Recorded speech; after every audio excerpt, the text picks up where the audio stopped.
Safety and well-being of millions of our compatriots in the countries of the region is also top priority for Pakistan. Pakistan is maintaining close contact and coordination with brotherly neighboring countries, including at the leadership level.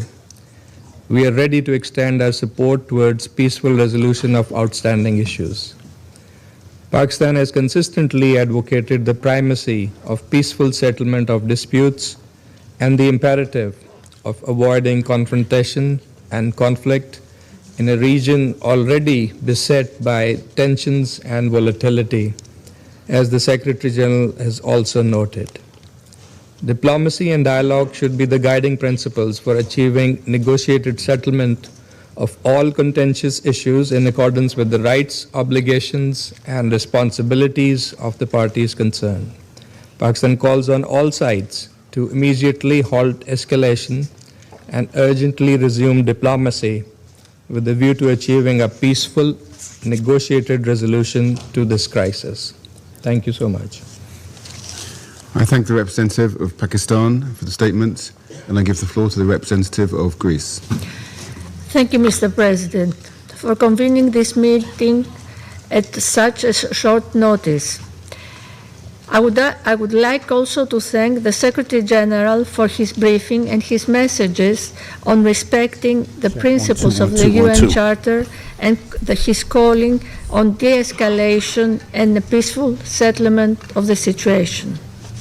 Mr. President, we express our deep concern following today's escalation.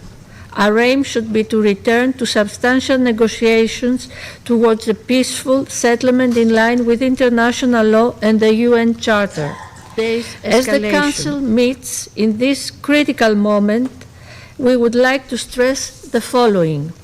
First, restraint is imperative. The risk for a wider regional confrontation with potentially grave consequences for international peace and security is real.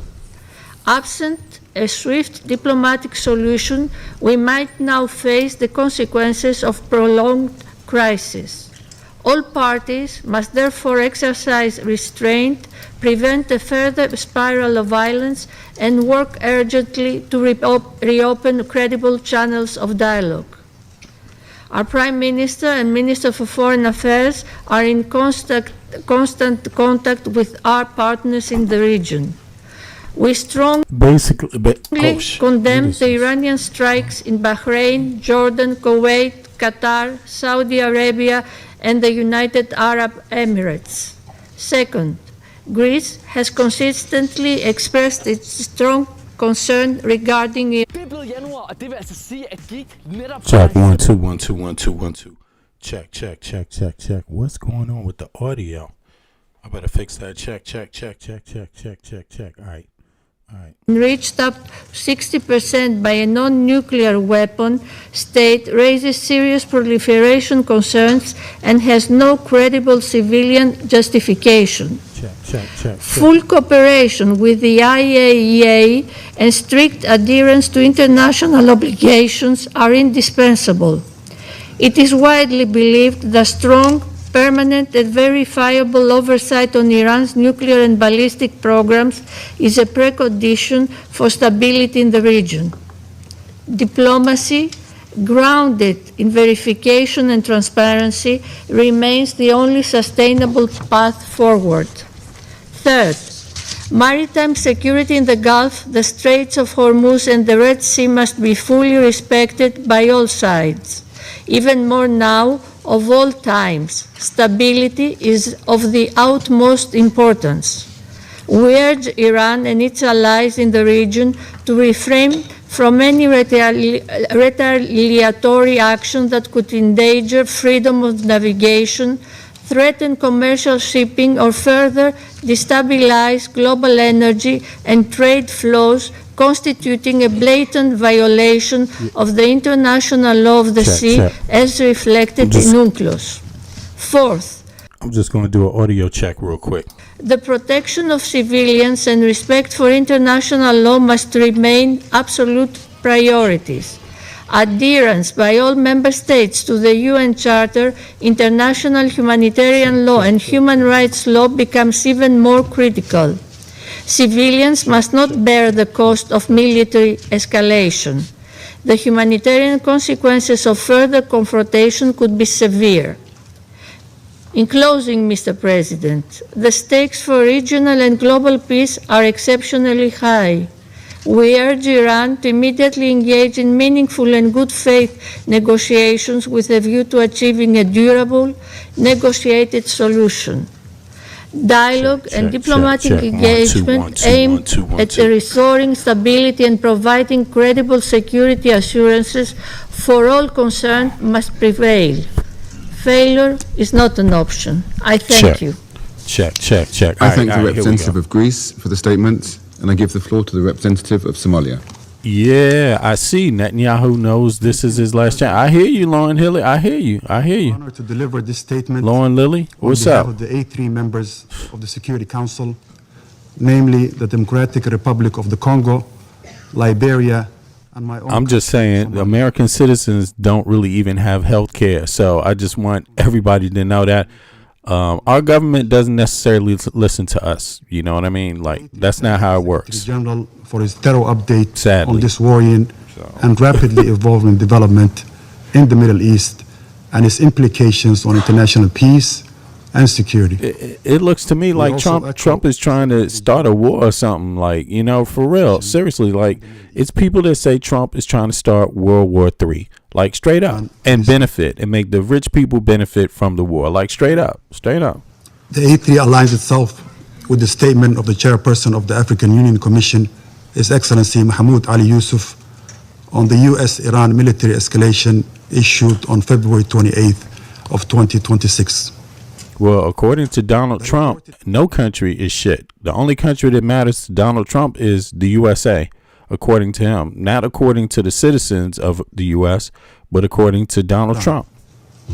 And Iran's subsequent response represents a perilous and deeply troubling escalation, Yeah, he started a war. one that marks a serious intensification of hostility. You know, Iran did not attack the U.S.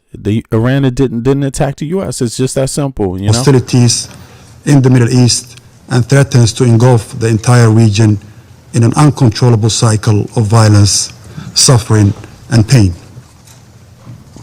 And the kids, the people that he's going to send over there, the people that he's got to kill, their own families at home can't even afford health care. You know what I'm saying? I mean, the bottom line is that Trump doesn't care about American citizens, and he's going to bomb another country. I mean, it can't get worse than that. If you loved your own citizens, that might be different. But you can't even say that he loves American citizens, man. The A3 condemns It's fucked up. the missiles and drone attacks carried out by Iran against the sovereign territories of Bahrain, Kuwait, Qatar, Saudi Arabia, and the United Arab Emirates. The A3 reiterates that all member states must respect their obligations under international law, including the Charter, which prohibits the threat of the use of force against the territorial integrity or political independence of any state or in any other manner inconsistent with the purposes of the United Nations. These actions risk further destabilizing the Middle East and underscore the urgent imperative to safeguard broader peace and internal stability, particularly as the geographic scope of military activity expands beyond the initial parties You know, to the conflict. it's okay, Barry, that you love Trump, but just let people know, are you American? Because this account you're using, it looks like this is a troll account, man. I mean, so, you know, McCuckner, it sounds like somebody went and looked in a Rolodex, you know, like a computer made this name up. Like, what's a good American name? You know, I got it. Barry McCuckinger. It's like, come on, man. Your account is from 2020. It's 6 years old. You just came on YouTube or something? Like, how old are you? Foundations for international cooperation and peaceful coexistence. Mr. President, the A3 calls for restraint, urgent de-escalation, and sustained dialogue. All parties must Hey, look, act fully in accordance with international that's law. probably Donald Trump's actual troll account and shit. Barry McCuckner. I'm calling in. It's Barry McCuckner. He sounds just like Donald Trump and shit. Our position underscores Donald Trump is great. I love him. settlement of disputes and respect of international law. It's important for all parties to exercise restraint. I mean, you do know Donald Trump calls into talk shows and pretends like he's someone else, right? You do know that, right? He does it all the time. threaten regional peace and stability. The A3 stresses that the spillover effects Not in my name. of these hostilities imperil countless lives and threaten to deepen existing crises. The A3 expresses its solidarity with the people of the region, facilitated by the Sultanate of Oman, to prevent further deterioration and uphold international rules-based order. At this critical juncture, the A3 calls for the swift return to the path of negotiations as the only viable means to reach a sustainable agreement regarding the Iranian nuclear program. Sustainable peace can only be achieved through diplomacy, not through force. The A3 strongly reaffirms the urgent necessity of establishing a Middle East zone free of nuclear weapons and other weapons of mass destruction, applicable to all states in the region without exception, in accordance with relevant international resolutions. We also stress the need for all Middle Eastern countries to join the Treaty on the Non-Proliferation of Nuclear Weapons as a step toward regional and global security.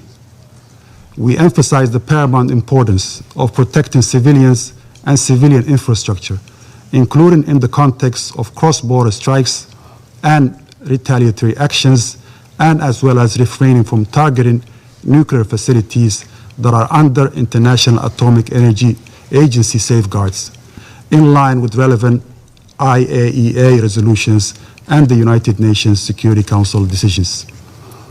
The A3 reaffirms its commitment to multilateralism and the principles of the United Nations Charter.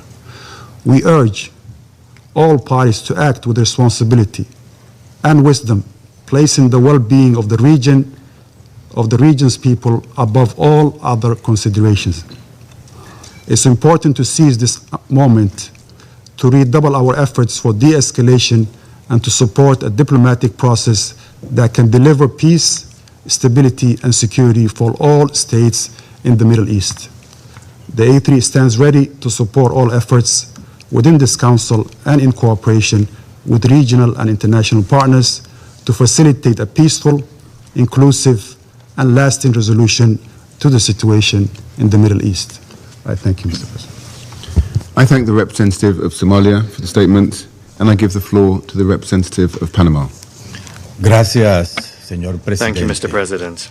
Agradecemos a su presidencia We thank your la presidency convocatoria de esta for reunión convening this y meeting, reconocemos la presencia de los and we representantes acknowledge the de presence los of países the que nos distinguen con representatives su of the countries participación. that are honoring us with their Agradecemos participation. también la We would also intervención like del to secretario thank general the Antonio Secretary General Antonio Guterres Guterres for his briefing at this meeting. Hace menos de un año Less than a year nos ago, encontrábamos en este mismo espacio we were in this same chamber deliberando hechos similares deliberating a los on que nos similar ocupan events en to esta those reunión, that are of concern to us que at por this meeting. encontrarse hoy aún en And these are desarrollo events that nos today impiden are conocer en still su developing, totalidad sus alcances. All right, so I'm going to pause this for a second and go over to just this announcement. That was an hour ago. It looks like the Ayatollah Khomeini is like actually dead, you know, and and let me see here. I think Fox has this here. 2 seconds. Let me bring this back up. That's crazy that they killed this man, and Iran has not attacked the U.S. Just to be clear about that, Iran has not attacked the U.S. Iran has not attacked the U.S. That's just so crazy to see that our president would actually dare bomb and kill and murder this murder this leader. Like, straight up. It's crazy. It's hard to even imagine. And it's not that we haven't bombed people before, but to target a leader and kill him, like, yeah. And obviously there's going to be loads of people that are going to say, well, you did that before with Gaddafi, right? Does that make it a good thing to do today? Does that make it a good thing to do today? I mean, we have this pattern in the U.S. of trying to justify things based on what we did before. That's a straight up, what do you call that? A never ending loop. That's Groundhog Day. That's the new excuse for it. I get to do anything I want because I didn't like what you did before. So instead of not do what you did before, I'm going to repeat what you did before. I'm going to do something and then say you did it too. And it's just so crazy. But listen, all I have to say is that people, there's a lot of people that think Trump wants a world war. Like, really, people have said this before. This is what people said in the beginning. As soon as Trump got into power, they said Trump is going to try to start a world war. That's what people said. And who knows if that's such a wide, accusation, a large accusation to make. But the accusation is based on his own behavior. It almost seems like he wants a war. This is how Trump is acting and behaving, like he wants a war. And you could say, he's just doing that because that's part of his strategy. Okay, if your strategy is to act and move and as if you're trying to create a war, looking for any way that someone else can react poorly so you can be justified in doing anything. I mean, it appears so. And let's be honest. Can't you just do that? If you're a superpower like the United States, can't you just do that and benefit your billionaires? Can't you just do that? I mean, because think about it. If the billionaires don't care if American citizens die, and the billionaires don't care if our military members die, right? Then what's stopping them? What's stopping them? What's stopping it from being just all in game for billionaires and top military brass and just corruption and payoffs and just, there it is. What's stopping that? And then you have the fact that Americans can't even get health care, and yet they're subsidizing a war that Israel wants to take on. We're subsidizing that war. We're sending aid to Israel. They have health care. Our citizens don't. What could be more stupid than that? What could be more stupid? I mean, really, seriously, who does that? I tell you who does it. The United States of American citizens do it. Nobody else fucking does this in the West. It's the United States of American citizens will help another country militarily that has health care for everyone. You would send them your money, your taxpayer dollars, when you don't even have it yourself. This is what the American people, how they do things. And I'm American, so I have to say this. How Americans do things is not like other Western countries do things. It's just that simple. We justify shit that can't be justified at all. We will justify, we will find a way. There will be an excuse, but you won't see those Americans get that health care. You won't see them do that. Supreme leader, the Ayatollah Khamenei, is dead following Israeli strikes against his compound and location earlier today. A senior Israeli official confirming this news. Earlier tonight, Israel's Prime Minister Benjamin Netanyahu describing the strikes not only against the supreme leader, but against much of the Iranian leadership. We know the breakdown in strikes. I mean, how do you do strikes again? I mean, listen, I'm sorry, but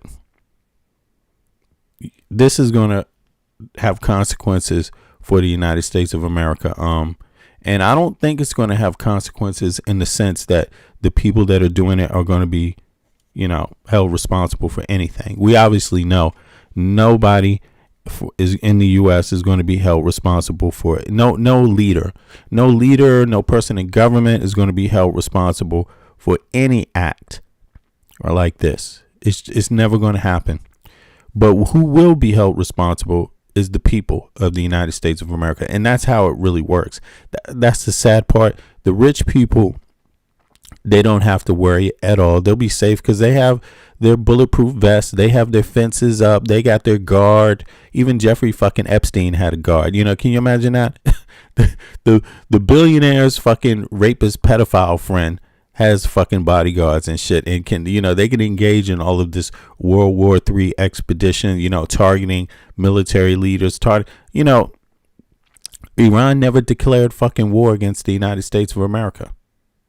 So, you know, that is, that's crazy. That's crazy.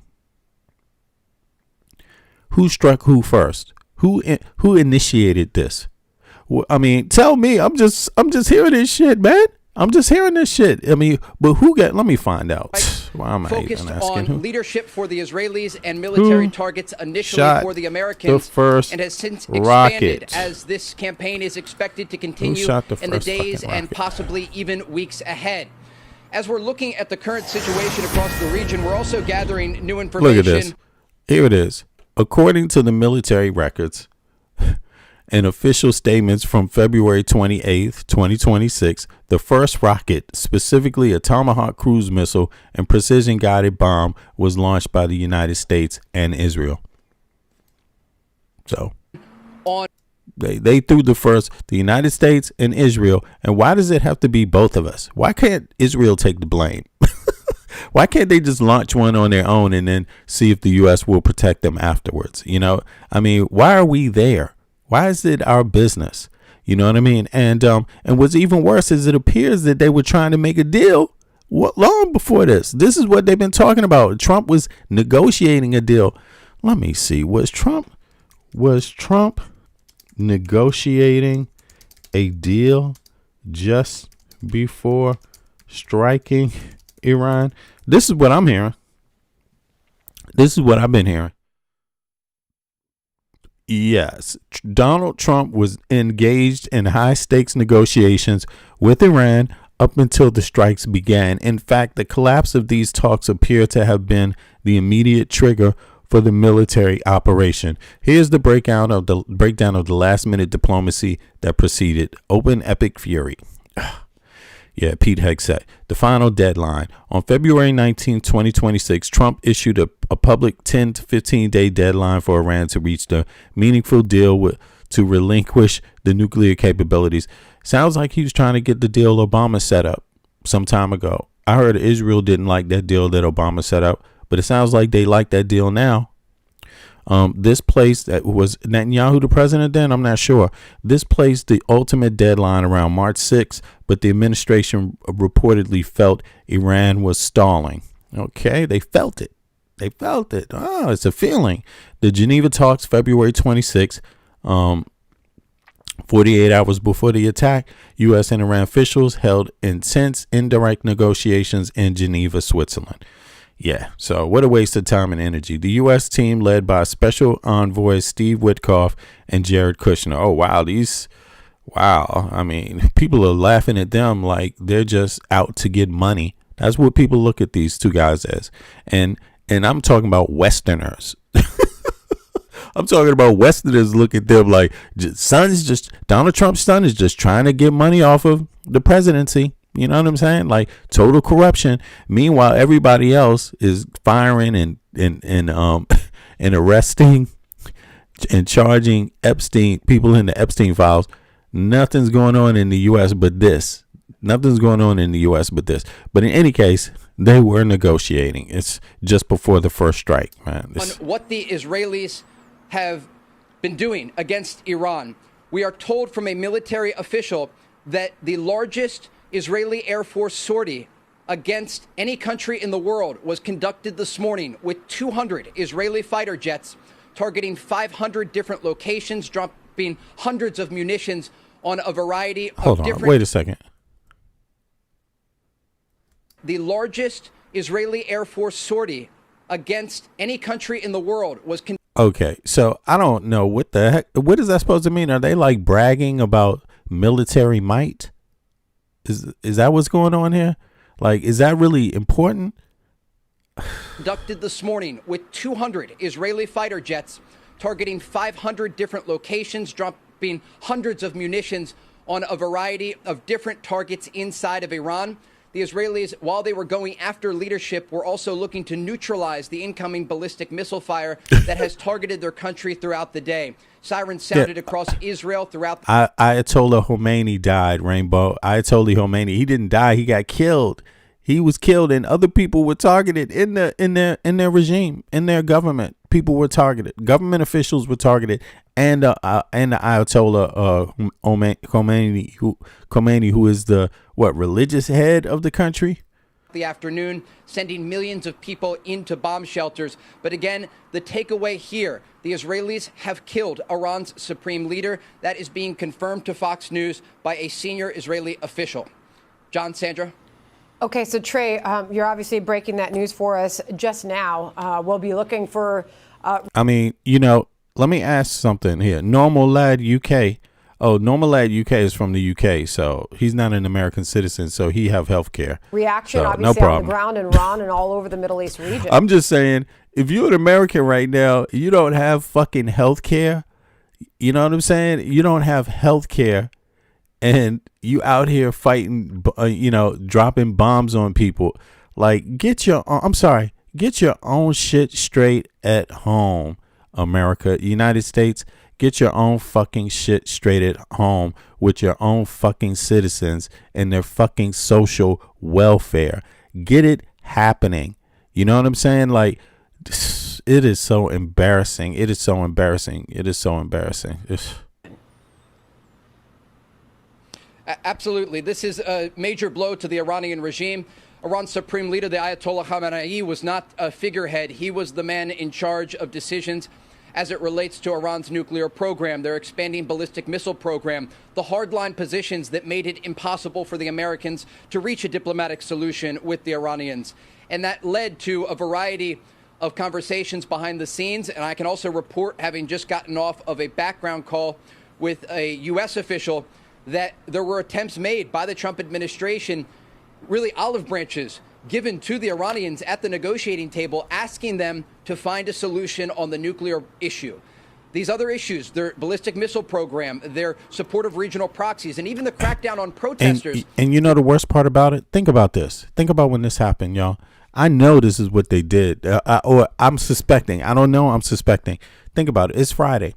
So the stock markets are all closed down. So you can't access the stock market. You can't go in there and buy anything right now. You can't. But check this out. But if you did all your activities Friday before the close of the market day, knowing that you were going to bomb them or go to war, think about that one. Think about that one. It's Saturday. It's Saturday,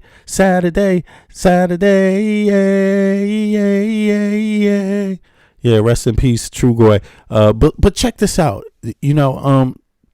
Seriously, yo.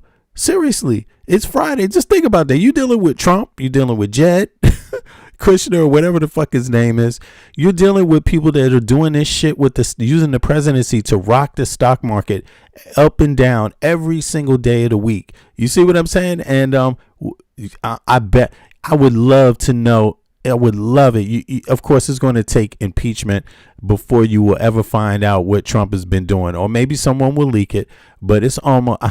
I mean, they do this all the time. They do this. They've been making money on these tariffs the whole time behind the scenes, knowing the day before they set out a tariff, they know that a tariff is coming. All his buddies in the White House know that his tariffs are coming, and then they go bet on the tariffs, and then they go do the tariffs after they buy some stock. I mean, the Trump administration, who's to say they didn't do that with this? Initially was willing to ignore those issues in order to get an agreement together on the nuclear program, and they simply were not willing to come to the table with reasonable demands. And despite the efforts by top negotiators that were sent to Oman and to Switzerland, whether it be Special Envoy Steve Witkoff or President Trump's son-in-law Jared Kushner, who we know have been working across the region around the clock over the past year, not just on this issue, but also to get a ceasefire in Gaza and implement the new Board of Peace to create stability in the region. The understanding was that the Iranian regime and the supreme leader himself, these were the last hurdles for the region between stability and instability. And this decision was made overnight by President Trump and Israeli Prime Minister Benjamin Netanyahu to launch these extensive strikes across Iran in order to neutralize that threat.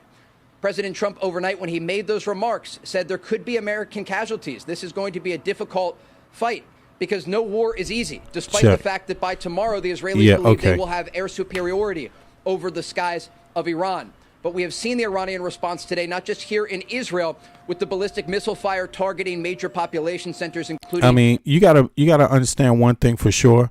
GTO Music 3000, you better just understand this for real. I told her no more Iranian people celebrate. Yeah, you might want to celebrate, but you also, I'm sure you probably know this. KKK, white supremacists, do not like Iranians, period. So you should just understand that. Whoever he's doing it for, it ain't for you. Jerusalem, Tel Aviv, and Haifa, but also Gulf countries, Bahrain, the UAE, and Qatar. A regional diplomat telling Fox News this evening that 8 people were injured in Qatar during one of the attacks. One of them is in critical condition. And so there are serious consequences to this counterattack by Iran. But again, tonight, the news that is breaking across the region, Iran's supreme leader, the Ayatollah Khamenei, according to a senior Israeli official, has been killed. So, Trey, if that report from the senior Israeli official is correct, the big question is what comes next. The Ayatollah was 86 years old. I'm just saying, look, I see some people saying Iranians are celebrating in the street. Maybe they are celebrating in the street. I'm just saying, Iranians, whether you celebrating in the streets or not, understand, white supremacists, which is Trump's main base, right, which Trump pretty much is, right, he doesn't like you anyway. You just understand that whatever he's doing, he's not doing it for you. Just understand that. He ain't doing it for you, all right? Just understand that very clearly, okay? Trump hates fucking Muslims. And he hates Jews, okay? That's what white supremacists are in the U.S., okay? They will use any coon from anywhere. Sure, they do that all the time. They have Muslims that kiss up to white supremacists KKK. You have Jewish peoples that kiss up to white supremacists KKK. You have a lot of people, gay people that kiss up to white supremacists KKK, black people that kiss up to white supremacists KKK. You have that in America. It's always a small percentage of all those groups that have some coons kissing up to the KKK in the United States of America. But just understand one thing. If you think Trump did this for you, you out of your goddamn mind. Just understand that. So celebrate, though. I understand. Celebrate. If you don't like Khomeini, I understand. Celebrate. Theocracy of Iran, they have got clerics lined up to take that position in the same way that they have planes lined up over Ben Gurion on the landing approach. So what does that mean for the future there in terms of the theocracy if that were to continue? Israel is looking east right now to the threat from Iran, but they're also looking north and south. Iran's largest proxies are Hezbollah, the Lebanese militant group in southern Lebanon, and the Houthis in Yemen. Hezbollah, according to an intelligence official I spoke to recently, still has thousands of rockets and missiles, and around half of them are within range of Israeli cities. And this is a serious threat still posed to Israel, despite the fact that the Israelis have degraded and destroyed much of the Hezbollah arsenal. It still poses a threat to Israel. You might remember, as we reported throughout the past 2.5 years, the Israelis decapitated the head of Hezbollah, Hassan Nasrallah, with a strike in the Dakhya neighborhood of southern Beirut. They went after the missile launching positions we saw on the ground there in southern Lebanon as the Israelis meticulously moved field by field and cave by... Do you remember when Donald Trump said he didn't know who David Duke was? Some shit like that. And then later he was like, he's a great guy. Hold on, let me find that. Cave to go after these positions that had been dug into the sides of mountains. But despite those efforts, this is an organization that had decades of support from the Iranian regime, and they were able to smuggle in missiles and rocket components that now make up what is left of that arsenal. And while it is a smaller arsenal than before, it is a threat. And Hezbollah in the past, just the past several days, has said that if Iran's supreme leader was targeted, they would get directly involved in this war. And so that is where Israel is focused right now. As it relates to the situation on the ground in Iran, we do have to step back. Amid all of this military action and these serious decisions that were made by President Trump and Israeli Prime Minister Benjamin Netanyahu, there is still an understanding about how the structure of the Iranian regime operates. Iran's supreme leader reportedly had already prepared successors. Iran's IRGC had already prepared successors for the top commanders of their military, understanding that if a war erupted, these would be the individuals targeted in such a conflict. And so this isn't over. This is actually... All right, check this out, y'all. Listen, Donald Trump on David Duke. This is Donald Trump for you. This is the guy who ordered the strikes against the Ayatollah Khomeini. Is that how you pronounce it? But in any case, just pay attention. Donald Trump has had a well-documented history. This is who you're dealing with here, a total opportunist. Donald Trump has a well-documented history of making conflicting statements regarding David Duke, particularly concerning whether he knew who the former KKK Grand Wizard was. The most prominent example occurred during the 2016 presidential campaign when he shifted answers led to the significant public controversy. Here, look, check this out. In 2000, Reform Party. This is when Trump was a part of the Reform Party, right? See, Trump, obviously Trump is a shapeshifter, right? In the Reform Party, he says Trump explicitly, he named David Duke. This is in 2000 as a reason for leaving. He said he left the Reform Party because the Reform Party now includes Klansman Mr. David Duke. This is not the company I wish to keep. That's what Donald Trump said in 2000, right? Then Donald Trump said later, he called David Duke a bigot, a racist, right? Can you believe that? This was the Donald Trump of the 2000s, right? Exactly, right? Hanging out with Epstein, right? Now, but you hear conflicting things about that in Donald Trump, discrimination, what he thinks of people. And Donald Trump says it flat out. He doesn't give a damn. He doesn't give a goddamn about any Muslim, period. Now, 2015, unless they got cash in the hand. Now, Bloomberg interview, when asked about Duke's support, Trump said, "I don't need his endorsement. I certainly wouldn't want the endorsement. I would repudiate it for you." That's what he said in 2015. 2016, he's asked, because look, he's running up. Who do you think he's running against? You see what I mean? Who do you think he's coming after? So he's trying to mix in there at a time in a place where he thinks he can fit in with everybody. So he's not going to tell you his truth then, right? Now check this out. In 2016 press conference, after David Duke endorsed him, Trump was asked about it and said, "I didn't even know he endorsed me. David Duke endorsed me? Okay, I disavow." That's what he said in 2016. Now in 2016 later, look, when asked about Jake Tapper, to unequivocally condemn Duke, Trump claimed, "I don't know anything about David Duke." Okay? There it is. And that's how Trump does things. And it's always going to be that. But people have said Trump was down with the KKK the entire time, or at least a bigot the entire time. I mean, actually, just beginning. Do you like the way Trump talks to Muslims today? Does Trump talk to Muslims like he cares about Muslims? Does Trump speak about Muslim nations or anybody like he cares about them? I thought Trump thought they were the problem. Isn't he talking about culture wars and things like that, Trump? I mean, I don't know. But it does raise questions about the future of the region and where things are headed once this does conclude. Also crossing right now, a source familiar to Fox News is saying some Gulf partners are responding to Iran defensively and offensively. Trey, since the last time you joined us, top of the last hour, we got word that President Trump had sat down for this several-minute interview with Axios, in which he said he believes he has several off-ramps from Operation Epic Fury, talking about how long this could take. It could end in 2 or 3 days, said the president.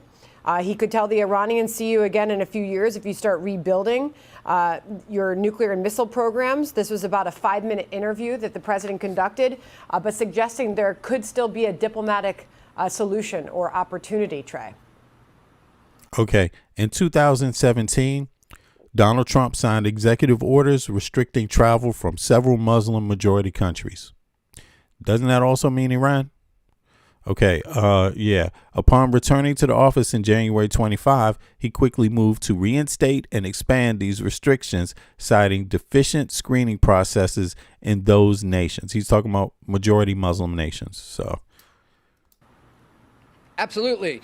This is the Peace Through Strength initiative that the president ran on when he was running for his second term. Oh, congrats, And Eric. Congrats, Eric. I saw that. Yeah. That's wonderful. you look at the region, there are players in the region, including the Iranians, that often only understand strength. And that is a fact in the Middle East. And it's the reason that the Israelis have approached the conflicts that they are involved in. Somebody said, in the way that- why are we missing the Epstein files? Yeah, Trump, why are we missing it? This is exactly what he wanted, a distraction from the Epstein files. They have. As it relates to, to and this will guarantee it. This will guarantee it, because I myself, I don't have any hatred towards any Iranian people, period. You know what I'm saying? That Iran has a great history and a great culture, and so I don't like to get, of course, I don't like any type of oppressive regime, period, in any country. It's not about culture necessarily. It's about the form of government. You know what I mean? And but whether that means I think it's okay to attack countries that haven't attacked you, that's a whole nother thing. Iran has never attacked the United States of America. So, maybe they make some cyber attacks here and there, but to be honest, we have been launching bombs at them for quite a long time. You know what I mean? Pizza guy, what's up? So, it's just, I'm just speaking for myself here, for real. I'm not cool with it. I think it's bullshit. I think there's just no control right now over Trump. And Trump is the one who canceled the nuclear deal that Obama made. And now he wants the same deal. It's like they're trying to negotiate a deal that already existed and Trump canceled it. So now he's back after he canceled. This is the same thing that he did with the goddamn Afghanistan thing. He signs the paper, the agreement to leave, and then he gives over the responsibility of leaving to someone else. This is the same game Trump has done. Trump came in when Obama had already made a deal. There was peace then. Trump comes into office and says the deal is no good, takes the deal back. Now he's trying to get a deal, the same deal, basically. And because he can't get, he got even more. And they still wanted to start this shit, still wanted to bomb him and kill the leadership. And that's where I have to say, nope, I ain't got shit to do with that. Because, listen, we don't have our shit together in the United States of America. Our shit does stink, okay? Our shit does stink. And when your shit stinks, you need to fix your shit at home first. And that's just what I'm saying. When your shit stinks, fix your shit at home first. Let's find out how many homeless fucking people live in the United States of America. What percentage of the USA population is homeless? Let me just see. The richest country on earth, most powerful country to ever exist in the history of mankind, right? In the history of mankind. Let's see. Total number, damn, it's almost 1 million people were documented as homeless in most recent comprehensive reports. It's probably more than that, though. 23, yeah, damn. Yep. Housing shortage. Yeah, there's a housing shortage, y'all. Critical lack of affordable rental units. Inflation, rising costs of basic necessities like food and utilities. I wonder what this is going to do for oil. You think it's going to help? I don't know. Maybe they're going to go in there and just clean up the Iranian Guard overnight. Who knows? Does it appear like they want to do something like they did in Venezuela? Is that what's going on? I don't know. Inflation, the rising cost of basic necessities like food and utilities. And end of pandemic aid, the expiration of eviction of moratoriums and emergency rental assistance programs that kept people housed during 20 and 2022. How many people in the U.S. How many people in the U.S. don't have health care? How many people in the USA do not have health care? Just curious about that. Richest country on earth. Got people paying for bombs. You got enough money for bombs, not enough money for health care. 31 million people in the United States do not have health care insurance. Well, back to the regular story here. Iran and the possibility of a diplomatic off-ramp, if this does continue for a number of days and the regime is weakened, we have already heard thank you, in Rudy. interviews that Exactly, Rudy. Fuck Trump. Thank you. Exactly. God bless you, Rudy. took place today from other Amen. outlets with Iran's foreign minister, who indicated at least a small interest in a diplomatic path, understanding that at the end of this, the Iranian regime had one major factor, one lever to pull, and that was their ballistic missile program. Now, while they still will fire ballistic missiles, likely in the days ahead, when they have no nuclear weapon, they have a limited supply of missile launchers, and their regional proxies have been decimated over the past 2.5 years, it raises a very significant question. What does Iran have left to fight with if this is an extended campaign that lasts for several days or several weeks? They certainly do pose a threat. They have anti-ship missiles. They have ballistic missiles. But their ability that they had, and really we should look at October of 2023, the ability that they had before the war began with Hamas launching the brutal massacre into southern Israel on the morning of October 7th. When you think back 2.5 years ago, this is a totally different Iranian regime. It is a weakened regime. It is a regime that cracked down on protesters, slaughtering, according to President Trump, 32,000 of their own civilians.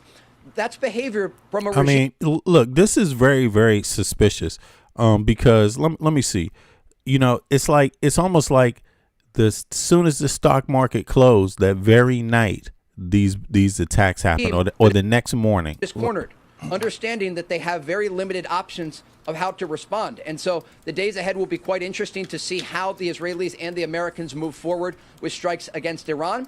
But certainly in these situations, we have often seen temporary ceasefires when conflict erupts in order to get some sort of deal together. And just one concluding point here that I want to note. Yep, exactly. Yeah, Saturday morning, the 28th. Saturday morning, this morning. Yep, and the stock market closed last night. And I want to see what you would need to invest in to make money off of this. Probably oil, right? Or something like that. I don't know. Back during the 12-day war in June of 2025, as we reported here on the ground amid heavy incoming ballistic missile fire, that war was unfolding with casualties here in Israel, more than 24 people killed. The Israelis launching a series of strikes across Iran, trying to take out those air defense systems. But it was when President Trump ordered Operation Midnight Hammer that the Iranians suddenly responded just once against a base in Qatar, the Al Udeid base, and then in a way backed off. And it was President Trump, one man, who was able to decide the outcome of what comes next. And I remember a moment here on the ground. Israeli fighter jets were in the skies on their way to continue with the bombing campaign against Iran. And President Trump got on the phone and called off the strikes. All right, check this out. Here we go. Significant green in the three. Okay, defense, energy, energy, and safe havens. Because the markets were already nervous on Friday, many of these assets began to climb before the weekend. Operational Epic Fury even started. Okay, so defense contractors, the biggest winners. A global military spending expectation spike. The major pure play defense stock owners, immediate gains in Friday's late trading and are projected to gap up. I need to look at my investments. God damn. To gap up significantly on Monday. Lockheed Martin rose roughly 7 to 8% later, hours after trading, as the primary manufacturer of missile systems using the strikes. Northrop Grumman NOC saw a 9.1 jump. Damn. Okay. Yeah. Formerly. Okay. So RTX Corporation. Their Patriot missile system. Okay, so energy and oil. The conflict is centered near the Straits of Hormuz, where 20% of the world's oil passes. On Friday, oil prices surged as traders anticipated disruption. Can you see that? You see that? What the fuck was I doing? I should have been.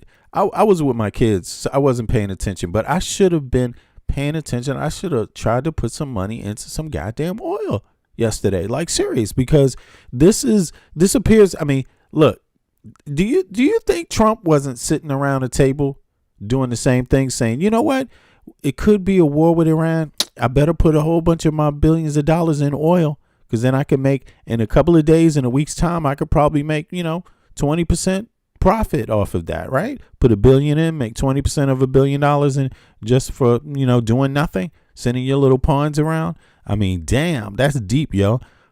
Oil. Okay, let me see here. Brent crude rose over $72 a barrel Friday. Oil major stock like ExxonMobil and Chevron gained over 11%. Damn. Okay, safe havens. What is that? Gold prices surged 11%.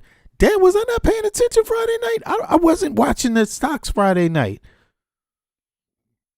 Okay, it says, damn. It rose $5 over $5 per ounce. U.S. Treasuries. I'm about to look at this shit right now. 10-year sank 3.96 on Friday as investors poured money into government bonds. U.S. Treasury, the 10-year yield sank to 3.96. The Swiss franc and Japanese yen, these currencies typically strengthen during Middle Eastern conflicts. What's up to Switzerland and Japan? The losers have avoided. Okay, if you have these on Fridays, you likely saw a dip. Airlines, okay, dip. High growth tech, NASDAQ, dip. Okay, that's downward. Bitcoin, often called digital gold, is actually acted as a risk asset, this time dropping below. Damn, Bitcoin's a risk? God damn. Yeah, in any case, let's hear some more. So when the president feels that there's an opportunity for a deal, there are options and off-ramps to be taken. All right. Trey, confirming right here per senior Israeli officials that the supreme leader is gone. Trey, thank you very much. We'll get another update from you shortly. Yeah, hey, Sean Hannity here. It seems like the same pattern, Carla, like oil, easy hit. You know, it's like the way I think about it. Hold on, Pizza Guy. What'd you say? I saw a Pizza Guy. Let me see. Let me go back here. Pizza Guy, what's up, bro? Okay, yeah, the membership's good looking out too. Misfit got a membership. Time got a membership. Vinny got a membership. Guido Planet got a membership. Big Me DJ got a membership. Flowers got a membership. Molotov got a membership. Buddy got a membership. Babette got a membership. Katie got a membership. Eric, yeah. Okay, Eric's already here. What's up, Eric? You know, this is, all I can say is not in my name. Fuck all of that. Not in my name. I have my opinion. That's how I feel about it, and I understand if people don't like, I told Khomeini, I totally respect that. I understand that that's something that Iranian people don't agree about, right?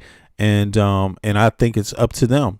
It's up to them. It's up to their democracy. You know what I'm saying? It's up to the people. And if they don't have a democracy, then hey. But all I'm saying is that I just know Trump didn't do it for you. That's all I'm saying. Iran calling is, yeah. I know Trump is not doing it for you. That's all I'm saying. And it may not even matter either to you. Those of you that want Khomeini dead. But just consider the fact that Trump has police running around looking for people like you on the streets in the United States. That's all I'm saying. So consider that also. He's just looking for people like that look like Iranians in the U.S., to just harass and shit. Give me your ID. But in any case, let me just go back and see what the Security Council is saying right now. Let's see here. Some people. Let's see. Hopefully they will. Well, Security Council ain't gonna be able to do anything. It's a hot mess, yo. Security Council is a hot mess situation. Let's see here. Made extremist religious assertions, thus offering clear evidence of the arrogance of Israel, which seeks to impose its own extremist religious interpretation on the world, claiming that all Palestinian land, including the West Bank, which cannot be annexed under President Trump's plan. Flipping out. What's up? There you go. Security Council's Resolution 2803. All this Palestinian land has belonged to Israel for thousands of years. Such claims reflect an unmistakable contempt for the legal, historical, and foundational principles upon which international legitimacy have been built in this council and in this organization. Despite the announcement 2 days ago in Geneva that negotiations between the United States and Iran on the Iranian nuclear file has made some progress, Israel has blatantly disregarded all these developments in pursuit of narrow, self-serving interests. It has launched a wanton military attack at dawn today against the Islamic Republic of Iran, claiming that the attack was intended to prevent Iran from acquiring nuclear weapons. At the same time, Israel itself refuses to join the Nuclear Non-Proliferation Treaty. It refuses to subject its nuclear facilities to the IAEA's comprehensive safeguards regime, and it refuses at the same time. Okay, so just for people that don't know, it appears that Israel sent its strike airplanes in to attack. You know, that's how it began. Operation Roaring Lion by Israel began as a daylight assault designed to surprise Iranian leadership on the first day of their work week. Okay, yeah, that was yesterday. That's the first day of the work week. Okay, right. And so the first explosions happened near central Tehran. I've heard that some missiles, American strike missiles, I'm not sure, actually hit some residential areas. I'm going to check that out in a second. Establishment of the Middle East zone free of nuclear weapons and other WNZs. That conference held for the 7th consecutive year at the United Nations last November, with the active participation of the Islamic Republic of Iran in all its sessions, and with the continued boycott of Israel and one permanent member of this council. This Israeli boycott of this important conference is clear, although the conference seeks to achieve the same goal, which is to eliminate the ambiguous nuclear capabilities, both Israeli and Iranian. And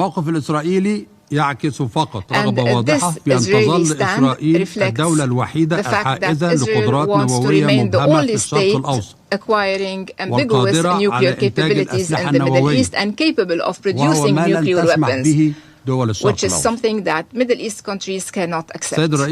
Mr. President, despite all the above, the clear escalation among all parties amounts to a cowardly and unjustified military assault by the Islamic Republic of Iran on several Arab states that are members of the League of Arab States. This escalation threatens to widen the scope of the military conflict and risks igniting a full-scale regional war. The General Secretariat of the League of Arab States have issued an official statement from which I quote: The General Secretariat of the League of Arab States strongly condemns the Iranian attacks on the State of Qatar, the Kingdom of Bahrain, the State of Kuwait, the United Arab Emirates, and the Hashemite Kingdom of Jordan. And I add the Kingdom of Saudi Arabia, Syria, and Lebanon. These missile attacks constitute a blatant violation of the sovereignty of states that advocate for peace and have worked to advance stability and do not participate. It says here that Iran's military, right, lost, and civilians have lost 200 people, right, and apparently they say Israel has lost one person reported deaths. Oh, or maybe plus, maybe that's more than 200 people. It could be 200 plus, right, for Iran. And Israel, they say, is 1, and U.S. says 7, or U.S. bases, regional bases, UAE, Qatar, and Iraq have had 7 deaths, I believe. Yeah, okay, so this is spread out. Let me see here. In Iran, the single deadliest event reported so far was a strike on Sharia Tabeth Girls Elementary School, a girls fucking elementary school in Menab. This is why I say not on my name, man. I ain't got shit to do with this one. This is bullshit. Which was adjacent to a IRCG facility. Iranian state media reports 108 children and staff were killed there. Like, what the fuck? Like, in Israel, while the Iron Dome, I'm so happy I'm speaking out about this shit today. Like, I'm so happy because, listen, Americans, we have to speak out against this so other people know that every fucking American is not cool with this shit. Like, if we don't speak up, They will think most Americans and all Americans are like this little group that is taking the country hostage and decided to act like motherfucking apes. You know, like that's why I'm speaking up. I don't want anybody. I'm smart enough to discern the difference between a bad regime like Trump and, you know, and a good one, right? And I'm smart enough to know that Iran also has different groups of people. But how do you benefit by fucking killing 108 children? That's a fucking war crime. Okay? And we're supposed to speak out against it. We're not supposed to clap our fucking hands about this. You know, this is bullshit. You know, this is, even if it happened as a mistake, it doesn't fucking count. This is bullshit. Oh man. In Israel, while the Iron Dome and Arrow systems intercepted the majority of hundreds of missiles fired by Iran, one direct hit on an apartment building in Tel Aviv resulted in one confirmed death and over 20 over 20 injuries. So why the fuck did you attack them? Why the fuck did you attack them? That is fucked up. You owe the deaths or the injuries are all on the Israeli government. It's all on them. You know, like seriously, man. This is like this is crazy.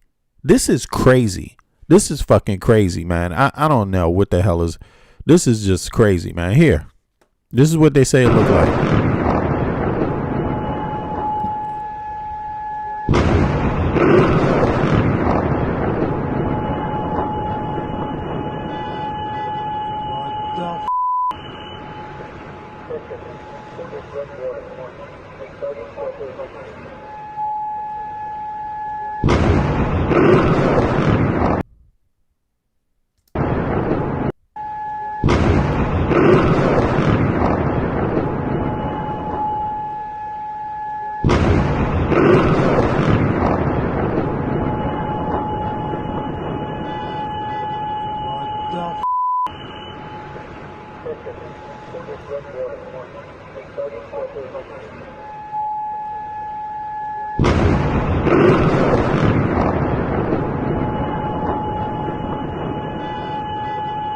Yeah, that's what it looks like.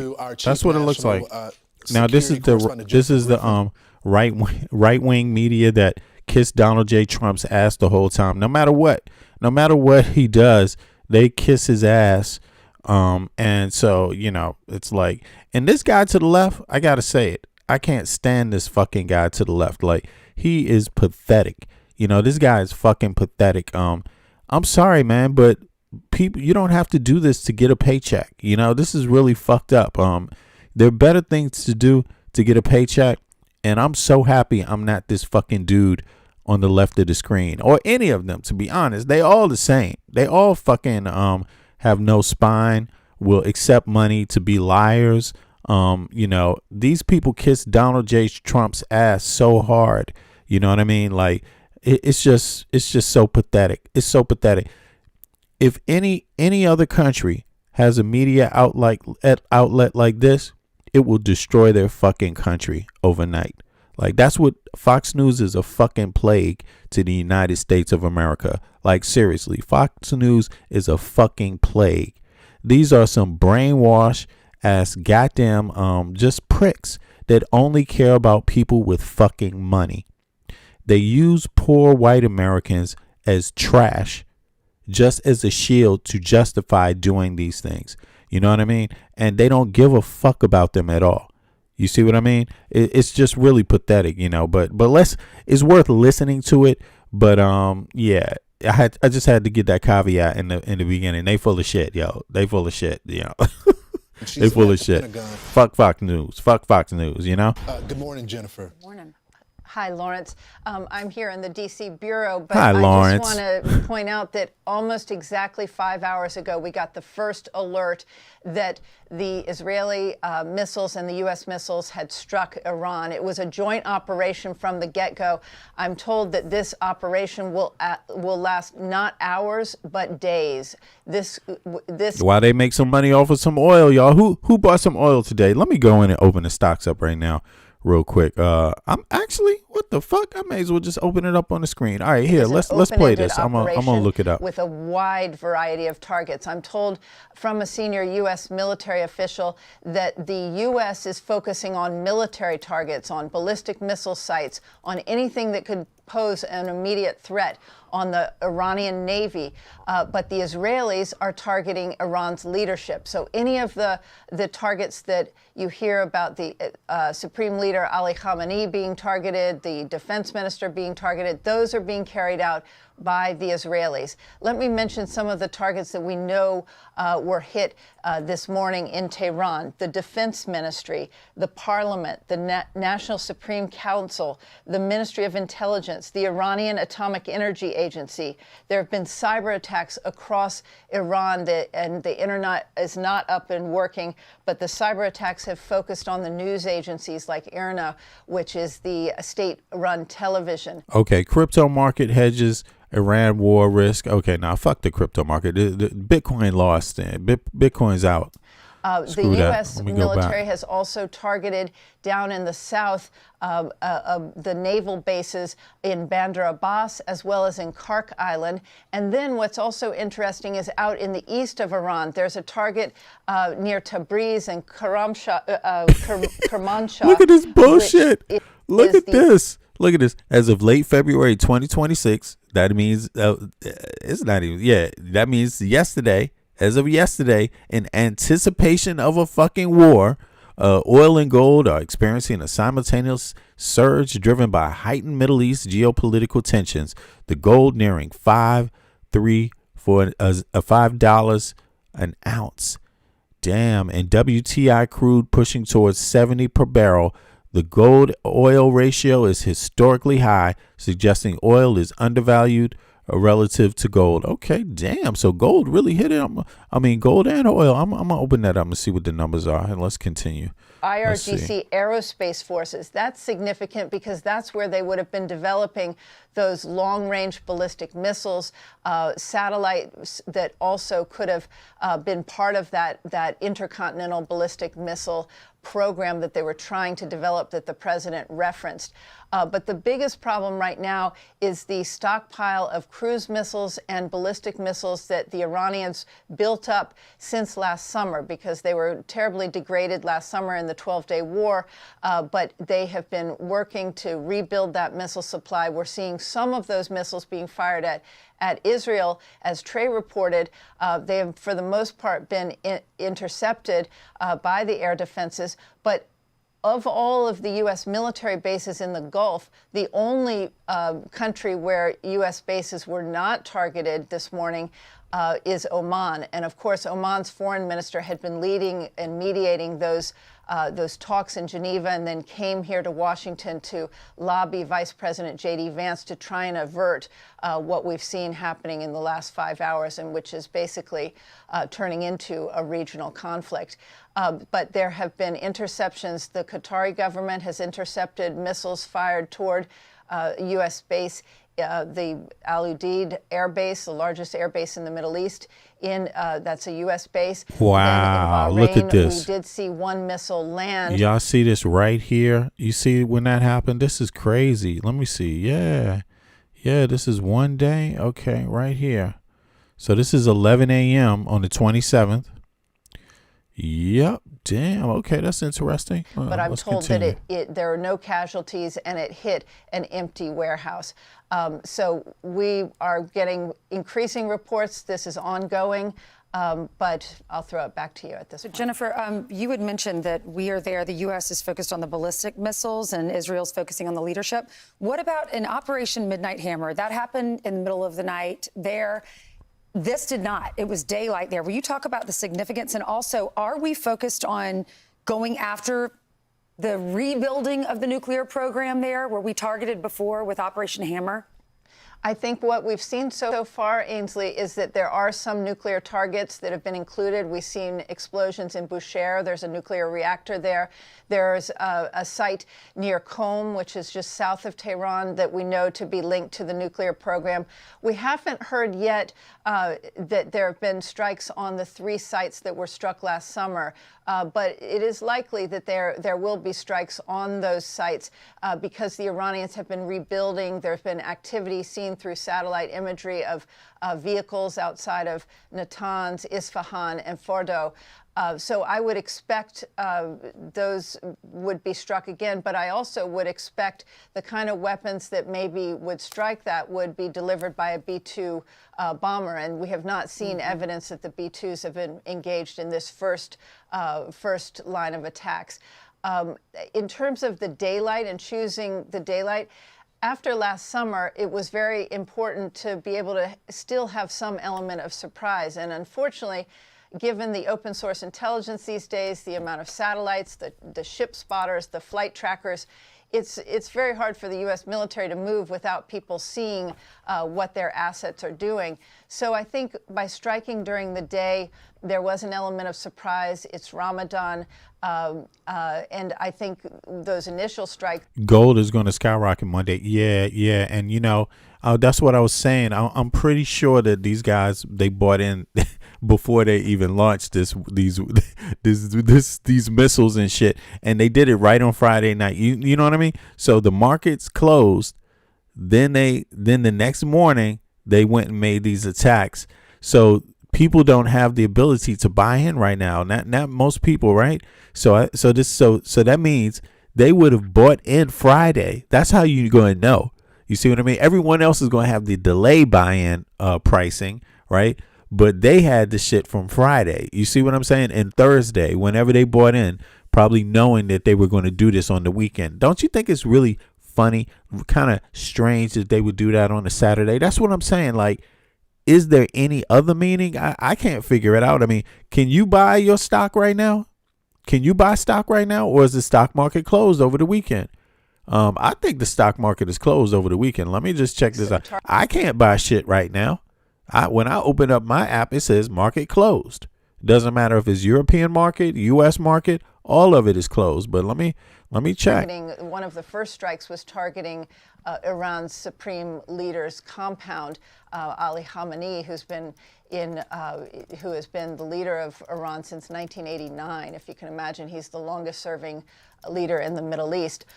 His compound was targeted, and I think they probably wanted to lure the Iranian leadership into some bit of complacency and assuming that they would be home or in their offices during daylight hours. It also is a sign that they feel pretty confident that they control the air above Iran and that the air defense systems are not as strong as they were last summer. They were degraded quite a bit in the 12-day war. European markets and U.S. markets won't be open until Monday. So that means whoever bought in on Friday, you're gonna do well. Obviously, they can't take. I mean, it will still be time Monday, depending on how long this moves on. And I hate to sound like this, but this is the world we live in. Like, people literally bet money, make money on other people's tragedy. Knowing that, okay, this is going to interrupt the lives. This is going to interrupt trade. This is going to interrupt people's lives. They won't be able to do normal business. No one will be. Prices for all the regular people will go up because the price of oil is going up. The stores will raise their prices because people drive cars, because Donald Trump wants Americans to only fucking drive cars based on gas. So all your goods are going to go up. I mean, congratulations, fucking Americans. Like, fucking congratulations. You're literally, he's supposed to be driving the cost of goods down. Actually, he's not even supposed to be bringing the cost of goods down because he hasn't even promised to do it. He's like, fuck y'all. He's going to make the cost of goods cost more. That's exactly what this is going to mean for the average fucking American, and this is just, it's just sad, man. It's just sad. The man doesn't care. The man doesn't care about American citizens. That's what it is. That's the common denominator here. The person left out the most, outside of the people that got bombed, the persons that got left out the most are fucking American citizens, man. American citizens. You don't like this government is not thinking about what your life is like at all. Like straight up, man. It's just crazy. It's just crazy. Any chances, and I would suspect that a lot of these initial strikes were carried out by Tomahawk missiles from Navy warships that are based in the Arabian Sea. There are a lot of destroyers there attached to the USS Abraham Lincoln. And USS Abraham Lincoln. And then also I would expect standoff weapons from warplanes that might be able to fire weapons that can fire without being in Iranian airspace while they see whether that air defense system is still working. Jennifer, when you look at Midnight Hammer, okay, middle of the night, got it, was a quick It's called operation, Midnight and then Hammer. after 12 days it was done. It might be interesting that you start at 8 in the morning local time. Maybe by the time it gets dark, they're out of power. Hey, do me a favor. Click the like button, y'all. I'd appreciate it. It helps more people coming to the stream. And then Just getting started. we really can light up the skies. And we could take down there with cyber attacks and with physical attacks, various operations. You hear this? This is a fucking news network. And you hear how he's talking? He's talking like he doesn't think American soldiers' lives are in jeopardy over this. Look at this, because he's sitting back. These pieces of shit are sitting back on TV bolstering about fucking war capacity. Like, can't you just do this and can't you just do that? Yo, why? Listen, they don't give a fuck. You have to understand this. These people don't give a fuck about Iranians, period. These people you're watching right now, they are salivating over this fucking thing. They're salivating over the death of fucking Iranians. Like, that's what they're doing. Listen to this. It's a quick operation, and then after 12 days it was done. It might be interesting that you start at 8 in the morning local time. Maybe by the time it gets dark, they're out of power. And then we really can light up the skies. Oh, wow. Wow, we could really light up the skies. This guy's fucking bragging. He is bragging about fucking war on a nation that did not fucking attack us. And we could take down there with cyber attacks and with physical attacks. Kids, 100-something fucking kids were already fucking killed the morning of this attack, and this guy is fucking salivating about fucking war. You know, they can fire without being in Iranian airspace while they see whether that air defense system is still working. Jennifer, when you look at Midnight Hammer, okay, middle of the night, got it, was a quick operation, and then after 12 days it was done. It might be interesting that you start at 8 in the morning local time. Maybe by the time it gets dark, they're out of power. And then we really can light up the skies. And we could take down there with cyber attacks and with physical attacks.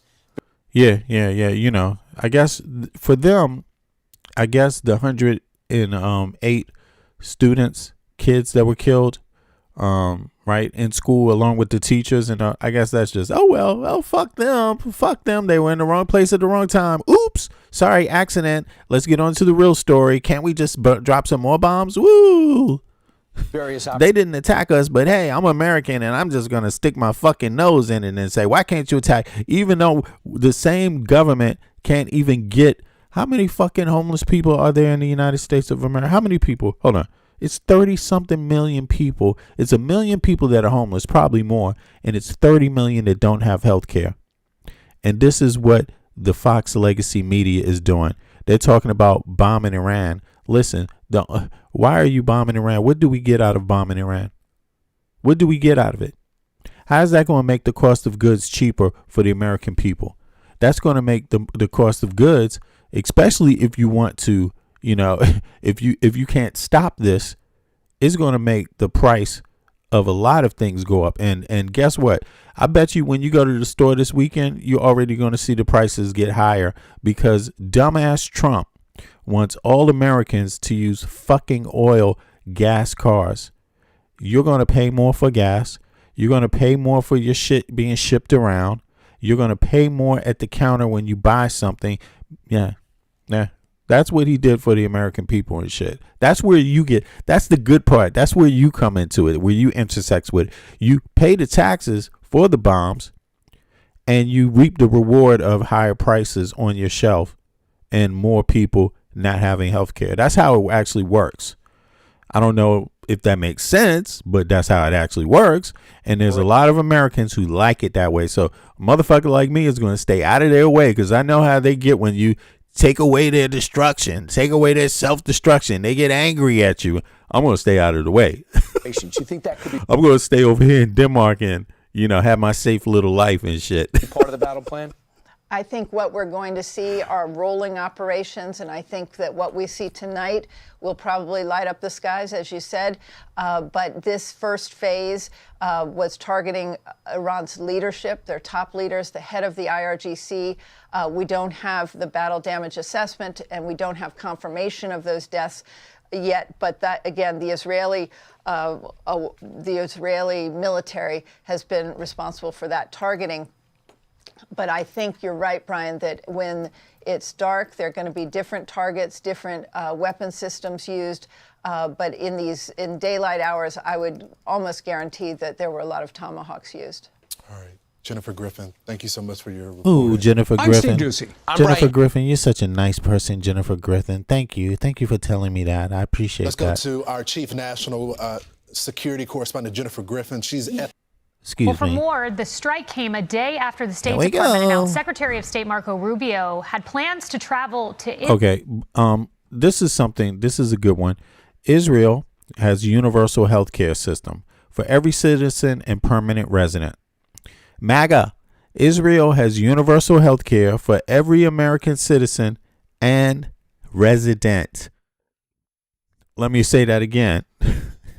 Israel has universal health care for every citizen and permanent resident, and is entitled to health care as a fundamental motherfucking right under the National Health Insurance Law of 1995. You don't. You don't have that, Americans. You don't have that. Yay! Yay! Let's celebrate. Let's celebrate. Hey, that's how you get it done. That's wonderful. That makes us smart.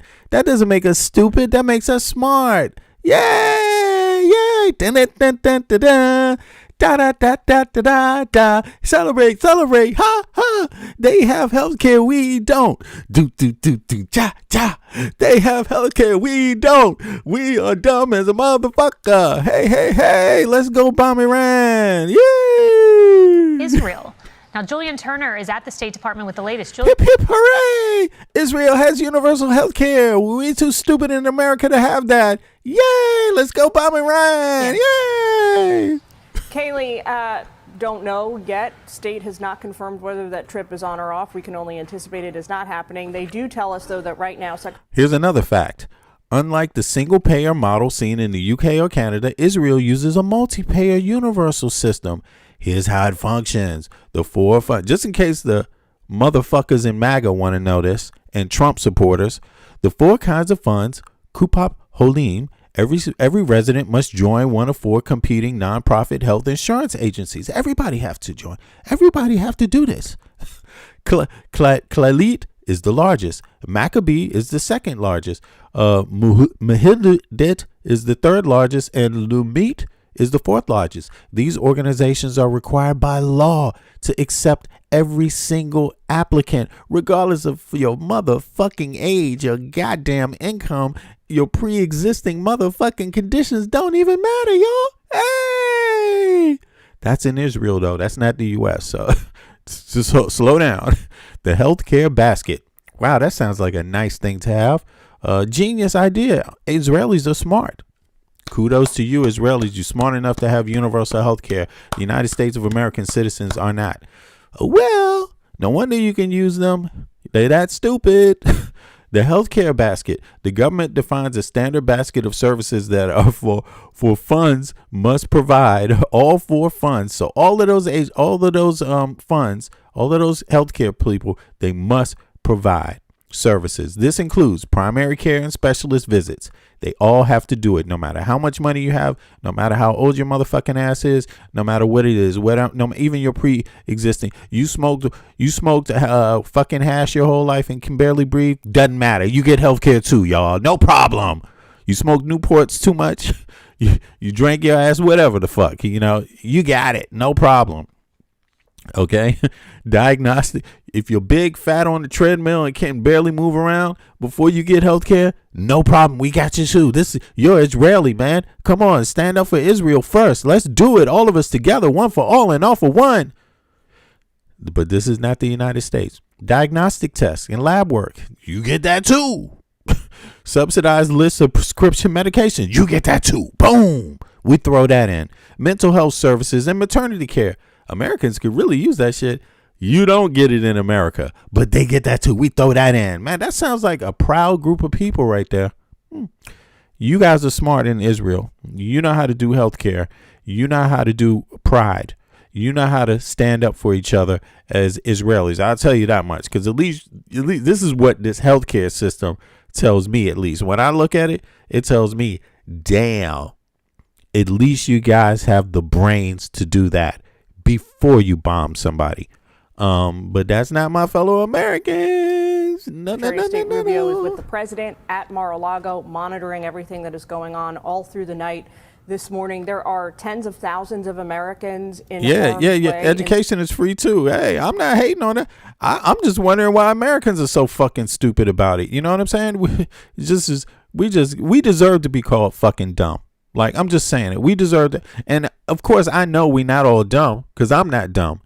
But I'm just saying, when Americans allow the dumbest people, the people to rule and to walk in billionaires who don't want anyone to have services because they want to hoard all the money themselves, when you allow that to happen in your country, you're dumb.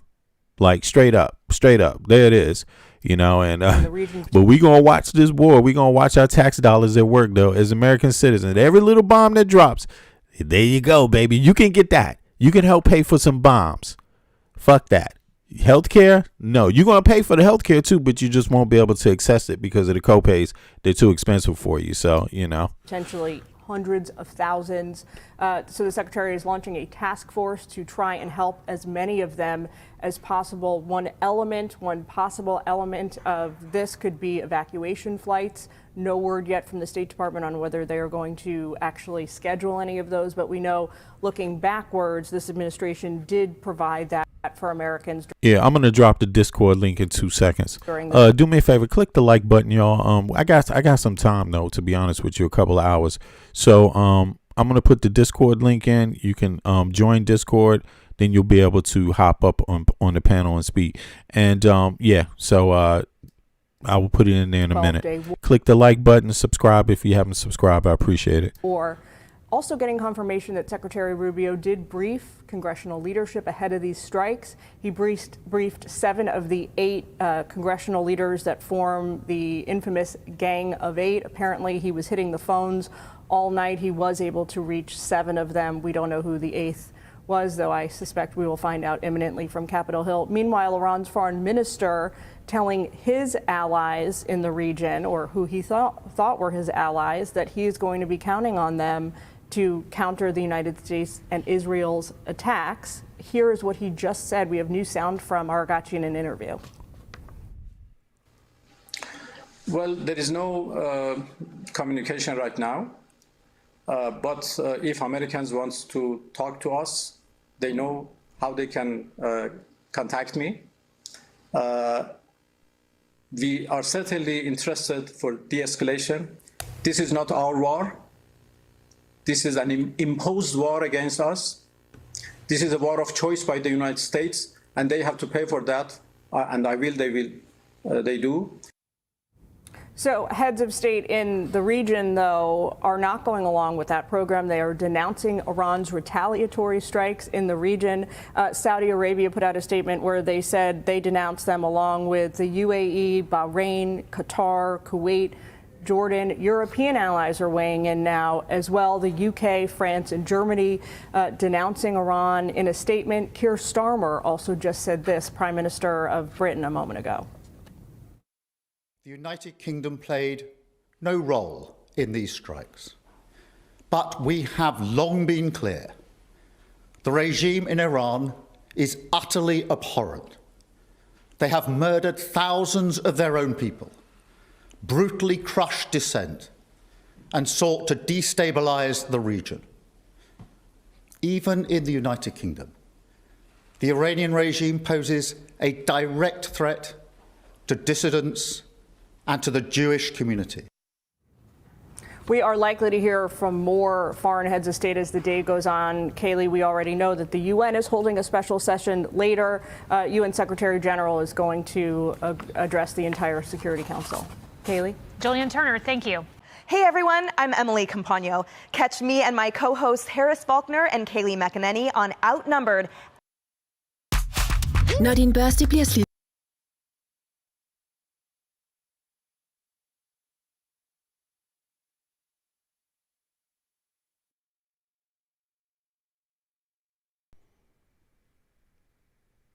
2 seconds. Yeah, sorry about that, y'all.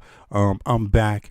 Yeah, somebody asked me if I support these attacks. No, I don't support these attacks at all. I don't support these attacks at all. And the reason why I don't is very simple.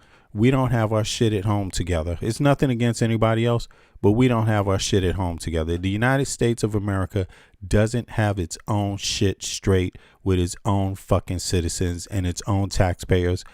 Yeah, it's that simple. And to be honest, Americans are fucking tired. A lot of people don't realize this, but Americans work longer hours than everybody else in the Western world, just right off the top. Jesus the Apostle, can you stop spamming like that for real? You can come back in, but don't just keep typing messages like that. Listen, yeah, we don't have our shit together at home. That's the problem. We don't have our shit together at home. And American citizens on the left and the right are tired of our country always being engaged in foreign wars where we don't even have our shit at home. Listen, Israelis have universal health care. Israelis have universal health care. They have universal health care. Listen, and let me say this again. Very simple. Americans do not have this.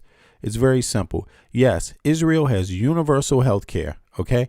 Healthcare system. Every citizen and permanent resident is entitled to health care and fundamental right under the National Health Insurance Law. Okay, of 1995. Unlike single-payer models seen in UK or Canada, Israel uses a multi-payer universal system. Here's how it functions. The 4 funds, right? These are 4 funds right here. Every resident must join one of the 4 competing nonprofit health insurance companies. Non-profit health insurance companies, right? Here's the 4 names, right? These organizations are required by law to accept every applicant regardless of age, income, or pre-existing conditions. That is the rule. Okay? The healthcare basket. The government defines a standard basket of all services that all 4 funds must provide. This includes primary care and specialist visits, hospitalization and emergency room care, diagnostic tests and lab work, a subsidized list of prescription medications, mental health services, and maternity care. It's very simple. Okay. System is primarily funded through progressive health tax, usually between 3% and 5% of a person's income, which is collected by the National Insurance Institute. Okay. It's very simple. And so that's why I don't agree with these kind of unilateral attacks, right?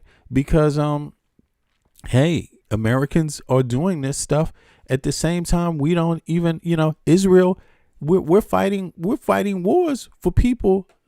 Excuse me. We're fighting wars for people that have basically more shit than us, and that may sound kind of stingy to say.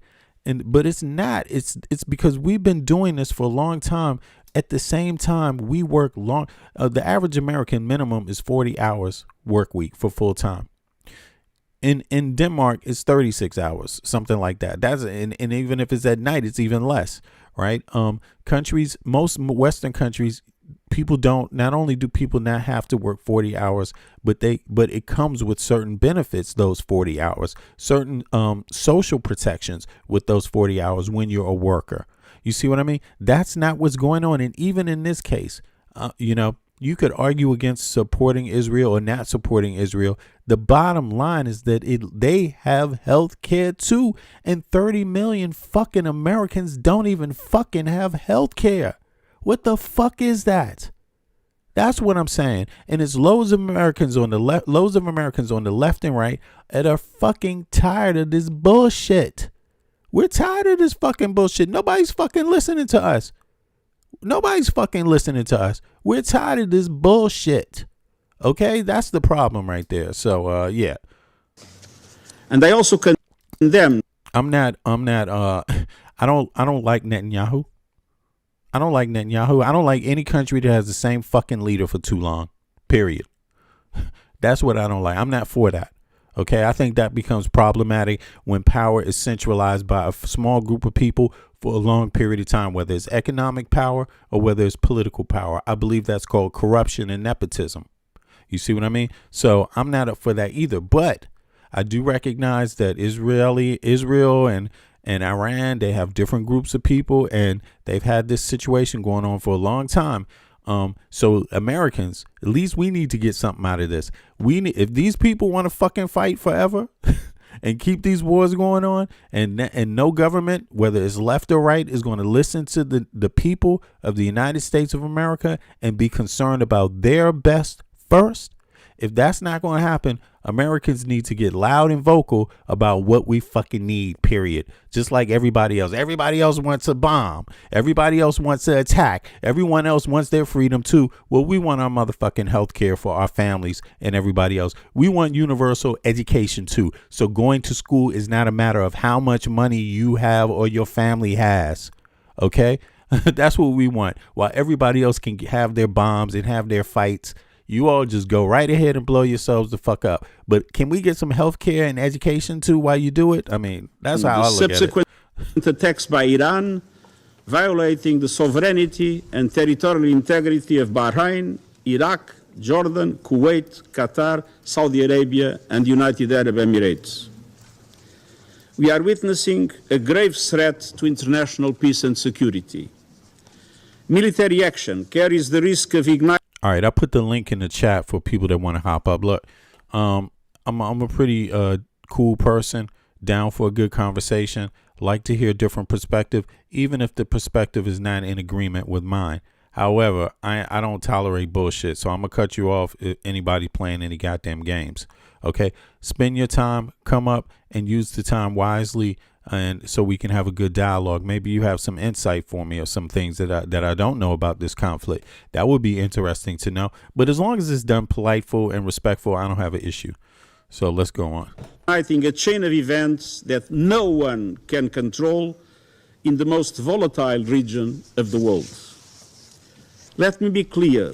There is no viable alternative to the peaceful settlement of international disputes. Lasting peace can only be achieved through peaceful means, including genuine dialogue and negotiations. Mr. President, second, the facts. The situation on the ground is very fluid. There are many unconfirmed reports. Here is what we know. About 20 cities across Iran, including Tehran, Isfahan, Qom, Shahryar, and Tabriz, have reportedly been attacked. In Tehran, large explosions were reported in the district that includes the presidential palace and the compound of the supreme leader. Several high-ranking officials have reportedly been killed, including, according to Israeli sources, Iran's supreme leader Ali Khamenei, that I'm not in a position to confirm. Iran's airspace has been closed and the country is under a near total internet blackout. Okay, so you can't communicate with Iran right now, anybody inside Iran. Yeah, okay. Attacks have reportedly caused significant civilian casualties. According to Iranian media, an airstrike killed at least 85 people and injured many more at a girls' school in Minab, or Mogan province, and the school in Tehran was also reportedly hit, causing 2 deaths. Mr. President, military action is expanding rapidly across the region, creating an increasingly volatile and unpredictable situation and heightening the risk of miscalculation. According to Israeli sources, 89 people have been injured in Iran's subsequent strikes on Israel, and there were also impacts in the occupied West Bank. Iran has announced that in reaction to US and Israeli airstrikes, it targeted US military assets in the region. These strikes have reportedly hit civilian areas and infrastructure in the countries that I have already mentioned. Indirect impact of falling debris was also reported in Lebanon and Syria. Yo, now listen. I'm looking at the chat. Clips to go. Look at what Clips to go said.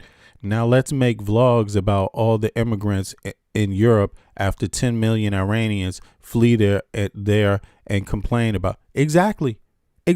What about the Venezuelans? We hate immigrants, illegal immigrants so much, but we're going to create an immigration fucking flood. And Trump did this before.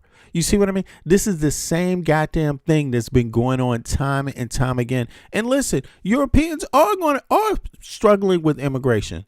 It's a political issue. It's a hot topic issue. This is and guess what? People like J.D. Vance and Trump want to come in and they want and Elon Musk, they want Europeans, right, to be caught in this circle event, where on one hand, one group of people that have power do one thing, right, and cause a dilemma, and then the other group of people come in and then they can mediate the issue, right, and take advantage of it privately. So Elon Musk wants to do the culture war stuff in Europe because he knows it's a hot topic, but he wants to use that as an inroad to buy up and control the whole fucking country, to control every country. This is the same goddamn pattern, and this is exactly what they ran on in the U.S. You see, they ran that exact goddamn game and the American citizens fell for it.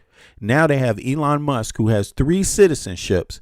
I only have 1 citizenship. Okay, even though I live outside of the U.S., I'm an American citizen. I only have 1 citizenship. Elon Musk has 3. Peter Thiel has 3 citizenships. And these dumbass motherfucking Americans don't give a fuck. They will give away their sovereignty to billionaires for nothing in fucking return. They will use their tax dollars to send bombs to kill fucking babies, and they don't even have the fucking nerve to have fucking universal health care. That's what's going on in the United States of America. They don't even have the fucking nerve to have universal elder care in the United States of America. That's what's fucking going on. And there's nothing that can justify that bullshit. That is fucked up. Americans are fucking stupid. Like straight up, Americans are fucking stupid for that. And there's nothing that can make that right. Okay. I'm actually a proud American, but there's nothing that can justify this. And what I'm saying has nothing to do with the right or the left. It has zero to do with Republicans or Democrats. It has every fucking thing to do with being a fucking American, and it's just killing me to watch this. I'm too old to be repeating these cycles, watching this dumb shit go on and on and on and on and on. Fuck that. I'm going to say something, man. It ain't me, y'all. It ain't me. Hey, y'all, it's not me, yo. It's them. It's not me. It's them. They're doing this. And you should fucking laugh at them because they're too stupid to fucking realize it. You should laugh at them. The ones that are proud of this shit, you should laugh at them because they're too fucking stupid to even want their mothers and their fucking fathers to have fucking elder care. Like, they are fucking stupid. They are stupid. 30 million Americans don't have health care. That includes elder care. Yes, it do. Most Gulf states. Somebody said they were trying to get in Discord. Yeah, you got to keep trying. You got to load it up. You'll get in there. Trust me, it's all set up for you. You will get in there. It's on your side, the issue. So, but I'm here waiting. So as soon as it gets through on my side, I will allow you to come up. Successfully intercepted the Iranian strikes. However, the UAE reported that one civilian was yeah, whatever happens in Iran has nothing to do with him. Yeah, that's Trump. This shit got everything to do with Trump, Jed, that little group of people that show up everywhere to try to split up the money, split up the oil and shit, you know? killed by the breeze. Fucking Jed want to make a deal to turn Gaza into a luxury resort and shit. Fuck that. Nobody should stand for that. No matter if you agree with Israel's right to defend itself or not, nobody should fucking agree that you can take the Palestinians' land and just give it to anyone. No one should agree with that. From an intercepted missile. In Iraq, there are reports of drone and missile attacks from both sides. Actually, look, Jovi doesn't like what I said. What I said is that no one, whether you agree with Israel or Palestine, no one should agree with their land being taken. No one should agree with that, period. Right? And look what Jovi wrote. Wasn't you crying about Palestine?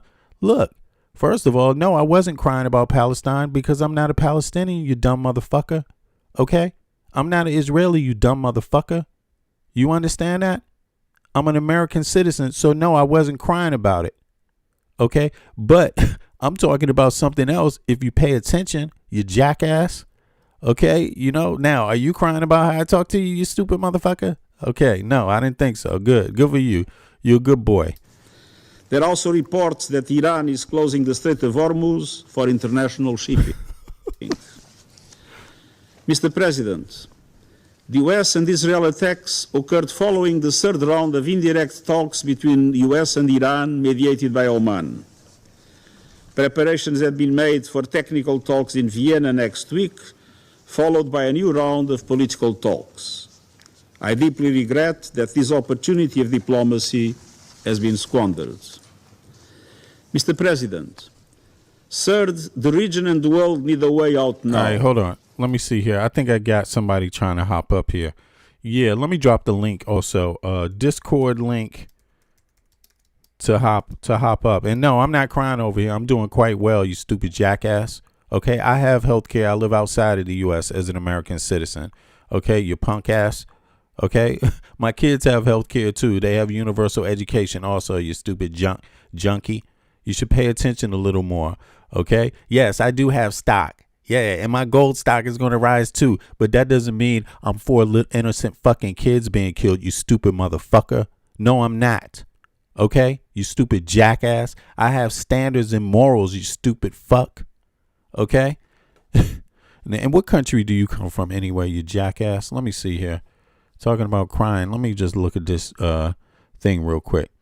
Okay, I don't see God Country. You there?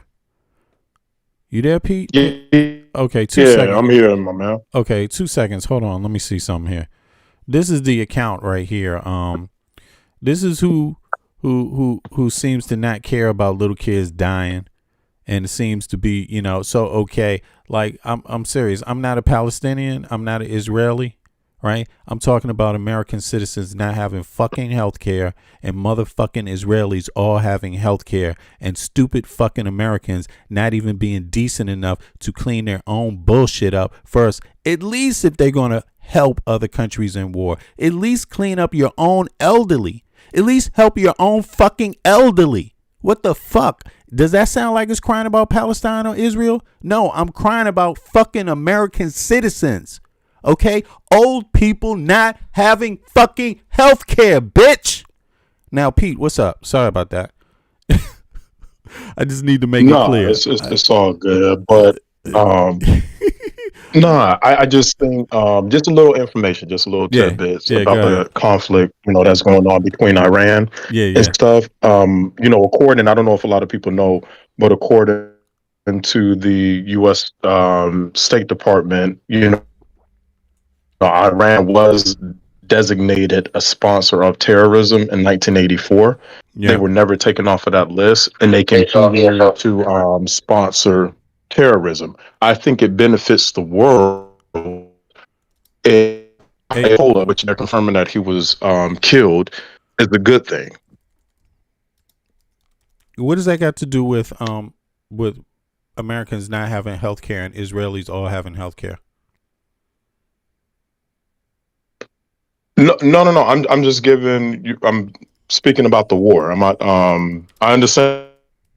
Yeah, because we can chew bubble gum. We can chew bubble gum. We the most powerful country on earth. The most powerful country to ever exist in the humanity. We can chew bubble gum and walk at the same time. We can fight wars and have our shit in order with our elderly and our young people and our families at home. Right? That's all I'm saying. I'm gonna let everybody. I'm gonna let everybody else argue over whether they think the war is okay or whether Iran is bad or whether Israel had a right to do that or whether, because there's different people in Israel. All Israelis don't agree with Netanyahu. A substantial amount don't, and all Iranians don't agree with Khomeini. There's a substantial amount. So I'm not trying to get in the middle of that. You know what I'm saying? I'm trying to target my people. Okay. How do we benefit from this shit? You see what I mean? Like, since everybody else is going to get their way, when are we going to get our fucking way? Yeah. No, I'm not going to disagree, but I will make this comment, and I like that you brought up Israel having universal health care. They do have one of the best defense systems in the world, so they managed to do it. I would have to go into the particulars of how they managed to get universal health care for all of their people and still manage to have such a strong military force. That is a good call out. I don't know. I don't know all of Israeli politics to comment on it. I don't know, but I think that's something that we should look into. Most definitely. Yeah. Okay. Yeah. I mean, people. Listen. Again, I don't think it. My. This is just my view. The United States is the most powerful country and the most wealthiest country to ever exist in humanity. Right? Do we agree? You still there? Oh, okay. I guess he left. You still there? Yeah. Okay. Can you hear me? Yeah. Now I can hear you. You agree with I'm that, here. right? You agree with that, right? The United States is the most. Yeah, I agree. Yeah, okay. 100%. So right there. I mean, for me, what that means is that I don't personally give a shit how powerful Israel is. They're powerful because we are fucking powerful. We're a goddamn superpower.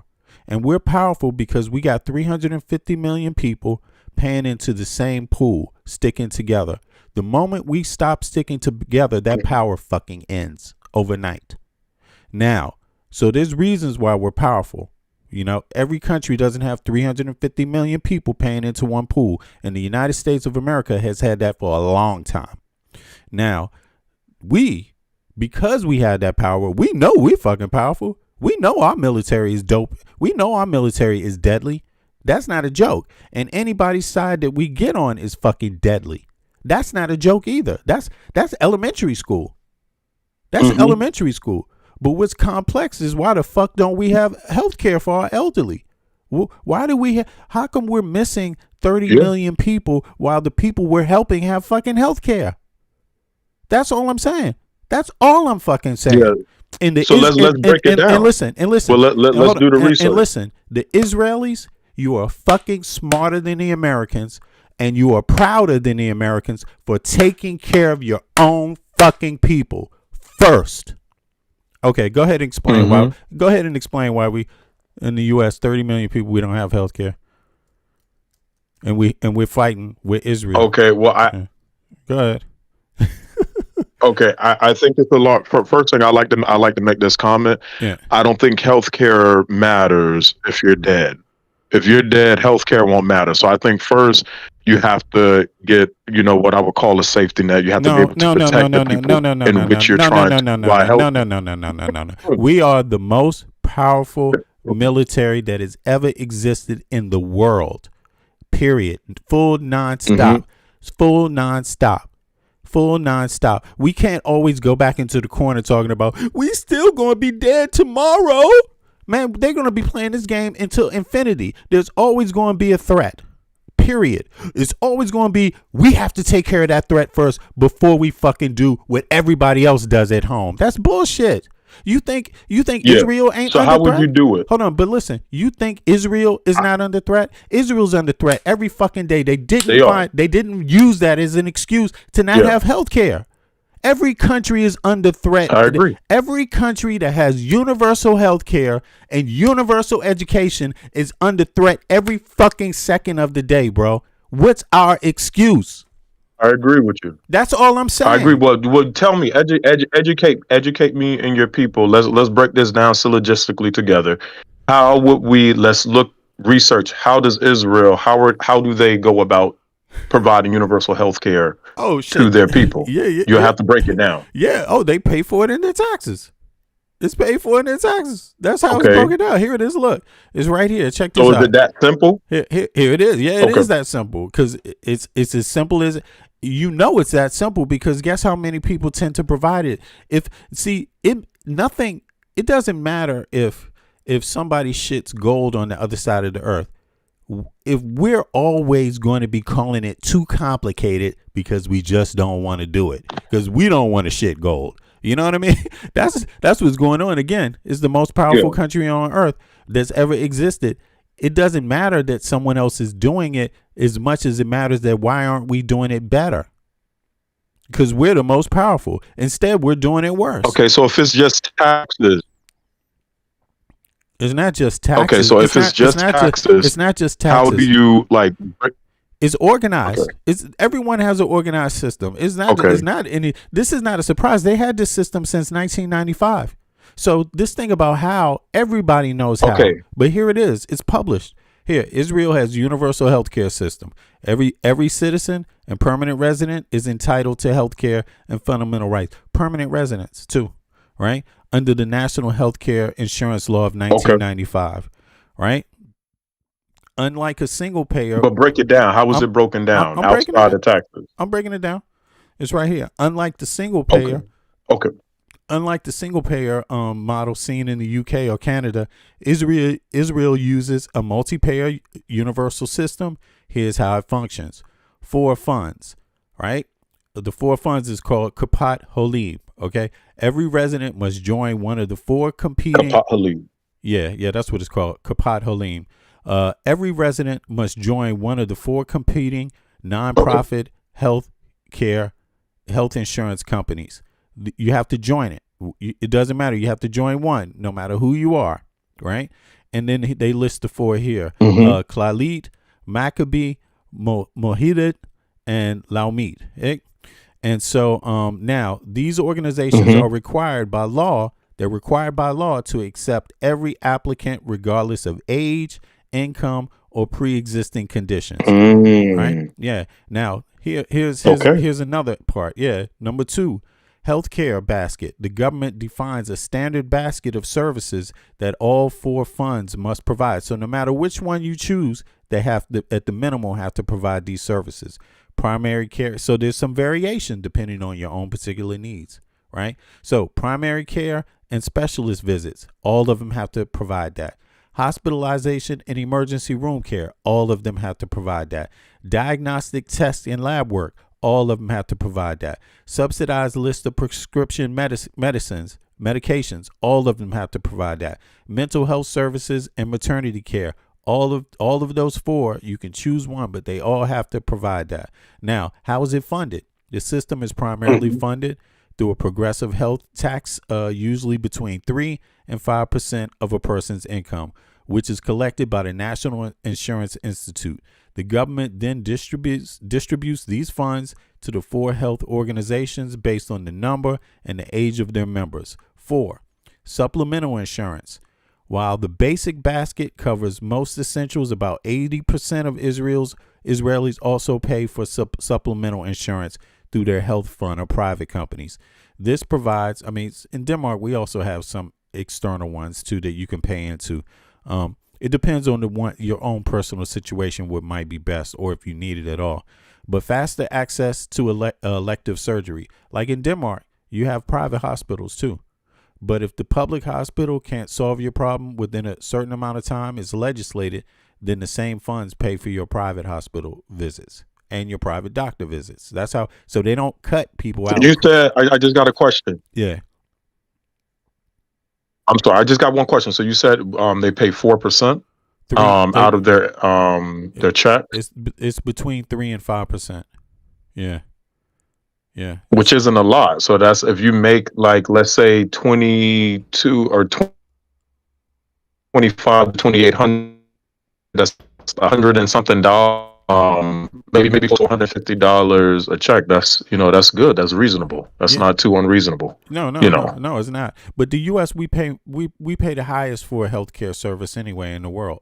So we pay 3 to 5 times higher than any other Western country for the same services.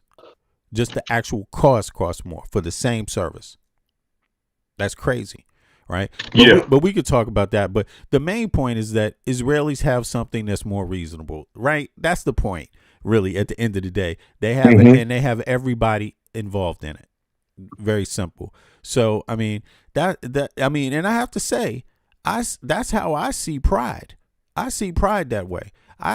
If I was or any member of my group, right, that if I'm proud of my ethnicity, now your nationality has something to do with your ethnicity too, right? There's different groups of Israelis, but they're all Israelis that did this for each other. You see what I mean? And any resident, they're so proud of their country that when you step foot on their soil, that's what's happening. You see what I mean? And that's what's happening, but I'm just trying to figure out, why don't we have that kind of pride in the U.S., but we got pride to send bombs every fucking where? I'm just saying. Okay, I'm gonna play devil's advocate. No. No, I don't understand what you're saying. No. Don't play. It doesn't matter. Listen, don't play. Okay, you understand what I'm saying? Because see, I don't want people to get confused. Like, I want to first of all know where you stand on the matter, then play devil's advocate. You see what I mean? Is that what you're saying? Okay. Yeah, I understand. Okay. I understand what you're saying. So I would say I don't think anybody has a better healthcare system than the U.S. And I'm talking about for healthcare expenditure. What is that word? Expenditure per capita. The life expectancy chart. No, I don't know if you know man, what I'm talking about. Maybe you can make. No, man, y'all just bro. What are you trying to say, that Americans live longer than other people in the West? If you, that's not true, bro. If you look it up, I'm just saying, just research it. I could be research it and look it up. I could be wrong. I'm just saying. No. Are you playing devil's advocate here, or you really want to know? No, I really want to know. It's okay. Learning but teaching and learning. I've been over this one for a minute now. But let me see here. Do Americans live longer than others in Western nations? Nah, man. And our women live lower than other Western nations. Women live much longer, and our men live shorter, bro. It's crazy, bro. Like. It's not actually cool to really look at. I mean, it's cool. Yeah. Look at this. Americans generally do not live longer than people in other Western nations. In fact, despite spending more on healthcare per capita than any other country, the United States has the lowest life. Yeah. We have the lowest life expectancy among large nations and wealthy nations. Right. As of nearly 20. So our healthcare expenditure is bad. It's high. We pay more, and the life expectancy is low. Healthcare expenditure is high. Yeah. We pay more, we get less. That's what it means. Mm-hmm. We get less results. Absolutely. We're paying more. It just across the board, man. It's But look, let's do a little comparison here just to break that down for people, and then we can. I'm gonna check in the chat and see what people are talking about, because I know people are concerned about the war and what it's going to turn into. So we could talk about that. I don't know if somebody else is trying to hop up, but more than one person can be up at the same time. So it could be a group. It could be 2 or 3 people up at the same time. So if anybody else want to hop up, feel free. Let me drop the link in the chat. That sounds fun to me. Yeah, let me just drop this link in the chat again. It's the Discord link, everybody. So you need to put Discord on your phone, and then when you hit the link, you will get over to my side. So let me see here. Here is the hop up link. All right, so there we go. So let me get back to this. Now, these numbers, look at this. This is Japan, right? people, the average life expectancy, and they didn't even put male or woman. So let me also do that, break it down. So Japan, 84 to 85 years. Nordic countries, 83 years. United Kingdom, 81 to 82 years. United States, 78 to 79 years, man. That's what it is. And what about male and female? Because that's where the numbers really come out at, I think. You know, when you start to see the gap in the, it's like, damn, man, this is even worse because women tend to live longer. Look, American women live on an average 81 years. American men, 75 years. Now, let me see. It doesn't show. Okay, hold on. U.S. ranks among 200 nations, 55 to 60th. Also with men too, right? But let me see. I want male to female for all Western nations. Yeah, let's see that. That's clearer for people to just to get. Then we can kind of see how the. It's interesting to know this data too, actually, because I've looked through it and when you get all the breakdown from men to women, it becomes a little clearer what's going on. But let me see here. So here we go. So females in Switzerland, 86 years. Males in Switzerland, 82 years. Spain, average is 86 years for hold on, male life. Oh, I'm sorry. Yeah, for females, 86 years, 81 for males. Australia, 85 and a half for females, 82 years for males. Italy, 85, almost 86 years for men, 81 years. No, for women, 86 years, 81 years for men. So this is like, yeah, okay. So Norway, 84 years, almost 85, maybe 84 years, and 81 years for men. I'm sorry, 84 years for females, 81 years for men. Canada, 84 years for females, 80 years for men. France, 85 years for females, 79 years for men. United Kingdom, 83 years for females, 79 years for men. That's almost 80 for men. United States, 81 years for females, 75 for men. So just look at that. This is 70. So our women are living. Our women, man. Our women are. Hold on. Our women are living lower than the men of our women are living less, right, than the men of Switzerland, less of the men of Spain, less of the men of Australia, less of the men of Italy. Now Australia is the same.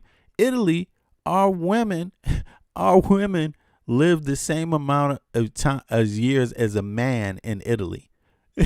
Norway, it's the same thing. Our women are living the age expectancy of the men of other nations, and generally all women live less than men and across the board. But that's how bad it is for our women, bro. That's how bad it is for our women. That's what I'm saying. And listen, I know it's kind of crude to a lot of people don't get, like, why would you bring up healthcare or why would you bring up these things in the middle of a war? Well, because listen, this is where our money, this is how we're spending our money. This is our priorities as a nation. You see what I mean? And I'm sorry, nobody's listen, no, I'm gonna tell you, legacy media, I'm sorry. It doesn't matter what channel they are. They don't give a fuck about what I'm saying right here. They don't give a fuck about it, and it's not a priority for them. The fact that our goddamn women live less of a life than the men in other Western nations and across the board, generally, that never happens. It's usually it's usually the women that live longer lives than the men, but our women live shorter lives than the men of other countries. What the fuck? I mean, but we got bombs though, bro. We got the best bombs on earth. Hey, Tabon, we got good bombs. Our military is strong, boy. Woo! Our military is really getting at it right now, man. They the best on earth, man. Go out there and get you some, guys. Go out there and get you some. But you're not saying you. But when you come home, understand Yeah, your but women are last. When you come home, understand your women are last. That's all I'm saying. Now go ahead. Yeah, go ahead. I'm saying what? but you're not saying that we need to weaken our military, right? No, I'm not saying we need to weaken our military, but this weakens our military. This weakens our military. See, that's the problem. That's the problem right there. So obviously there's some people that don't want to do nothing about that. Obviously some people that's not their priority. I get that. Everybody, you go your own lane. You say whatever you want to say. You show what your values are, and you show them all over to everybody on earth. I show what my values are. You see what I'm saying? When I walk down the street, I don't really care. It's not necessity for everyone to see me as an American. I want people to see me as an intelligent, bright individual that's informed and not a jackass and stupid. You see what I'm saying? That's what I want first. Yeah. You see what I mean? Because that helps me get along with other people. That helps me at work. That helps me, doing the things I need to do on my daily. You know what I'm saying? So, no discord, no cry. Yeah, no discord, no cry. Hold on. Let me put the link in again and check and see if somebody else tried to hop up here. Maybe somebody did. Let's see here. I haven't seen it yet. No, I would get a little alarm if somebody does. But I don't think we should weaken our military. But I think we should be careful because, whenever the American people are in a situation where you're not in control, where you pay the taxes, the government is supposed to work for you. Whenever you're not holding these institutions accountable, you're creating trouble for yourself. You see what I mean? Like these institutions are supposed to be held accountable regardless, So, but I think, so what I'm saying by that is that let's, I don't even think we even know how much our military uses really. We don't know where the money goes. We don't know if there's how much corruption is going on. And I'm not saying this because I got plenty of friends that have been in the military. My father was in the military. But what I'm saying is that corruption is not might. Not being able to report how you use your money is not power. You see what I'm saying? American citizens shouldn't consider that being part of the power. Yeah, we make good bombs. Yeah, we have good ships. Yeah, we have good war weapons. But part of that is, can you account for how you spend your money? And if you can't do a basic accounting to where you can show how your money's getting spent, and there's like $1 trillion you can't account for or $1 billion you can't account for, that's not power. That's not power. That's not powerful. That's all I'm saying, Yeah. But go ahead. Let me let you get the last word, and then I'm going to see if I can find some more clips. Go ahead. Let me know what's on your mind, bro. Okay. No, I agree. I like the point you brought up. I know the hot topic is a war right now, but I think it's worth looking and noting that a country that protects itself does have universal health care. They provide it for their people.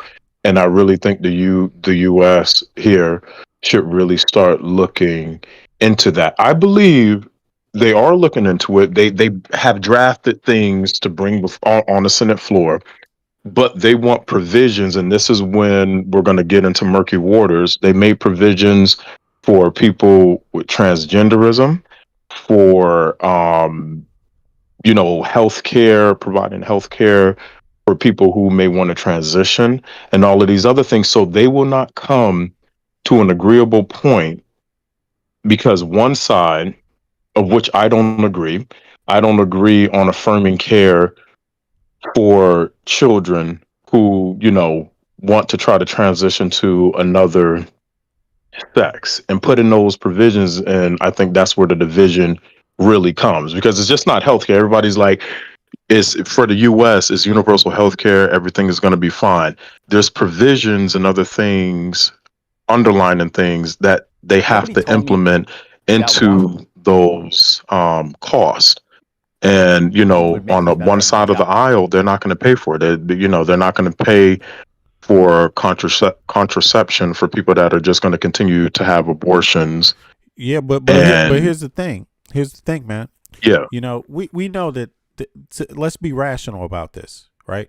First of all, it's another red herring, because the percentage of people that even need that is so minuscule. It is irrational to refuse everyone else the care that they want. See, that's the problem right there. Making excuses.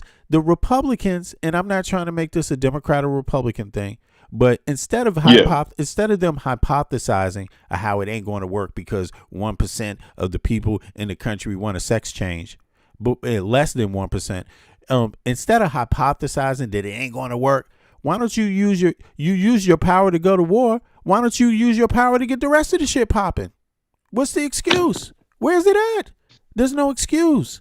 See, they could have done that already. They can do that right now, but that's not what they're doing. And again, it's not we don't even have to call it a Republican Democrat thing, because me personally, I'm past all that shit. You see what I'm saying? You know, because I have health care. I can look a Democrat representative and a Republican representative and say, hey, I'm American. I was born in Washington, D.C. Both sides of my family go back to the colonial period. I have universal health care living outside of the U.S. My kids have it too. I have universal education living outside of the U.S. Now, you could take all motherfucking day with your family and your neighbors and your community. I ain't waiting on your ass. That's what I'm saying. What's the excuse? TikTok. Yeah. Okay, well, I got to go to the doctor's appointment while you are going to the doctor off of the American people's tax dollars. You see what I mean? You're not even providing it for other people.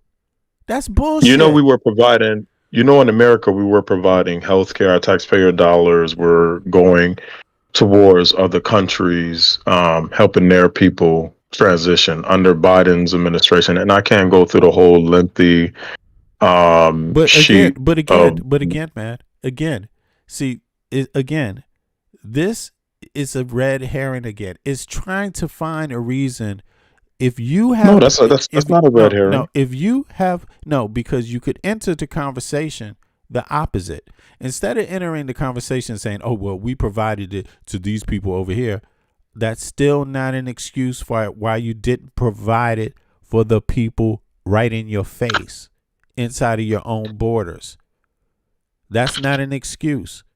You see, they're saying, what they're really saying is, you know what, let's get together and have a meeting and figure out how many trans people there are out there. We want to spend the taxpayer dollars. Let's have a meeting today. Everybody, this building that we sit in is paid for by the taxpayers, right? They pay for it to keep it. And now they pay us a salary to come and meet here today. So we're going to come and meet here today too.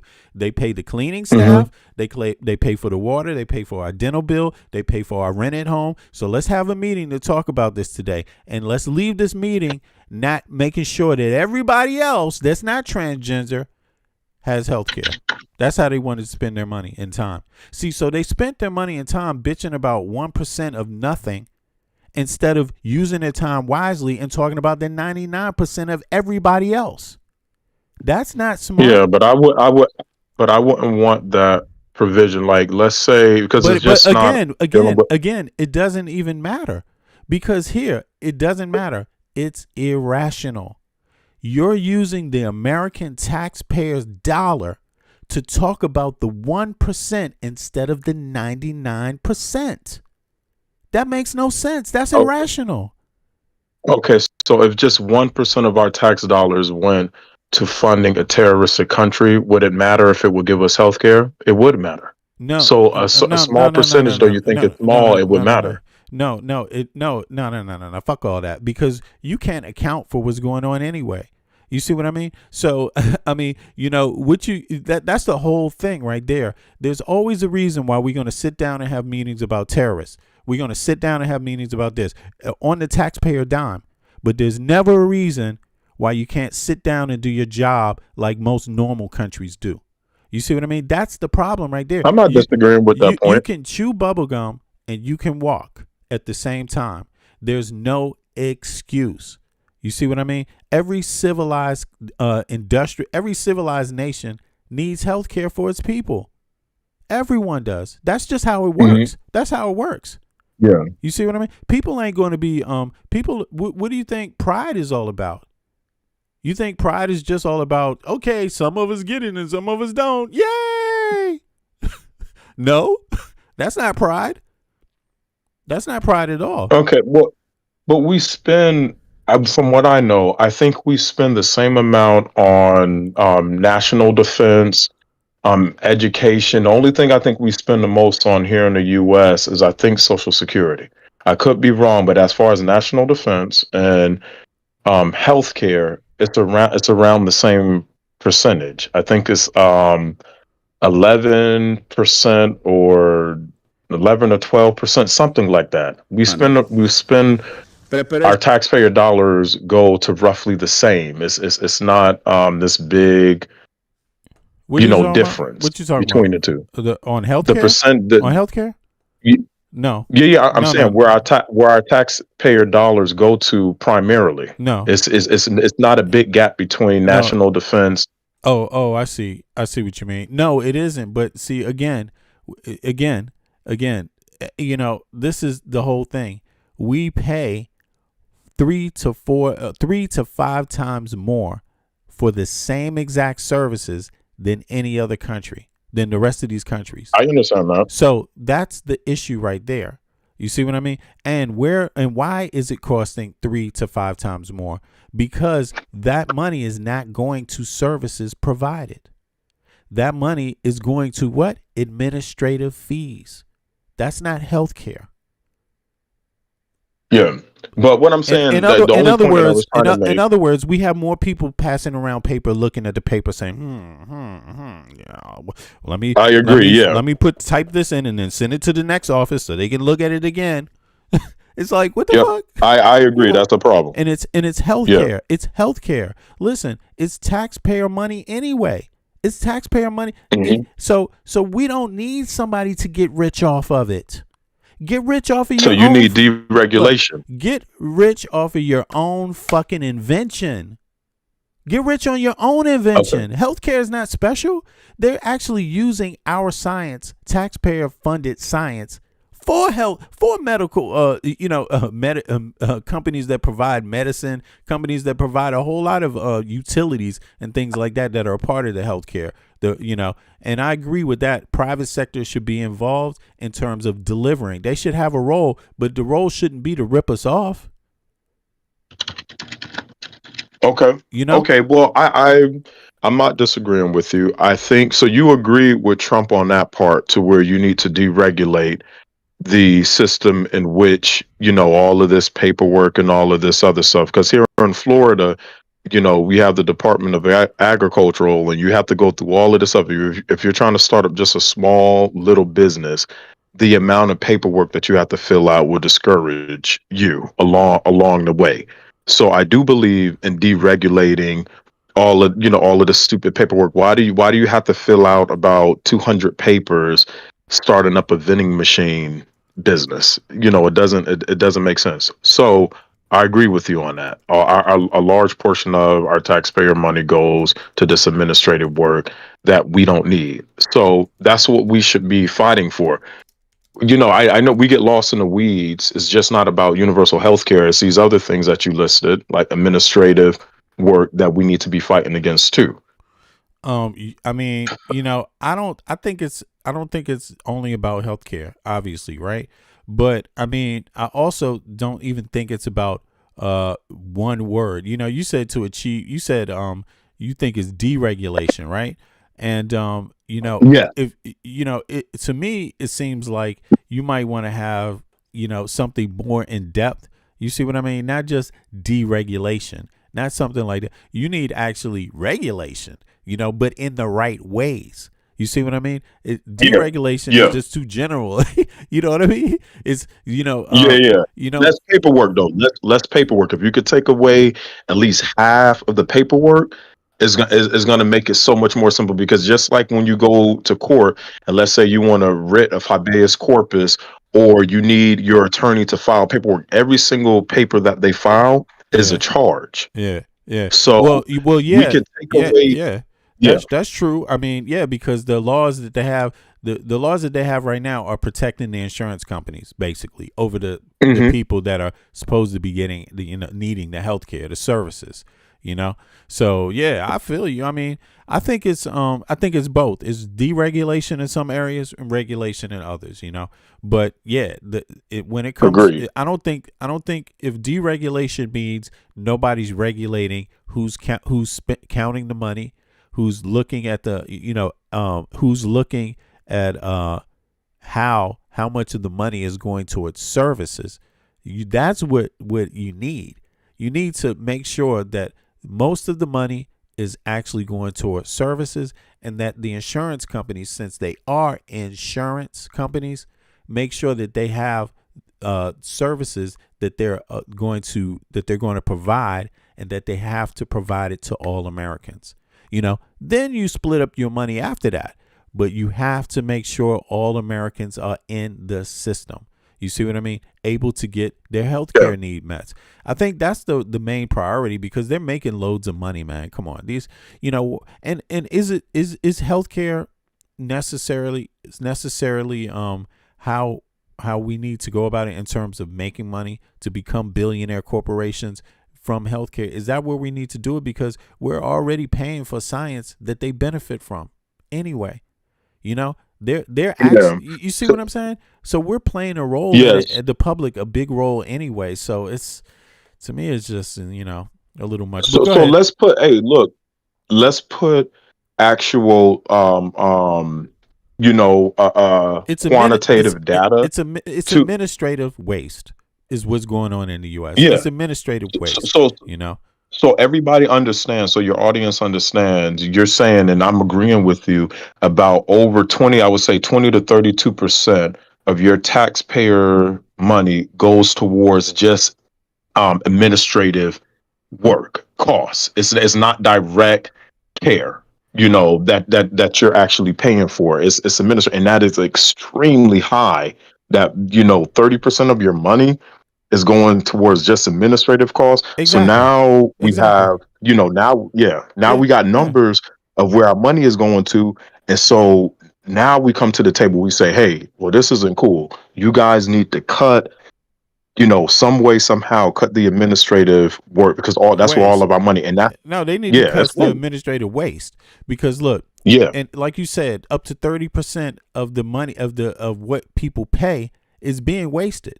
Period. 30% of what the taxpayers are paying, and then 30% of the people that receive it are paying, right? All that 30%, up to 30% is going out the window to administration, billing, fees, right? And that's the insurance companies. Yeah. And in a country like Denmark, it's 4 to 5% is administrative fees. Wow. So that's big. And that's a general standard across Europe. It's not as low in every country is 4 to 5%, but it's not higher than 10%. You see what I mean? In Europe. And why? Because it's such an important industry. Healthcare is important. It's just as important as education. We talk about not wanting foreigners to come to our country and take jobs, right? People complain about that. You taking my job. Well, why don't you make sure every American has an education? What the fuck? Wouldn't that solve it? Wouldn't that help us too? Like, if we're getting the best education on earth and we're able to get in there no matter how much our parents make or any of that, won't that give us a leg up on competing against others? Won't that help us compete outside of our country too and inside of our country? The education system, you're saying? Yeah, just having access to education. If we want less immigrants coming into our country taking jobs, I'm talking about real jobs, because I'm not talking about the phony jobs people don't want, because there's jobs that they complain about that they don't want either. I'm sure you don't want to pick potatoes. You know what I'm saying? No. Look. And this is what we talked about earlier. If you were to raise that wage to about 25, you let's say you raise it about 45%. You raise, we get it at maybe $25 to $30 an hour. Much more Americans would be preempt to go out there and do those jobs. The reason why they don't want to do them because the wage is just incredibly too low. It's not that Americans don't want to work; they're not going to work for those low end wages like the illegal or the immigrants that come over here. So if you were to raise that wage to that, but they would do it. They would do those agricultural jobs. But you don't want to pay. You don't want to pay more for vegetables, and what you want is this in a world where computer technology, where technology is such a big part of your life. You want our kids involved in that market. Anyone with no education at all can pick potatoes. Yeah, absolutely. You see what I'm saying? Like, but the future, we're not trying to figure out. The future is not in trying to figure out how to grow potatoes and pick them. Yeah, that's not where the future is. You see what I mean? We figured that out already. So we can just let anybody pick the goddamn potatoes. You know what I'm saying? And you're expendable. I mean, essentially, but you don't have to say expendable. It could still be. You can have seasonal workers, right? Yeah, but everything is agricultural is going more towards machinery. So if they can do it in half the time that then you're going to be out of you're going to be out of a job. Well, but they don't have it. It's always been going towards machinery. It's always been going towards machinery. But the thing about it is that we have to do things in a way that works for us too, for the people at the store. It's great to have a scheme about, hey, soon it's just all going to be machines. It's not going to be like that anyway. Yeah. But let's just say that's a great idea. But until you have a way to implement it smoothly so it doesn't wreck everybody's life, don't fucking do it. Let's roll with the plan that works. But how do you work on getting more machines in the fields and you're not working on getting more of your citizens in education? That still doesn't replace. One doesn't replace the other. Getting machines in the fields doesn't replace getting students in the school. It doesn't replace it. So you still got a future where people got to be educated for the future, for the new technology, for the new jobs, for the new industry jobs. You need training, you need education, you need access to tech schools to do it. You see what I mean? And that's the thing. I think what tends to happen here is we tend to say, I can't do this because, and find a reason for it. It's like, no, putting machines in fields doesn't replace putting American citizens in college cheaper and in technical schools cheaper. It doesn't replace that, because all these other emerging industries is where the world is going, including the United States. The potato field is the easy thing to deal with. You just need to get it working. Stop flipping around and flipping the buttons on it. Make it work so it's cheap. If you can't make it work so it's cheap, then what are you doing? But I mean that's just an example of what we can do now. If you were to, so we attacked healthcare. We said administrative work, 30% is going towards nothing, and then 40% you're not even talking about hospital administrative work, which is much, much higher. I think that's almost 38 to 42 or 41% of your taxpayer money goes towards hospital administrative work. So we need for healthcare, we need to attack those. That's one aspect. And then for education, you want universal education to where community college is free for everyone. Well, I think if we truly believe that we're afraid of foreigners taking our jobs, because if you say take our jobs, I'm assuming you're not talking about the potato field. So, I don't know. I know for a fact that these Americans complaining about jobs are not complaining about the potato field. They're not. That's not the job. Okay. They have it in their mind that they got a big tech job working in an office where you have to have a trade skill or even in the street, an electrician, some kind of trade skill or a skill in technology and innovation, something, right? Just something else, a better job. It's nothing wrong with picking potatoes, but look, you're going to work yourself to death. Okay.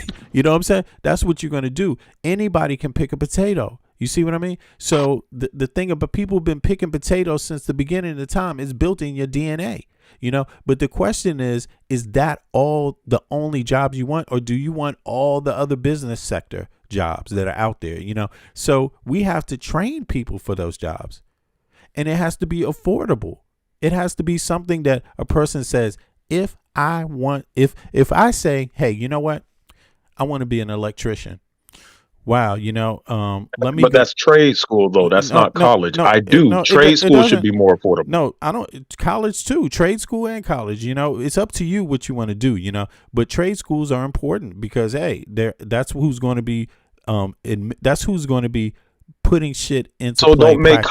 Don't make college free. Attack trade school. Trade school is more benefits because you can immediately be put into work rather than sitting with a degree. But why? And not But why? But what's the issue? What's the issue about college being?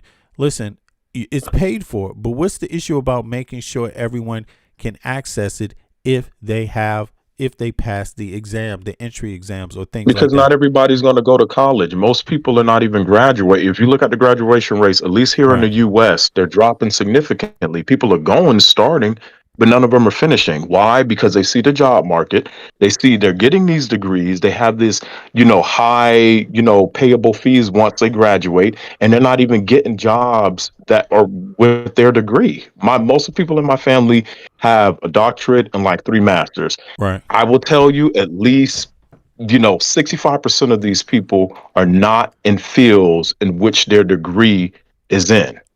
And that's just the reality. So I don't think college is the best answer. Trade school, however, I do believe they should make trade school free to every single person. And in our industrial populace would skyrocket.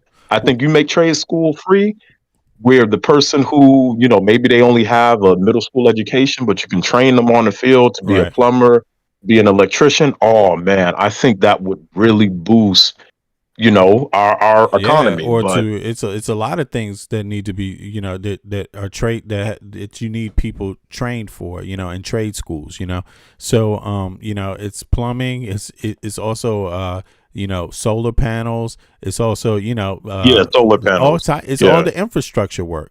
It's all the infrastructure work, So, so I think that's a key area. But I agree. I mean, it doesn't, trade school is very, very important. But see, me, I'm not into to going out and saying you don't need it for universities.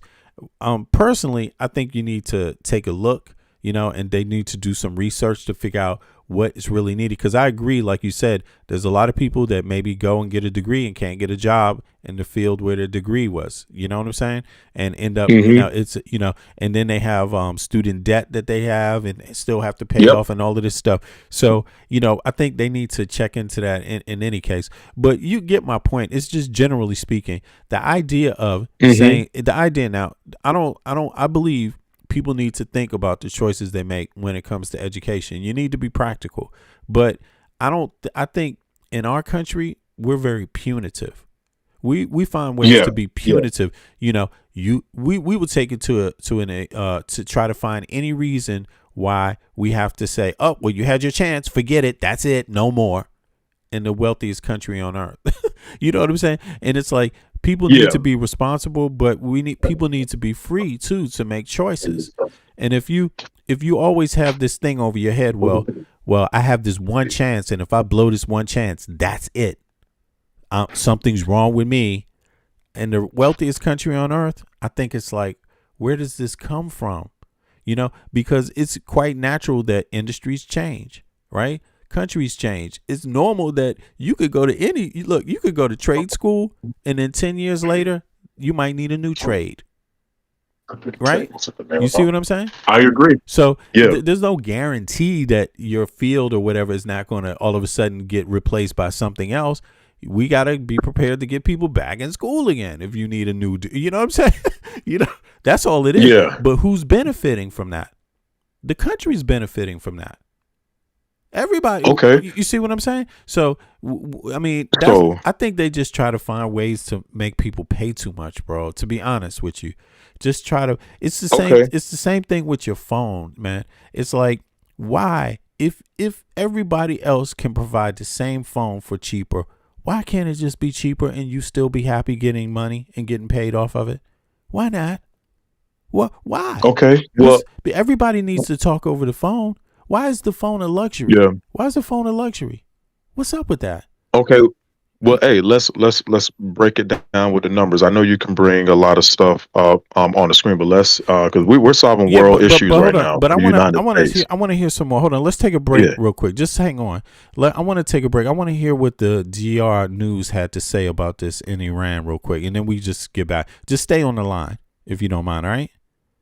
Yeah, most definitely. Yeah, just stay on the line here. Let me see what they're saying about this. Across the Gulf, as Iran launches retaliatory strikes, waves of missiles and drones have targeted Saudi Arabia, the United Arab Emirates, Bahrain, Qatar, Jordan, and Kuwait. Iran says it's targeting American bases in the region. And major airlines have cancelled flights across the Middle East. Israel, the United Arab Emirates and Qatar have closed their airspaces, and planes en route to cities like Tel Aviv have been diverted. All flights have been suspended at Dubai's international airport until further notice. Authorities have advised passengers not to travel to the airport and to check with their airlines for flight updates. It marks the latest upheaval for air travel in what is a usually very busy region. Journalist Emily Gordine joins me now from Dubai. Emily, hi there. We're hearing reports of waves of explosions in Dubai. What can you tell us about that? Well, in Dubai, there have been drones have been spotted around the Burj Khalifa, the tallest building in the world here in Dubai. But we've also heard about strikes when you are out and about. You will occasionally hear interceptions in the air, loud explosions, essentially. We understand that a hotel on the Palm Jumeirah was also hit by a strike. Video footage shows fires that broke out at the scene. And so the atmosphere in Dubai is understandably very tense. People have been all day trying to go about their days as much as possible, also in the light of the fact that the city is not made, does not provide shelters. It is not built with a shelter infrastructure, so people almost have no choice. And it also has to be said that Dubai in the past has been considered one of, if not the safest city in the world. That's why also tourists have been flocking here, despite warnings that a conflict could erupt in the region. And now that image of a city that is exempt from conflict around it, that's now getting a real dent.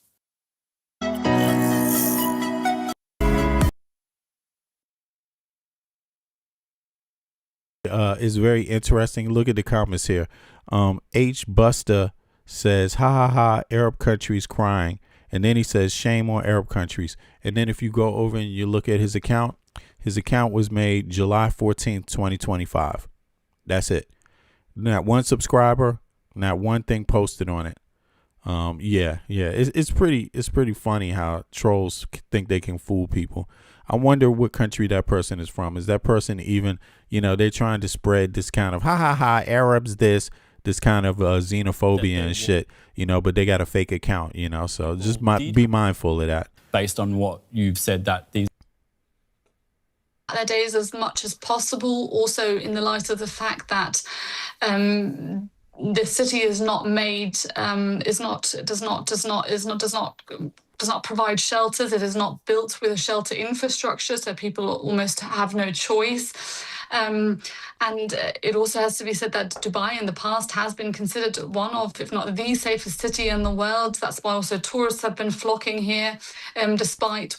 Yeah, I'm pretty sure that person. Conflict could erupt. I'm pretty sure that person's not from the UK, and this is how trolls work. They try to get ethnic beefs and, you know, national beefs against people, conflict against people, but they hide their identity and they pretend like they're representing a certain nationality. Like he says he's from the UK, but I doubt that very seriously.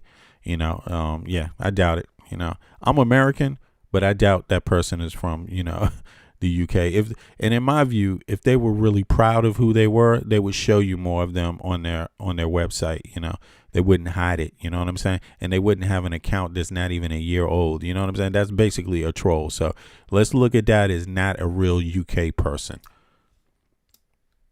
The region, and now that image of a city that is exempt from conflict around it, that's now getting a real dent. Now, we've got some brief footage from the Dubai Hills that was shared with us. We can show some of that. You've said that there was warnings that something could erupt. So people did have an inkling, based on what you've said, that these attacks might happen? Well, people expected Iranian retaliation maybe on US bases in the United Arab Emirates. What they did not expect were strikes on civilian targets, and the fact that drones have been spotted around the Burj Khalifa in central Dubai is a shock to people, and so is the footage coming from strikes on hotels, on local areas like the Dubai Hills that we can see in the footage just now. That is a real surprise and a real shock to people, because that is not what they had expected at all. And did I hear you correctly in your first answer that people don't have air raid shelters to go to? That's right. They don't have air raid shelters, and in a lot of cases here in Dubai, you also don't get warnings on your phones. In Abu Dhabi, there reportedly had been some notifications urging people to go inside to seek shelter there if you want. But in Dubai, so far, there have not been any air alert, like air sirens. There's not been any notifications on the phones. So basically, the only time when people realise that there is a threat incoming is when they hear the explosions in the air, when some of these attacks, some of these strikes are intercepted by the Emirati air defences, which have been quite successful, we are told, at fending them off. But it has to be said that they've also gotten a fair bit of support by the Americans that have, built up massive military capabilities in the region over the past few weeks. So Emiratis and the people who live here, as well as the tourists who come here, all they can really do is, at this point, stay inside and hope that their building where they're staying is not hit in any ways. Emily Gordine, a journalist in Dubai, thank you so much for that.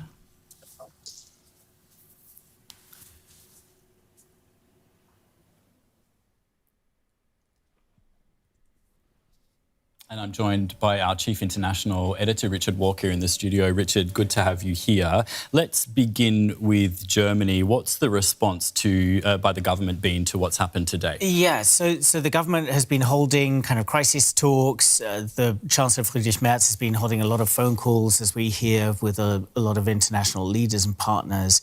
And yeah, he put out a statement, which I think was quite interesting. It was quite a sort of carefully worded statement, because it's a statement that, on the one hand, is very critical of Iran, calling it out for, not having provided, really good answers in the negotiations that have been taking place, that they have not agreed to shut down their nuclear program, that they have not agreed to shut down their ballistic missile program, and so on. So very critical of Iran, and trying to sound vaguely supportive implicitly for the United States and Israel, on the other hand, but not going as far as actually saying we support this.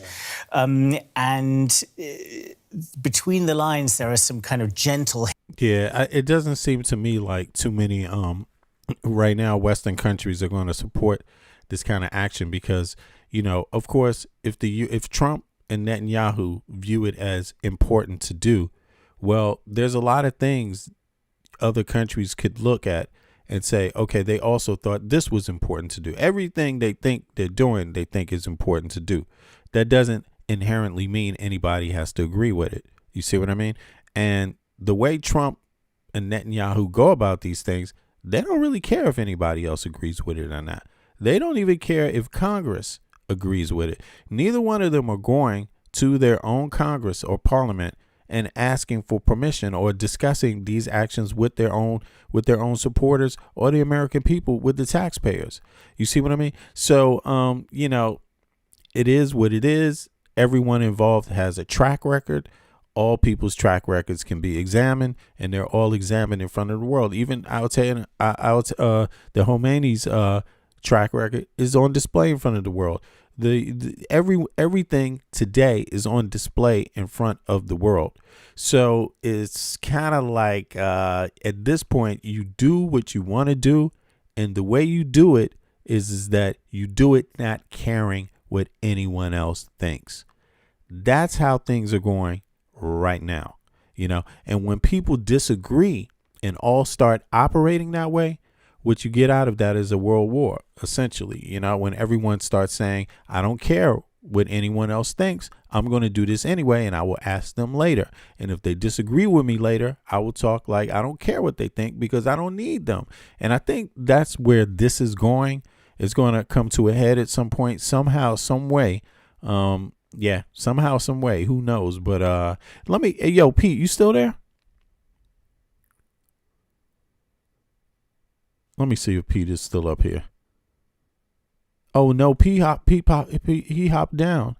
Okay, he's not there, so he couldn't hear me. Okay. So but in any case, let's continue and hear some more. See what they have to say here. Hints of concern. For instance, Friedrich Merz calling for a resumption of negotiations, saying that would contribute to, you know, lowering the risks for the region. So implicitly, that maybe this violence is increasing the risks of the region. But I think these cautiously worded statements sort of point to the sort of dilemma that the Europeans find themselves in that they're not really players in this.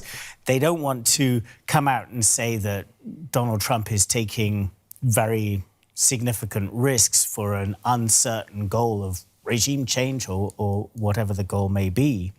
And also concerns about international law. Exactly. How does this cautious position by the Europeans square with international law? Yeah, so I think they wouldn't say this publicly, but I think most European governments would probably look at this and think, okay, well, this does not square with international law. You know, it does not have UN Security Council backing.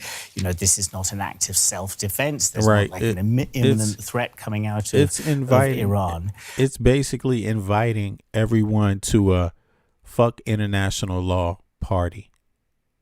That's a World War III. When everyone says fuck international law because no one's following it, what else is to come? You know? And I would be quiet.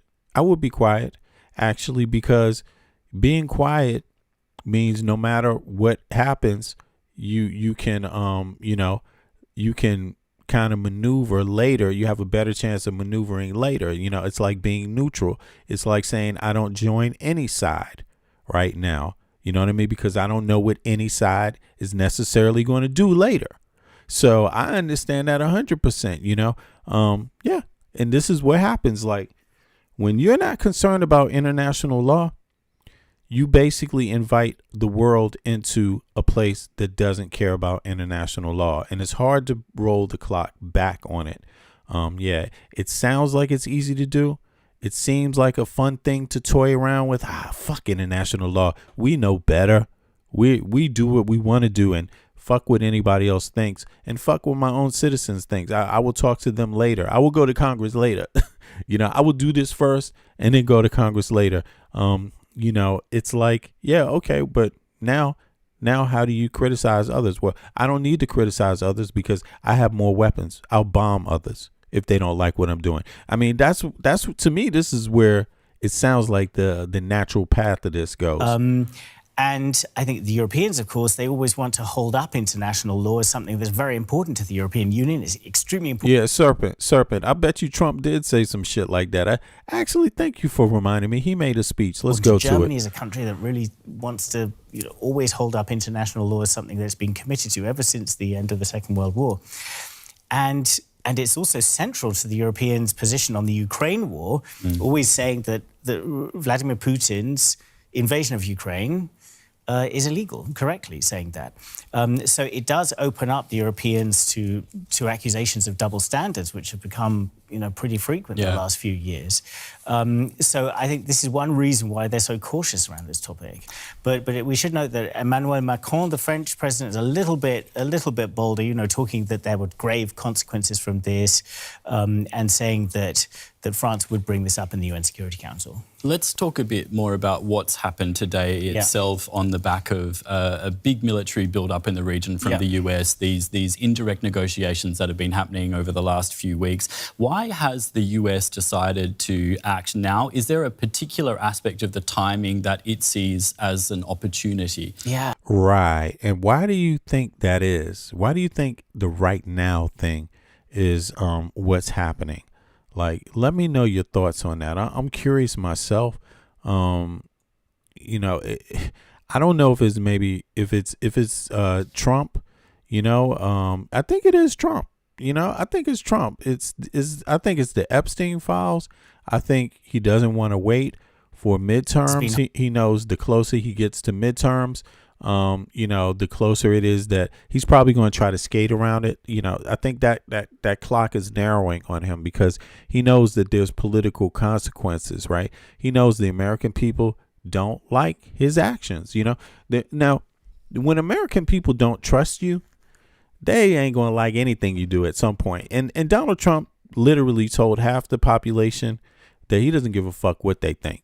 So he knows that. He's told half the population that he thinks they're deranged, that they, that liberals and woke people are basically trash, and so there's a lot of people now it took some time, but now a lot of MAGA people have turned against Trump. You know what I mean? Like they're visibly upset about Trump, about the economy, not focusing on America first, getting engaged in these foreign wars.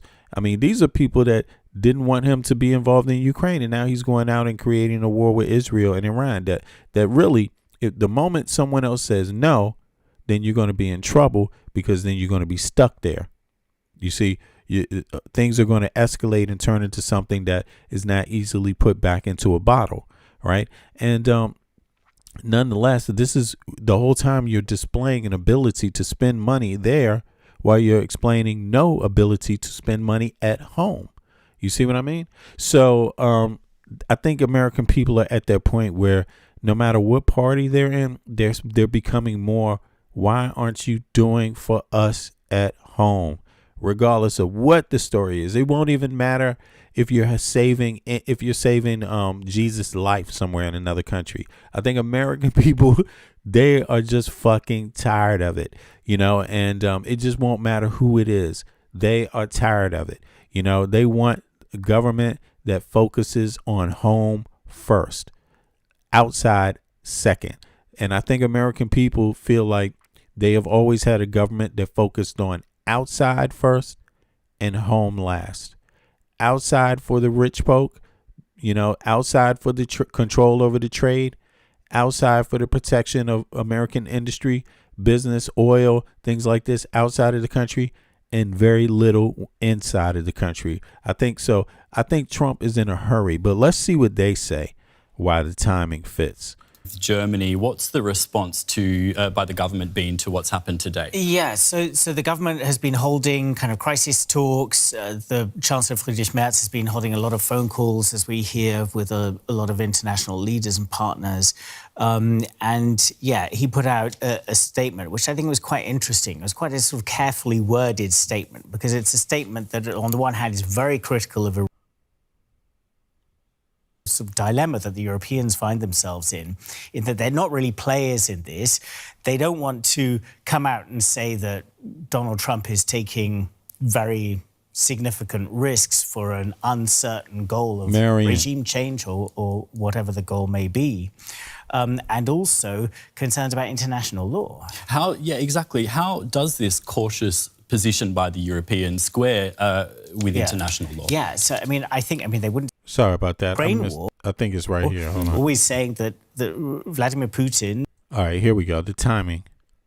Germany is a country that really wants to always hold up international law as something that's been committed to ever since the end. Oh, right. I'm missing it. Sorry. Let's talk a bit Here we more go. about what's timing is what I was looking for. Here we go. Happened today itself on the back of a big military build-up in the region from the US, these indirect negotiations that have been happening over the last few weeks. Why has the US decided to act now? Is there a particular aspect of the timing that it sees as an opportunity? Yeah, I mean, it is interesting because it really is very much a war of choice, isn't it? I mean, there's no ticking time bomb which is forcing Donald Trump's hand here. They're just forcing the Israelis. You hear that? You hear that? That's crazy. So it's no ticking time bomb. It was a choice by Trump. His hand here. There's no sense that the nuclear program was, about to make some huge step. In fact, it was hugely set back by the Americans last year. I mean, one trigger has evidently been the protest that happened earlier this year, and Donald Trump kind of came out and he said, help is on the way at that time. And it's taken a long time to build up that force. One factor is the sense there's an opportunity that Iran is still weakened after everything that happened last year, the sense that the negotiations haven't been getting anywhere. But also you have this sense of this force. Yo, visionary, it's true. They say the Iran leader has been killed, is dead. But let's try to confirm that too, though. I'm glad you asked that, actually. It's there, it's ready, and you cannot maintain that kind of degree of readiness for a very long time. So maybe a mixture of these things. And the overall goal? Yeah, so I mean, Donald Trump's statement that we saw is really fascinating. It's really worth watching or reading in full. Partly for this mix of goals that he sets out. So he talks about, taking out the ballistic missile capabilities, destroying the Navy, setting back the nuclear program even further. All right, here we go. So listen, as of Sunday morning, March 1st, right, 2026, obviously, there's a major global dispute regarding the status of the Ayatollah Ali Khamenei. While the U.S. and Israel have officially declared him dead, the Iranian government continues to insist he's alive. So maybe he's alive. Yeah, because I can't confirm. I mean, what the just like I can't know what's in the Epstein files until they release it. I can't confirm, right? So the situation remains highly volatile following the massive joint military strike. Yes. So yeah, and there's been a substantial amount of people killed. Let me see here. Let's see. Trump posted. He posted on Truth Social that Khamenei is dead. He cited highly sophisticated tracking systems and stated the leader was unable to escape the strike. Israel intelligence (IDF) says he's dead. A senior Israel official told Reuters Khomeiни's body was recovered from the rubble of the compound in Tehran. PM Netanyahu stated. There are many signs he is no longer alive. That doesn't sound too confident. Many signs? I mean, either he's dead or he's not. Okay, so Iranian state media says he's alive. They report the supreme leader is steadfast and firm and commanding the field from a secure location. They dismiss the death reports as mental warfare. The foreign minister of Abbas, right? Says he's alive, stated to NBC that Khamenei is alive as far as I know, but acknowledged the compound was hit. So, what is known for certain, right? The compound is destroyed. Satellite imagery of the Airbus, from an Airbus, and the New York Times confirms that the Beit Rabari Khamenei official compound and seat of power has been reduced to smoldering rubble. But this is propaganda. Just the way it's described, reduced to smoldering rubble. Yeah, I don't know. Just the way they describe that sounds like bragging. And we already know Trump is notorious for bragging. And we also know that there is a thing such as propaganda, and this is not neutral talk here. That's all I'm saying. Reduced to smoldering rubble. Yeah, okay, great. Thanks a lot for telling me. Anything else important to know? Now, other leaders confirmed dead while the supreme leader's fate is debated. Israel has confirmed the deaths of several other top-tier officials in the same wave of strikes, including Ali Shamkhani, top advisor, Mohammed Pakpour, IRGC ground force commander, Ground Force Commander. Okay. Aziz Nazarzadeh, Defense Minister. Silence from the leader. Okay. As of 2 a.m. IST on March 1st, there's been no video or audio proof of life from Khomeini himself, which is unusual given his historic pattern of appearing quickly after major events. Okay, well, let's check in on that one. Yeah, so there we go. If his death is confirmed, the Assembly of Experts, an 88-member clerical body, is constitutionally required to select a new leader immediately. Speculation. I mean, what if they just put a new leader in there? What would that mean? That would be the exact same thing as Venezuela. So we will see. We will see if Trump follows up with that. We will see. Although it already was set back. But the fact that it ends in this quite clear call for regime change. Yeah. He says, lay down your arms. But what will regime change be? Would it be the number 2 from Iran stepping up, just like in Venezuela?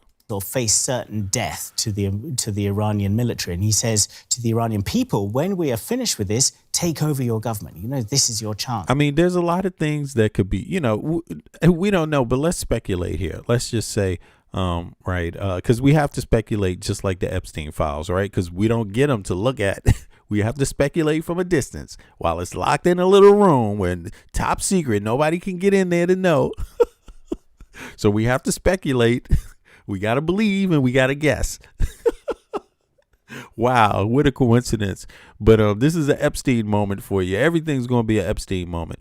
But listen, look, if I just got hit, I'm just going to tell you, there's no shame in hiding from the U.S. military.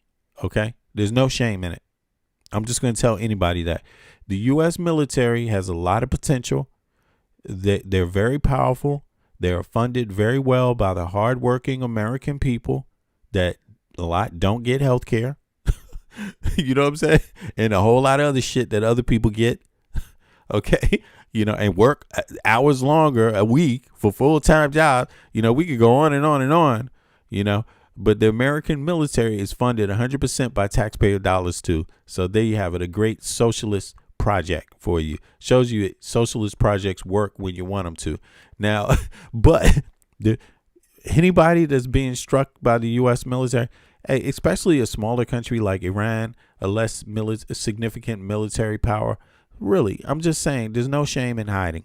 You don't need to get on the phone after and prove shit. Okay? Just that's all I'm saying. As an American citizen, you don't have to prove anything. The main goal is trying to stay alive. That's good enough. Okay? How you do it doesn't even fucking matter. Okay? Why? Because you're dealing with a military power that has a lot of listening devices, can listen from anywhere. You don't know what they have. So staying off of the electronic devices might be good. Staying hidden and not moving around probably is great. You see what I'm saying? Even preparing for a strike, you know, would be great. Knowing in advance would be great. But definitely know that they're looking for you and trying to kill you. So, you know, hiding, hey, man, go for it. I don't think it hurts. It hurts anybody because it's one thing to be an equal power and just stand out there and be like, we ain't hiding from you. But that's not what this is. This is not an equal power. Not to the U.S. government. It is absolutely nowhere close to being anywhere to an equal power. So hiding and running, hey, man, that's okay. That's considered okay because anybody can be brave behind the most powerful military on earth. It doesn't take a lot of guts to be brave behind the most powerful military on earth. You know, so, but let's see here. Dead or alive, the great spirit of Iran will live on. True. Trump has perfectly described himself as a nutty Yahoo in the description he put forward about the supreme leader. Let's go and check that out. And also, I want to check out one other thing. So let me see here. Let me flip over to this. And then I'm going to pull up Trump's speech he made. And then let's look at the letter that he also put out. Let's check that out. I appreciate that. Was driving me crazy. Yeah. Again, you know, there's going to be different people. There's different groups of Israelis. There's different groups of Iranians. There's different groups of Americans. All right. And then there's subgroups of both. Right. And so there's different groups on both sides. And that's just a fact. So me and myself, I don't have anything against any Iranian people. I don't have anything against Iranian culture. I don't have anything against Iranian history. I know Iranians are proud people, and I think a lot of the history is a great history, period. A lot of people around the world, I'm a history buff, so I like history, and I think most people have a lot to be proud of in their history. Everyone has something great that they can point to, something that makes them special, or some contribution they've contributed to mankind, and that's including Iranian people, period. You know what I mean? So I don't have any bias towards Iranian people. Whether people want to talk about the government, I understand, that's fair game. Talk about the government. Israelis have people that don't like Netanyahu. Americans have people that don't like Trump, and there's people in Iran that don't like Khomeini. But the question, I just want to say this, Iranians, no matter who you are, you don't have to worry. Everyone knows you're not an equal power. Your military is not an equal power to the U.S. So hiding while they're bombing you, hiding and not jumping out and saying, "Here I am, yo, here I go. Everybody, where's the phone? Come and find. I'm right here. I'm located here, satellite." I'm saying, if you're not doing that and you're not doing it so fast, don't worry. I don't blame you. You don't lose any pride, because you're dealing with a dangerous ass fucking military. The U.S. military is goddamn dangerous, And so that's all I'm saying. You don't have to prove anything, And I hope Iranian people figure it out. But the other thing I want to say is that, listen, you must understand, Trump is not doing this for any goddamn Iranian. He's not doing it for any Iranian. Trump has declared he doesn't like he's put a ban on majority Muslim nations from even entering the U.S. Trump relies on a base that is openly hating Muslims. They openly hate Muslims, openly hate Jews. I don't even know why Netanyahu's fucking with him. They openly hate a lot of different people. Don't you get it? So whatever this is about for Trump is about for himself. He definitely didn't do it for you. And now I'm not saying you shouldn't fight for your rights. Civil rights is a real issue. Was the leader regime oppressive? I believe they were oppressive. Yeah. Does that mean, as an American citizen, I think it's okay for us to be doing all of this shit without taking care of our people at home first? No, that's where I differ. I'm tired of all of this.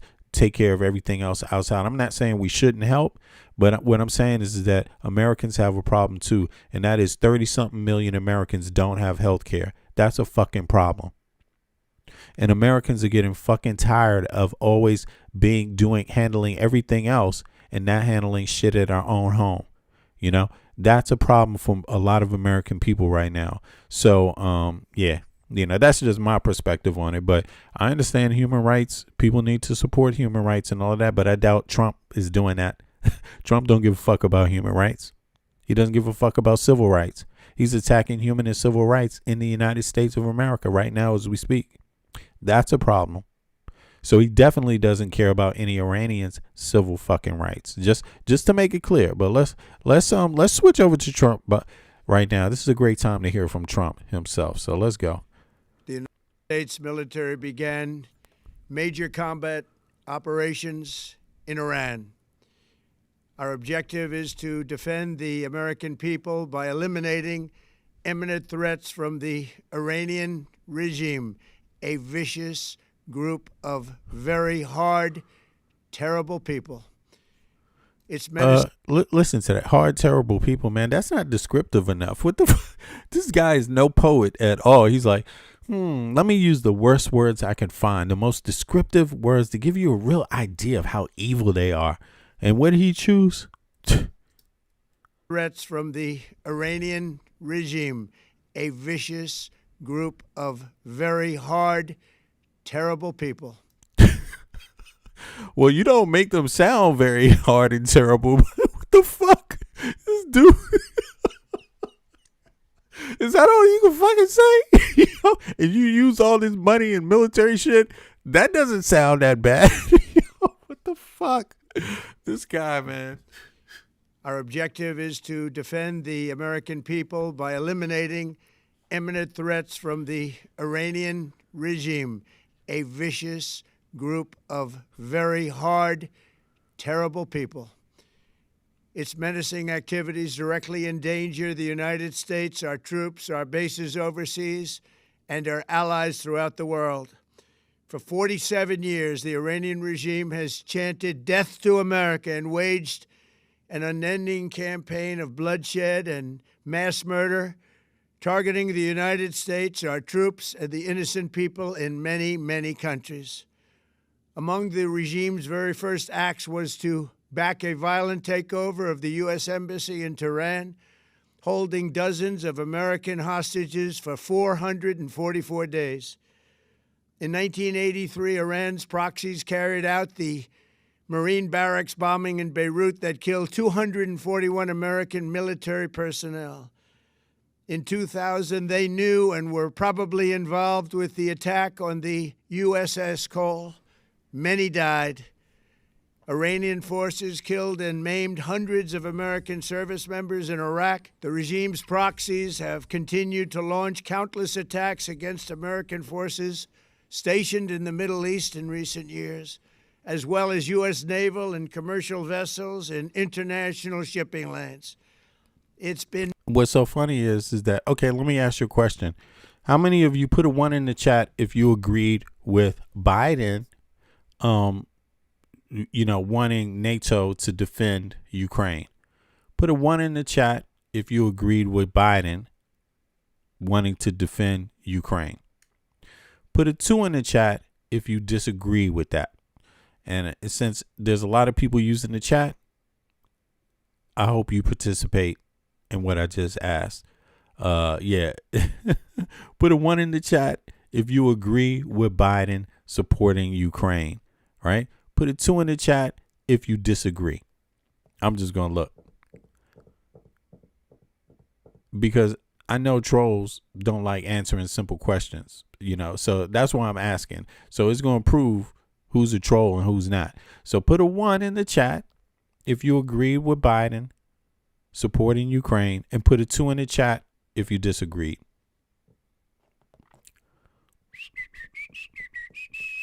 You see, the people with the biggest mouths, they can't answer the simplest questions. You see that? That's just how it is.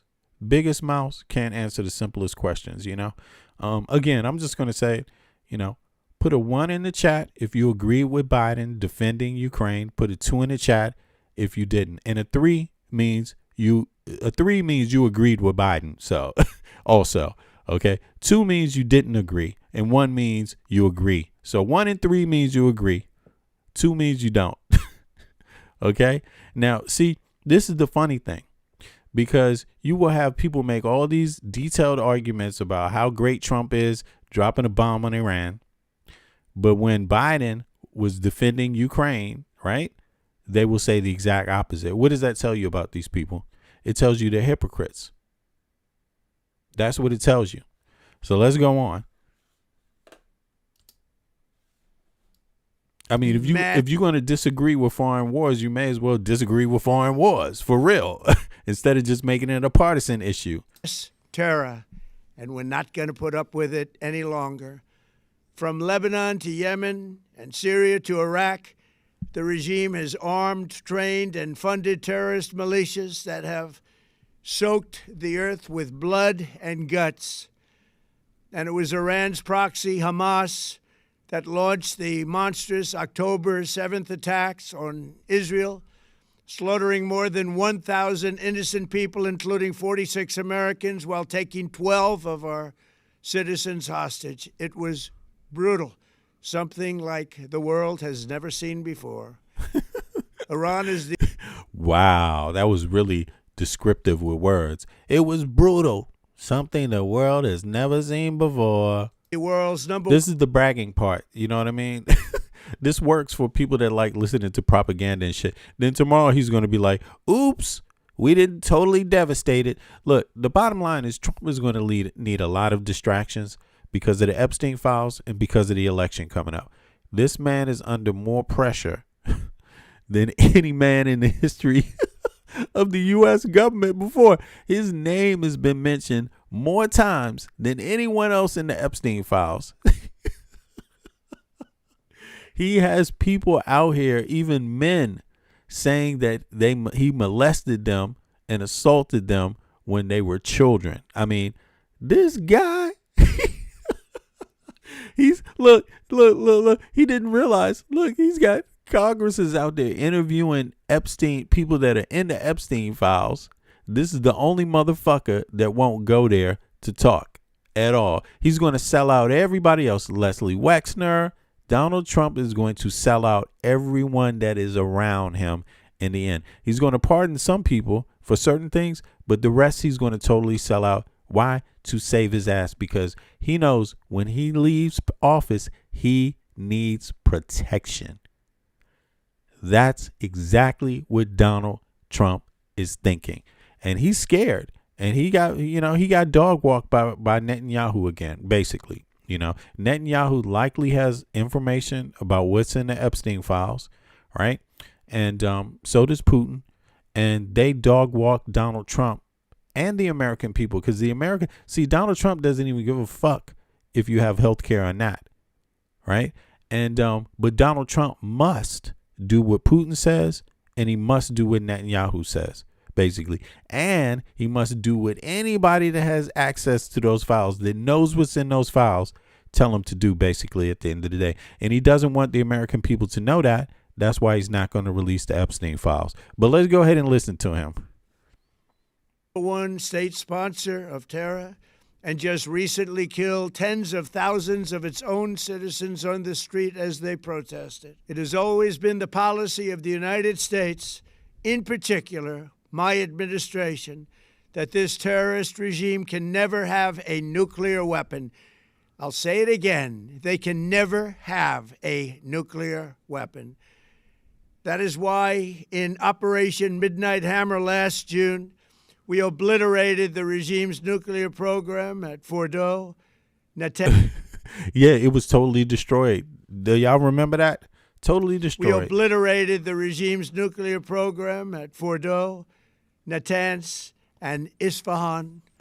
After that attack, we warned them never to resume their malicious pursuit of nuclear weapons, and we sought repeatedly to make a deal. We tried.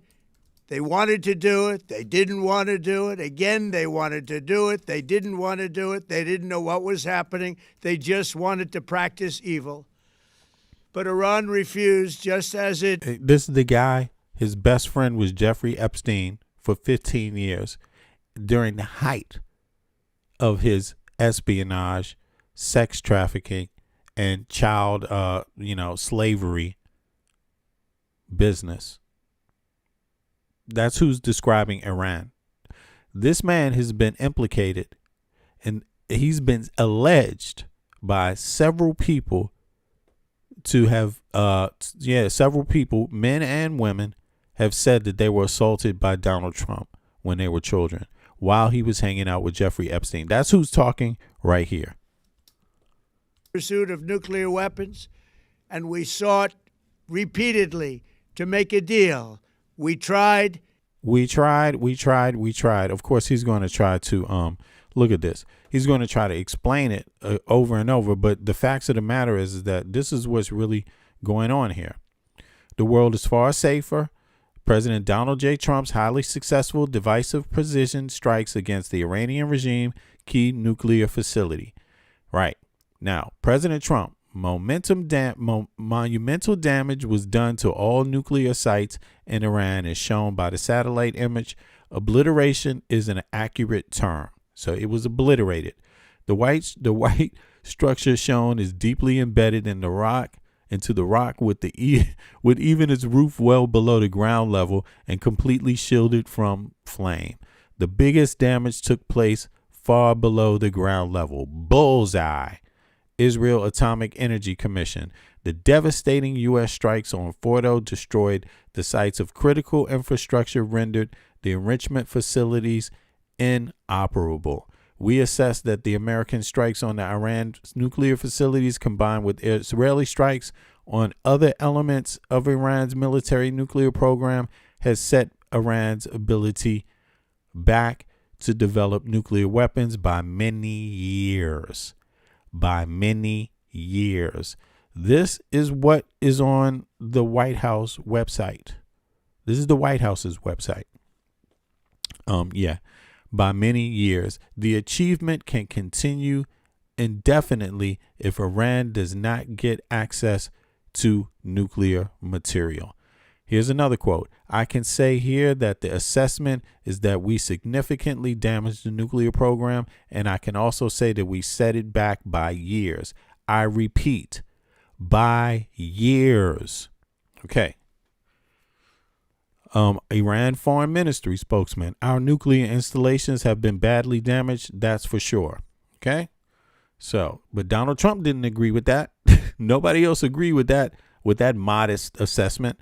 Okay. Vice President J.D. Vance, I can say to American people with great confidence that they are much further away from a nuclear program today than they ever were 24 hours ago.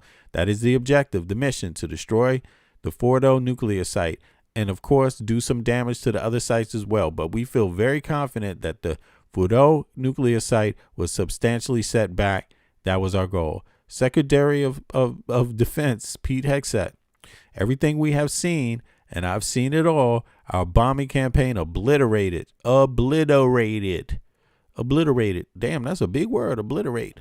In any case, there it is. People have seen that. What, they want me to join this bullshit? Look at this crap. I ain't joining this shit. All right, so let's pull that out. Now let's hear more from Trump. Let's hear his honest review. The guy who never takes the Fifth Amendment. Let's hear what he has to say about bombing Iran. They wanted to do it. They didn't want to do it. Again, at Fordo, Natanz. Here we go. You see that? That is why we just read about Fordo. Here we go. In Operation a nuclear weapon. That is why in Operation Midnight Hammer last June, we obliterated the regime's nuclear program at Fordo, Natanz, and Isfahan. After that attack, we warned them never to resume their malicious pursuit of nuclear weapons, and we sought repeatedly to make a deal. We tried. They wanted to do it. They didn't want to do it. Again, they wanted to do it. They didn't want to do it. They didn't know what was happening. They just wanted to practice evil. But Iran refused, just as it has for decades and decades. Look at this. Henny Locks. He wants the troll. He wants people to believe that he's from the UK. I'm from the UK, and Trump has just done the world a favor. Okay, let's go look at his page. Join November 4th, 2022. Okay, how many of these accounts you got? You sure you from the UK? Nothing up here about that. Nothing up here about that being from the UK. No, I don't believe you from the UK. I believe you a troll. You know that that you're just out here trying to put people against each other and hide who you really are. Because if you were really proud, you would have some shit up there, you know, about the UK. You don't have anything up there about the UK. So I don't believe you anyway. Anybody, the rest of you go out there and believe, you know, they got troll farms where they pay people to do this shit, pennies that hide in other countries. So they've rejected every opportunity to renounce their nuclear ambitions, and we can't take it anymore. Instead, they attempted to rebuild their nuclear program and to continue developing. No. I'm having fun with these. See, they're trolls, man. See, what I never understand is why does a person think you can just get an account, get as many accounts as you want, and just go on the internet and say an opinion and people just supposed to believe you're not a troll? That's what I don't get. At least I have the nerve to actually show you who I am, qualify who I am, right? And in depth. I don't, you see what I'm saying? I don't just give my opinion. I actually back it up. You see what I mean? So why would you ever think someone would listen to you when you don't even have anything on your YouTube page in a world where we know trolls exist? Trolls are an everyday part of life. There's foreign countries that pay trolls. There's Americans that are companies now paying trolls. You know, maybe even 1/3 of the internet is just goddamn trolls. You see it on Facebook, you see it on YouTube, you see it on TikTok. I mean, it is what it is, man. But that don't mean I buy this shit. That doesn't mean I buy it. I don't even respect it. You don't show your face, you don't show who you are. I'm not gonna go too deep with your comments. Period. Long-range missiles that can now threaten our very good friends and allies in Europe, our troops stationed overseas, and could soon reach the American homeland. Just imagine how emboldened this regime would be if they ever had and actually were armed with nuclear weapons as a means to deliver their message. For these reasons, the United States military is undertaking a massive and ongoing operation to prevent this very wicked, radical dictatorship from threatening I think they shot him up and to give him a little boost, man. America and our core national security interests.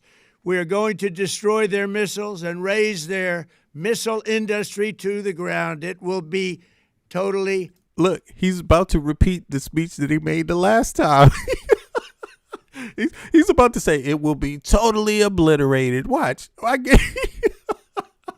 You see how Trump, he just, look, this is his game. This is his hustle. This is like being on 125th in New York and being approached by some guys with a table, you know, a little mobile table and 3 cups and shit. They already got the fix in. He's just going to tell you the lie, repeat it again, and you already forgot because you've been getting gaslit by this regime so much. You forgot just 2 months ago he told you the same little spiel right here. Same fucking speech. And actually were armed with nuclear weapons as a means to deliver their message. For these reasons, the United States military is undertaking a massive and ongoing operation to prevent... Something familiar about this? Something familiar about this speech? Have you heard this speech anywhere before? This very wicked, radical dictatorship from threatening America and our core national security interests. We are going to destroy their missiles and raise their... Hey, look, Henny says, mate, feel sorry for you Americans if half the people have this frame of mind. Hey, listen, I'm an American, but I don't live in the United States of America.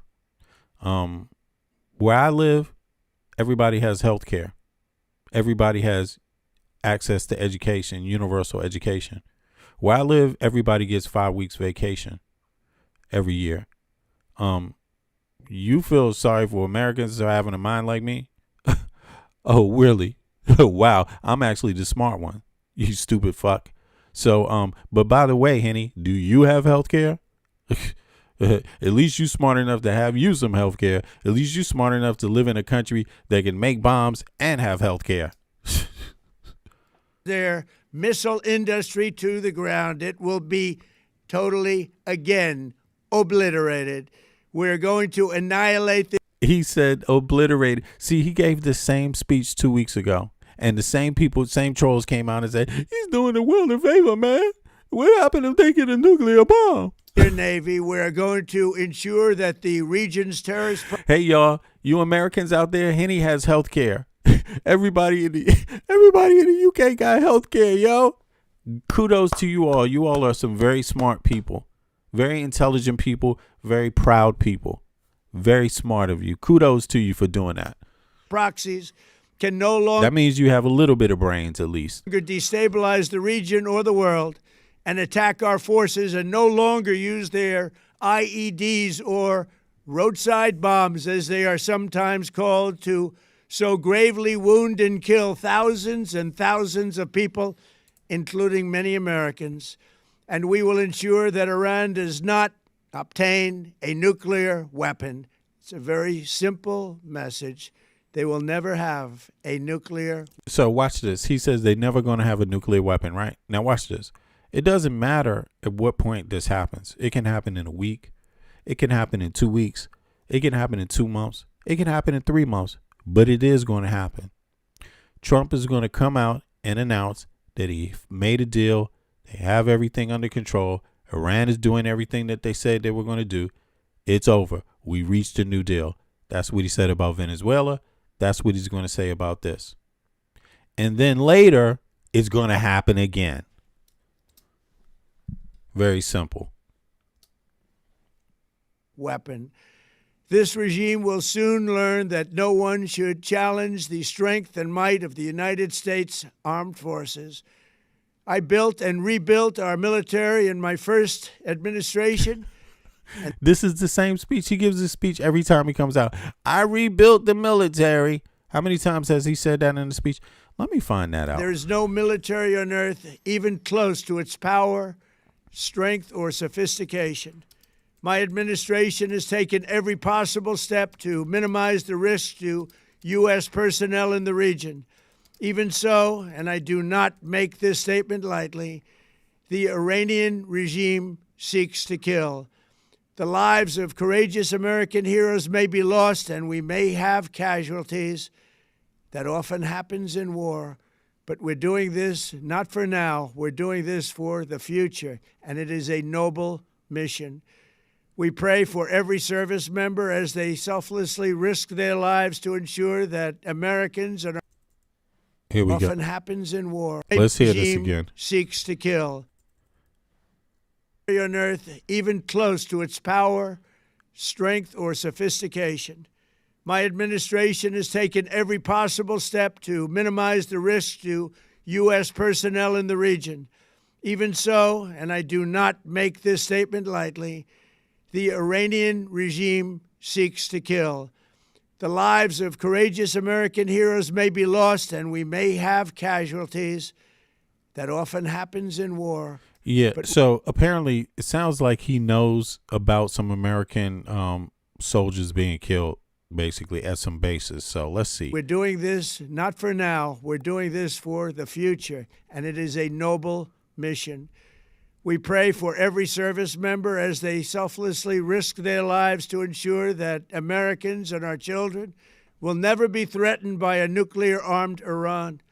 We ask God to protect all of our heroes in harm's way, and we trust that, with his help, the men and women of the armed forces will prevail. We have the greatest in the world, and they will prevail. To the members of the Islam... Okay, so Donald Trump has made this claim that he built or rebuilt the U.S. military, a central theme in his political rhetoric. So he says it all the time, right? He never gets challenges on, the reason why he says it here is because no one's going to challenge him. It's not and he's become so narcissistic that he only allows reporters at the White House that he personally approves of. You see what I'm saying? So it's not really free and open media, and they're only, if you annoy him and ask questions, you see how he berates people when they do that, especially women. But in any case, here, he's used it hundreds of times. Look, returning to office in 2025, he has revived the claim with even greater frequency, often using the same 2.5 trillion figure from his first term or citing new record-breaking defense budgets. Donald Trump just repeats the same speech. He's in, Groundhog Day, and a lot of his followers, they go along with this kind of spooky speaking, and they get caught in this little delusion that he has, the Trump derangement delusion, where they just keep, you hear how he talks too. It like adds to it. It's kind of not too fast, not too slow, just kind of like, like a drunk in a way. That's how Trump talks, like a fucking drunk, even though it's probably pills or something else that he's on, right? But check it out. The core claims 2017 to 26, right? Trump's statement generally fall into two categories: completely rebuilt or replenishing stockpiles. Now, 2.5 trillion claim. During his first term in the 2024 campaign, he frequently stated, "We spent 2.5 trillion on our military. We completely rebuilt it. It was a mess. It was depleted, and it's now the greatest in the world." Squandered, just like he said before that they completely obliterated Iran's nuclear capacity. He says these things over and over, no matter what the situation is. Squandered the narrative. Upon the entering office, he shifted the narrative to say he had rebuilt it again in his March 2025. So he said it in his first administration, in his second administration. He's rebuilt it several times. Every time he gets into power, he's totally rebuilt it just by a snap of a finger.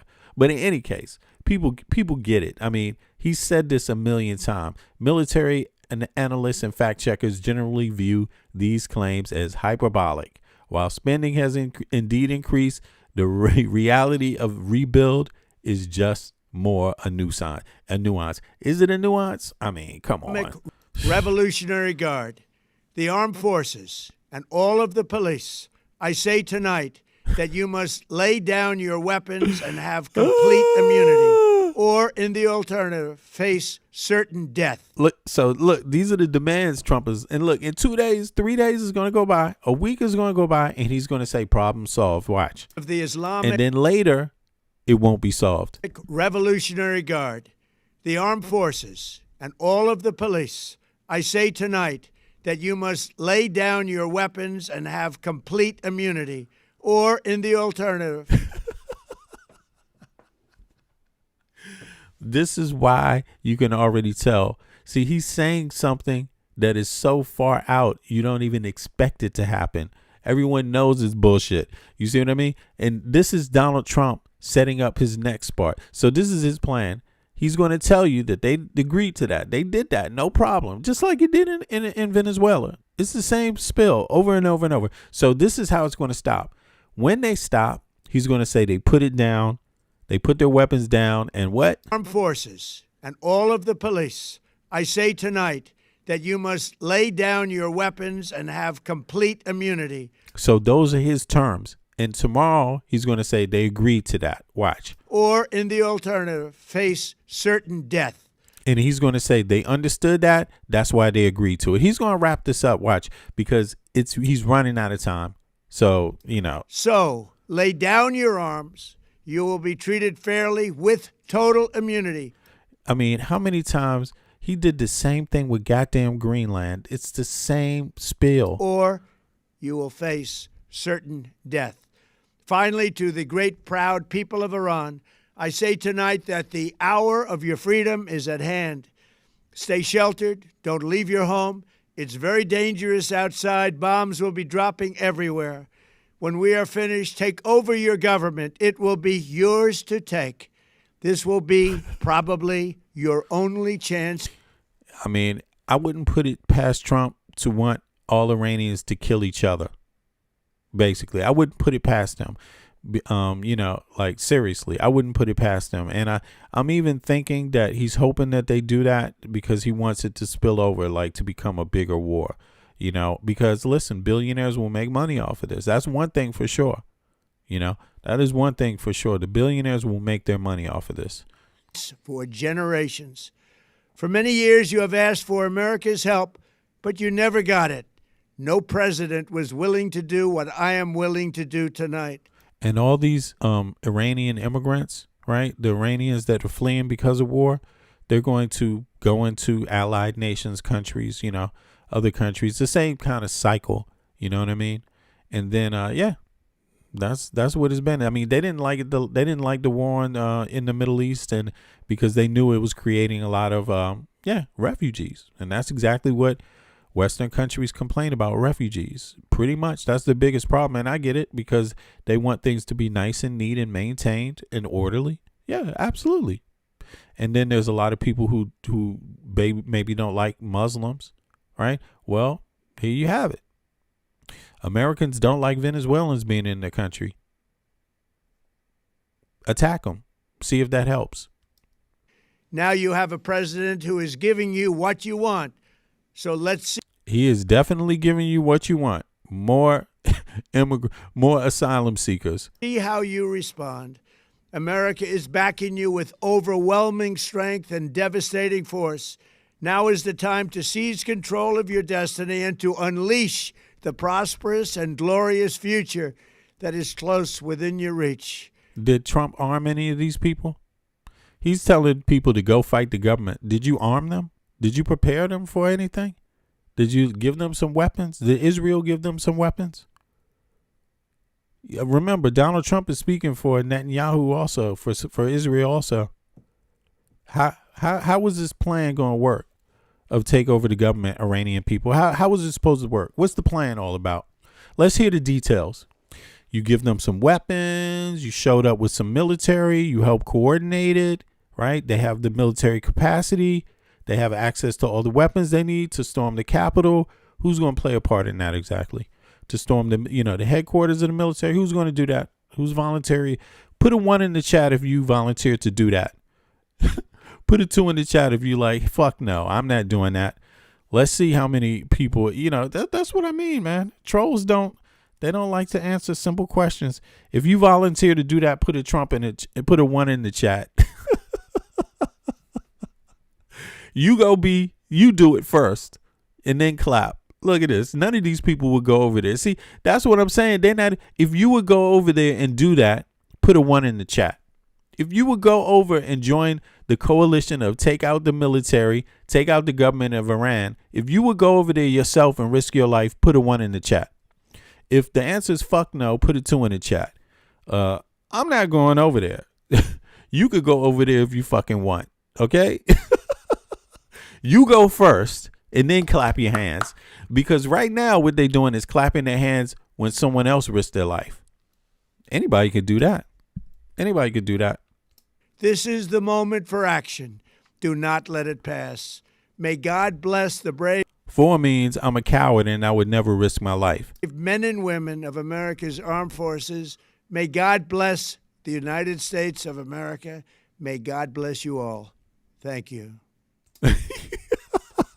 May God bless you all. Yeah. Well, I could say one thing for sure. Americans are not going to be voting for Donald Trump or anybody in his the other people in other countries can have him though. Donald Trump you could take him. If you want him in the UK, you can have Donald Trump and Elon Musk. Go right ahead. We don't want them in the US anymore. Let them have your private information and own the rest of your country. No problem. See, the thing about it is that when you're a big country like the US, it's not wise to do stupid shit. But even when you do stupid shit from time to time, you can survive it because you're powerful. Elon Musk, the richest richest man on earth, most countries could not survive what Elon Musk and Peter Thiel and these types and Trump have done in the United States. Most people, all these people are connected in the Epstein files. In most countries, you should be scared of your life. You should hope that you never have the problem that Americans have. Americans might overcome this, but most countries would never. Most countries would sink to that. They would sink to it. You see what I'm saying? Most of other countries are smart enough to know and love their people enough to know that everybody needs health care. That's not the U.S. though. So you can see the parallel. The U.S. got caught up in that. Different priorities, different morals, right? Different ethics. You see what I mean? And different outcomes. You see, they will be creating through these wars more asylum seekers, and other countries will be picking up the pieces for them.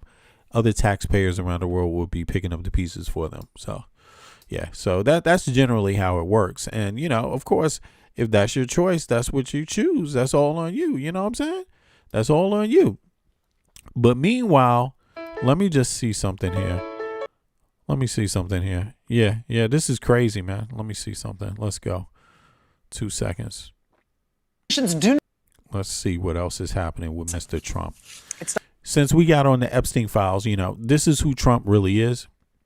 He's an Epstein file guy, and he's had plenty of people accuse him of sex trafficking. Now let me see here. Who are these people? There was a few people that actually accused Trump. Let me see. What's the lady's name again? Who accused Trump of sex trafficking her?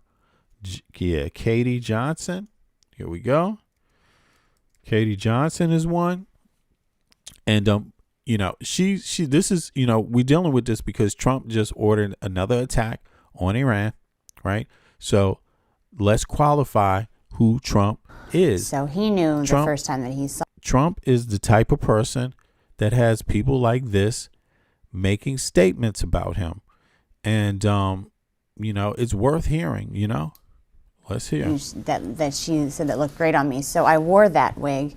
And Donald Trump had specifically asked about me because I remind him of his daughter. And she said, well, she's 13 as well.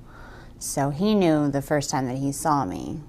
But he took a liking to me because I look like his daughter. The reason I'm coming out now is when it happened originally, I just wanted to forget about the whole incident.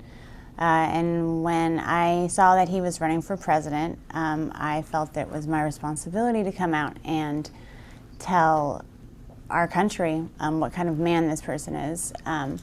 I don't think that he should even be the dog catcher, let alone running the greatest country in the world. After I met Tiffany at the bus station, she took me to, basically went to her house, her apartment, and got ready. I put on a blonde wig because it seemed fun to pretend to be someone different, but we went to the party that I was basically interviewing for, and Jeffrey Epstein was the one that was running the party. He had a quick meeting with everyone that was employed there, and then he had a private interview with me. The first time that I met Jeffrey Epstein, he did try to force himself inside of me without getting the go-ahead or anything, and then on the... Jeffrey Epstein and Donald Trump were best friends at this time. So she's talking about different events that Jeffrey Epstein and Trump arranged, right? Where she was there, or Epstein arranged and Trump had encounters with her there, right? And yeah, and she's not the only one, but this is one, right? She did this deposition and then she disappeared because allegedly her life was under threat. It was probably about the... But I hope none of you have any. Put a one in the chat if any of you have had women accuse you of molesting them when they were, or children accuse you of molesting them. Put a 1 in the chat if you ever been accused of that. Put a 2 in the chat if you have never been. Boop. I've never been. How about you? How about you Trump supporters? You ever been accused of that? Is that normal in your life where somebody just comes out of the woodwork and just has a lot of detailed statements to make about you? Let me know. 1 in the chat if that's happened to you before. 2 in the chat if the answer is hell fucking no. Now let's continue. The third or fourth party is when he basically... And if you don't respond, that means, yeah, you have had somebody accuse you like she's accusing Trump. It was another massage, and it was basically like, it wasn't sex, but there was penetration, and I told him that I didn't want that, but he kind of got a little irritated. So I don't know. There was something about him that I guess I kind of held him I held a lot of resentment towards him. By that time that happened, I kind of already started catching on that maybe I wasn't there for modeling and maybe I was just getting used for things, and I felt that kind of held him responsible. I did receive money to go to these parties. After every party, I was paid by Mr. Epstein. There wasn't...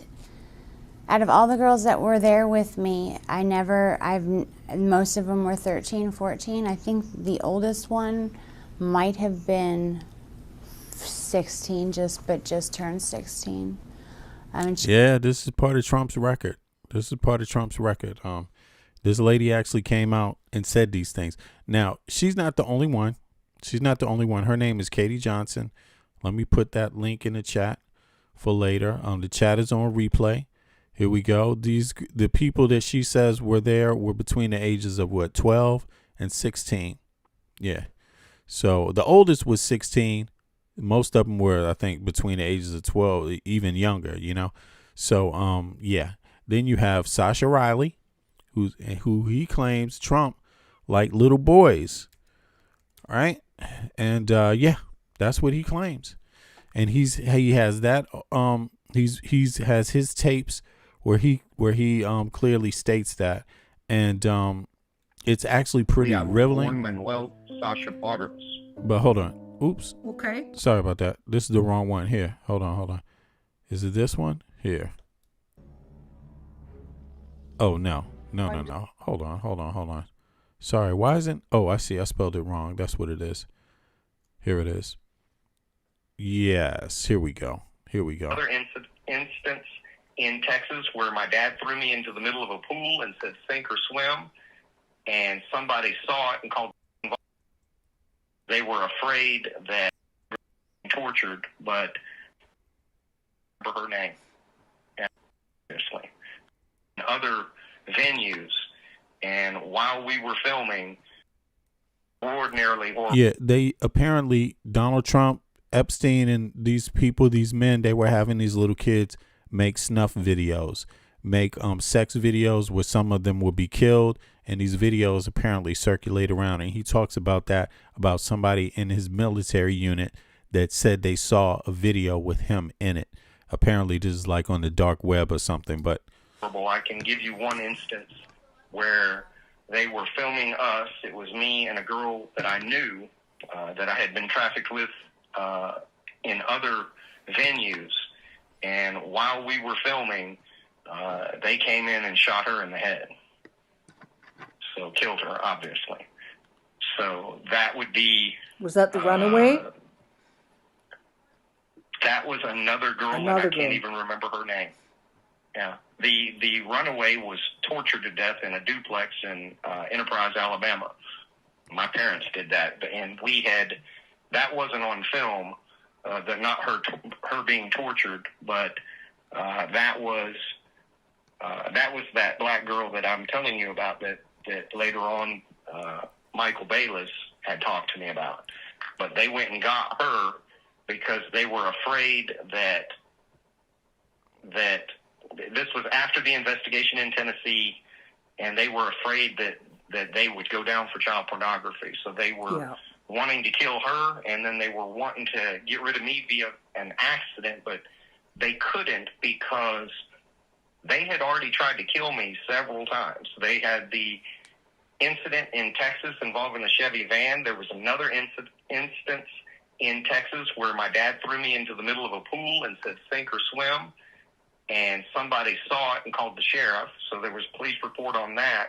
And then there was a third instance in Texas where my dad threw me down a flight of stairs. And that one fractured my skull. Now, there may have been other things that happened as well, but I remember those three were enough that they generated an investigation. Yeah. There were enough things that happened in Texas that my dad moved from Texas to Tennessee and then got in trouble in Tennessee and then got in trouble in Tennessee and then moved to Alabama, got in trouble in Alabama, and then we just moved one more time. And you're talking about Alabama. Your adoptive dad, William Kyle Riley, correct? Yes. Yeah. I have located my birth parents. My birth mother lives in Sierra Vista, and my birth father lives in Edmond, Oklahoma. But I have COLA, C-O-L-A, people like him, like Trump, coordinator, maybe you would call it.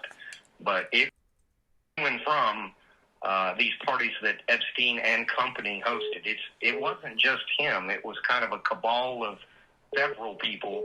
And Epstein was the lead coordinator, maybe you would call it. But it's much more than just him as an individual. You know, it was people like him, like Trump, other people, and I can't remember, like how many, but he was handy to have around because he was a part of the process, and he isn't just like an airline pilot or something like that. He can fly anything. He can fly helicopters, fixed wing, smaller aircraft, larger aircraft. I mean, he's that pilot, that multi-purpose guy that could. I don't know if he ever got into the drugs, that drug run. Conversation that my dad had talking about, thank God I didn't take that. And because the guy got busted and he wound up, huge amount of charges, 25 to life or whatever the heck he got. But I can remember from his perspective being nervous because the people that he was working with, he was scared that they were going to set him up to take the fall for something, to just get rid of him because he had been involved in so much other criminality that he was really nervous about taking on anything else. All right, so that's Sasha Riley, and he describes in this event, this is like 6 hours of audio. He describes in this event the assaults that Trump was a part of and other people that committed assaults against him when he was between the ages of 8 and 12. And he says the last time it was because where it stopped is because Trump is messing with him, threatening him, torturing him, and also sexually assaulting him. And according to Sasha Riley, right? Sasha Burrows, you can find him under that name, Sasha Burrows, on Facebook. Right. So he's in the public saying this, right? Now, he said that Trump, one of the times that he was with a girl, they were having sex or something, and Trump, 4 people came in the room, and one of them shot the girl in the head, and they told him if he didn't do everything that the person who's coming in the room next told him to do, the same would happen to him. And he said the person that came in the room after was Donald Trump. So that's part of Donald Trump's history, that he has this young man, or this guy is still relatively young, but that he had this man say this happened to him when he was a child. That is part of Donald Trump's history. He said that, not my history. Donald Trump's history. So that's the guy. Friends, that's the guy. He's talking about the guy. When he says Donald J. Trump, he's talking about the same guy that just gave the order to bomb Iran. So we have lost. We have lost, and this is the last day of my political career. So I will say what must be said. We are standing at the edge of the abyss. Our political system, our society, our country itself are in greater danger than at any time in the last century and a half. The president-elect has made his intentions clear, and it would be immoral to pretend otherwise. We must band together right now to defend the laws, the institutions, and the ideals on which our country is based. That's not what Hillary Clinton said on election night, but the week of the 2016 election, journalist Masha Gessen, who had spent most of her life in Russia and much of her journalistic career writing about the... Sasha Riley even says that many times at these events, he's heard people describing Putin many a times, like they have relationships with Putin. There's also been Russians that were involved in this, according to Sasha Riley. And according to Sasha Riley, it's also been corroborated by another victim, right? The other allegations made towards Trump, that really this relationship started in the mid-'80s, in 1984, as early as 1984, not the 90s. So there's been several victims that have corroborated that date among each other, Right. Rise of Vladimir Putin in Russia. She said that or something like that is what Hillary Clinton should have said in the early morning hours of Wednesday, that first week in November when the election results came in. That article by Masha Gessen has, I think, is still seen as a landmark these 3+ years later. That article... I mean, yeah, this is the guy, Trump, the guy who bombed Iran is the guy who kisses Putin's ass.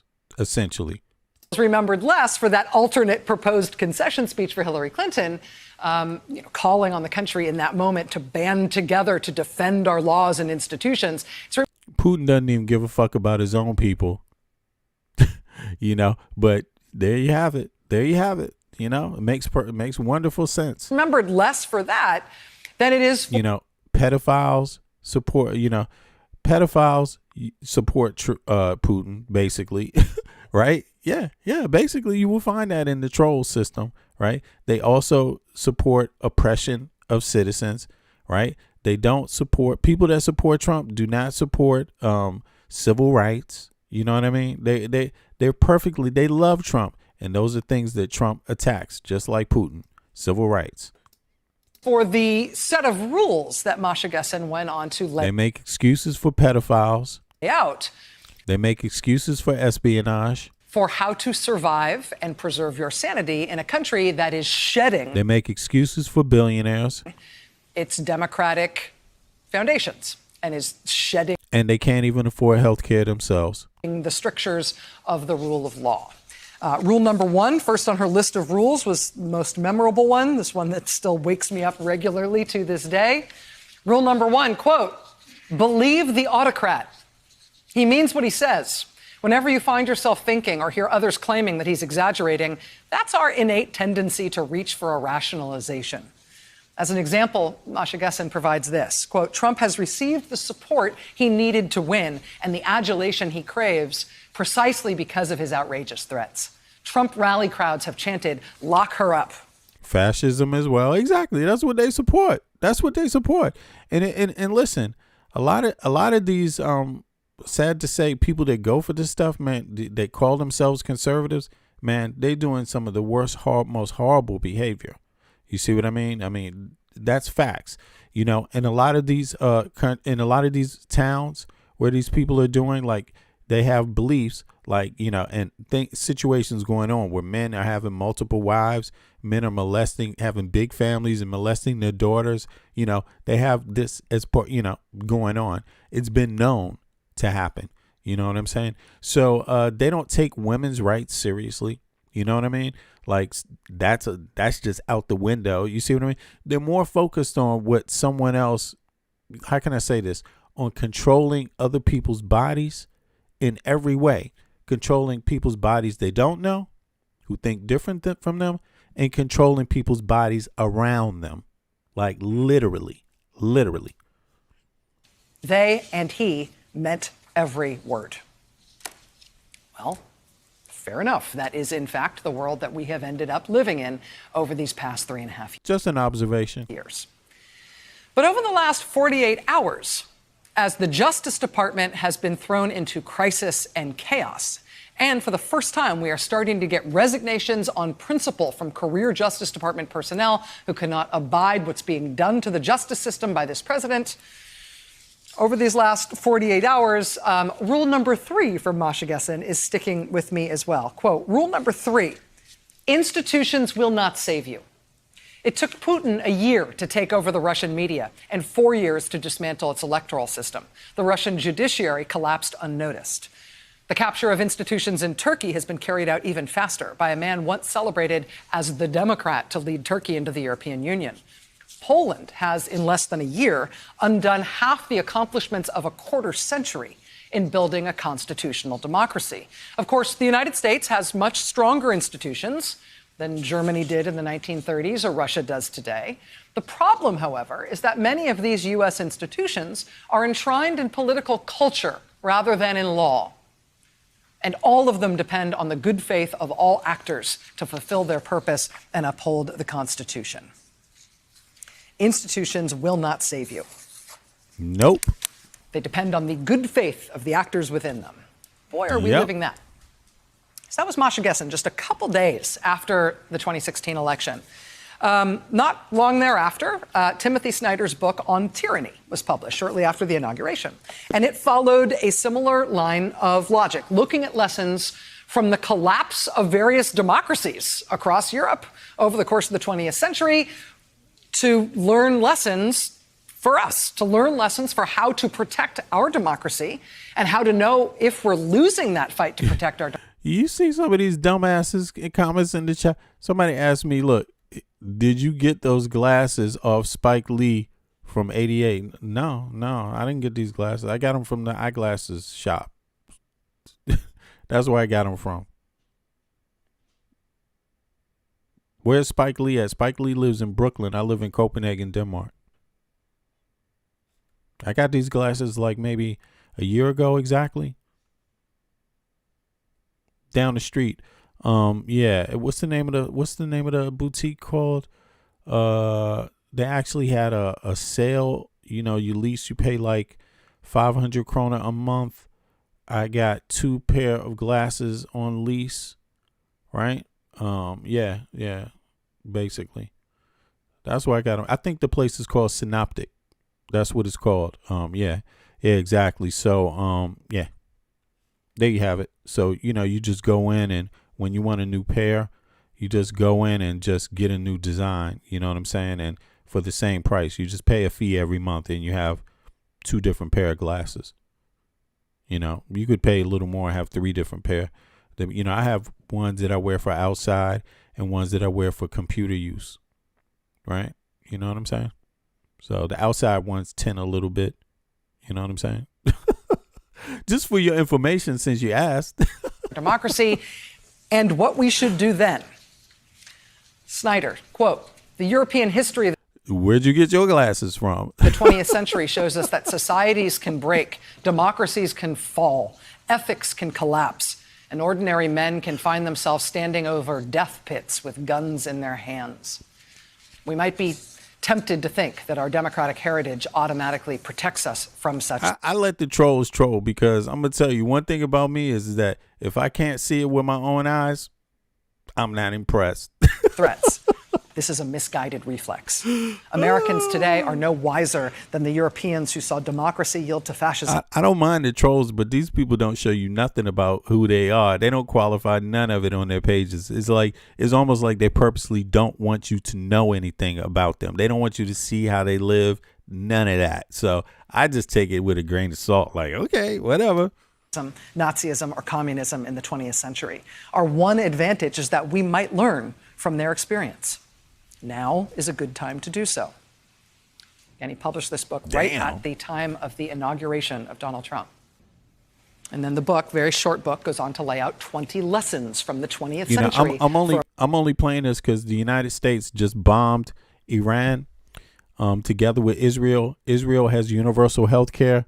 The United States of America doesn't. 30 million Americans can't afford health care. But their taxes go to bomb another nation. Israel at least cares about its own people, right? At least enough to have health care. Who cares if you agree whether they bomb in Iran? At least that what's more important is that they understand health care benefits them every day of the week. Okay, they can do both. They can chew bubble gum and walk.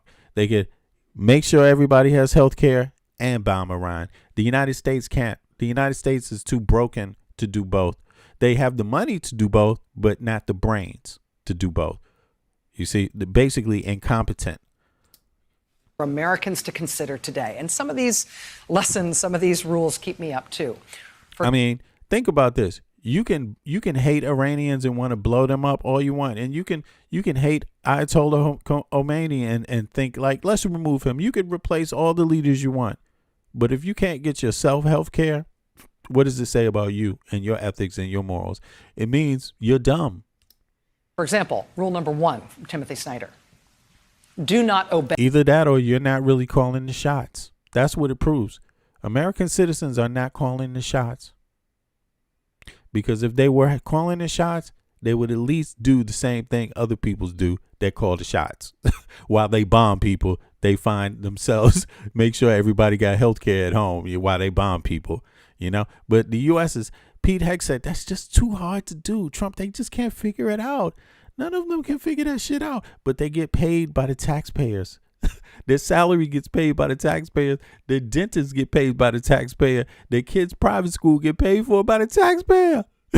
But they can't figure out shit for the taxpayer. Surprise? No, because that's what it's like to live under authoritarian regimes. Obey in advance. Most of the power of authoritarianism is freely given. In times like these, individuals think ahead about what a more repressive government will want and then offer themselves without being asked. A citizen who adapts this way is teaching power what it can do. I would amend that in our time to say a senator who adapts in this way. Oh, but you know something? One thing, though, on the upside of it is that, just to remind everybody of the upside, if you do have some money in your pocket, you made some money off of gold, right, this weekend. So give yourself a round of applause. You can chew bubble gum and walk. You know what I'm saying? You could make money off of the conflict through investing in weapons, investing in gold, and disagree with Trump. You can do both. There's nothing wrong with that. There's plenty of people who do that. I understand stocks are great. Is effectively teaching power what it can do. There's also rule number 8, which is stand out. Quote, someone has to. It's easy to follow along. It can feel strange to do or say something different, but without that unease, there is no freedom. The moment you set an example, the spell of the status quo is broken and others will follow. Is that true? Here's the one that is sticking with me right now, given what is going on at the Justice Department and the sort of crisis that we have been through. David is one of the guys that's a billionaire. He says that I must be broke, right? This is so funny. Look at this shit. This is hilarious. Let me show you something. I find this so funny. You know, David is so rich, he doesn't want you to know it through his YouTube channel. You just have to believe him. He can't really show you how rich he is. Look at this shit. This is David's comment. Look at this. You broke. Right there. Right here. You broke. And now look at David's page. He want to prove to us that he's not broke. Here's David's page. Here you go. David's rich, y'all. David is super rich. Here you go, David. Yeah, look at that, man. David got a fly ass car, boy. Woo!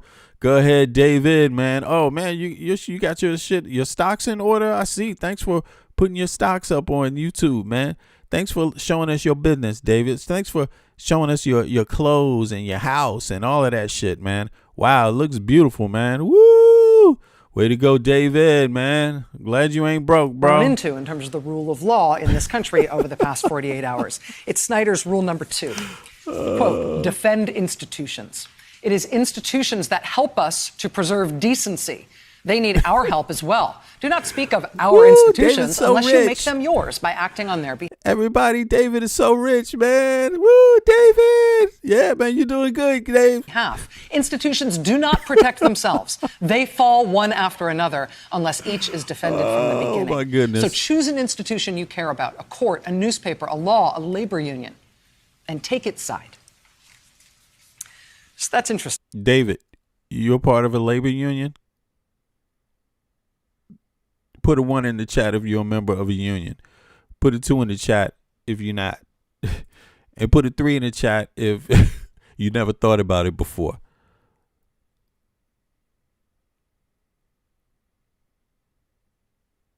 Oh, David's not a member of a union, so he don't know about labor unions. All right, never mind. Interesting, right? We get this one prescient warning from the Russian-American journalist. Institutions will not save you. They will fail. Do not count on them to save you.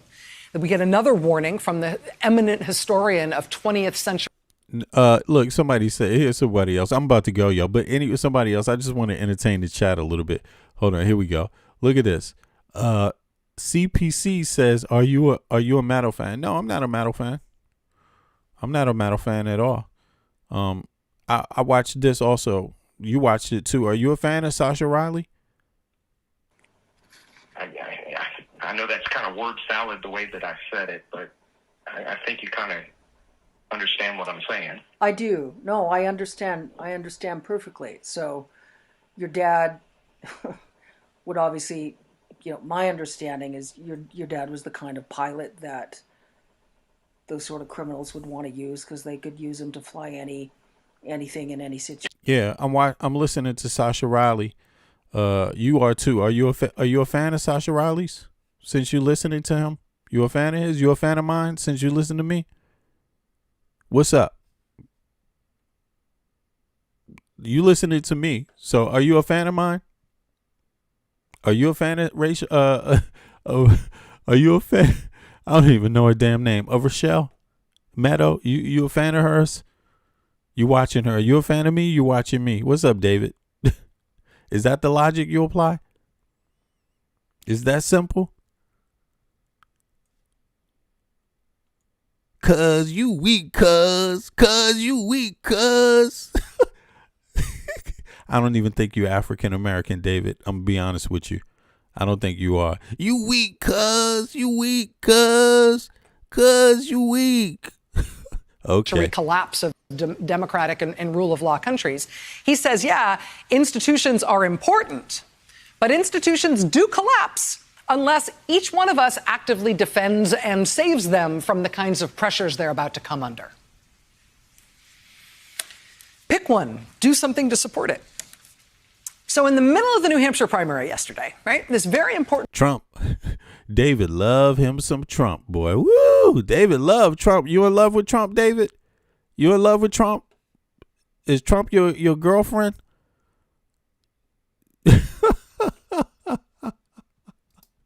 Yep.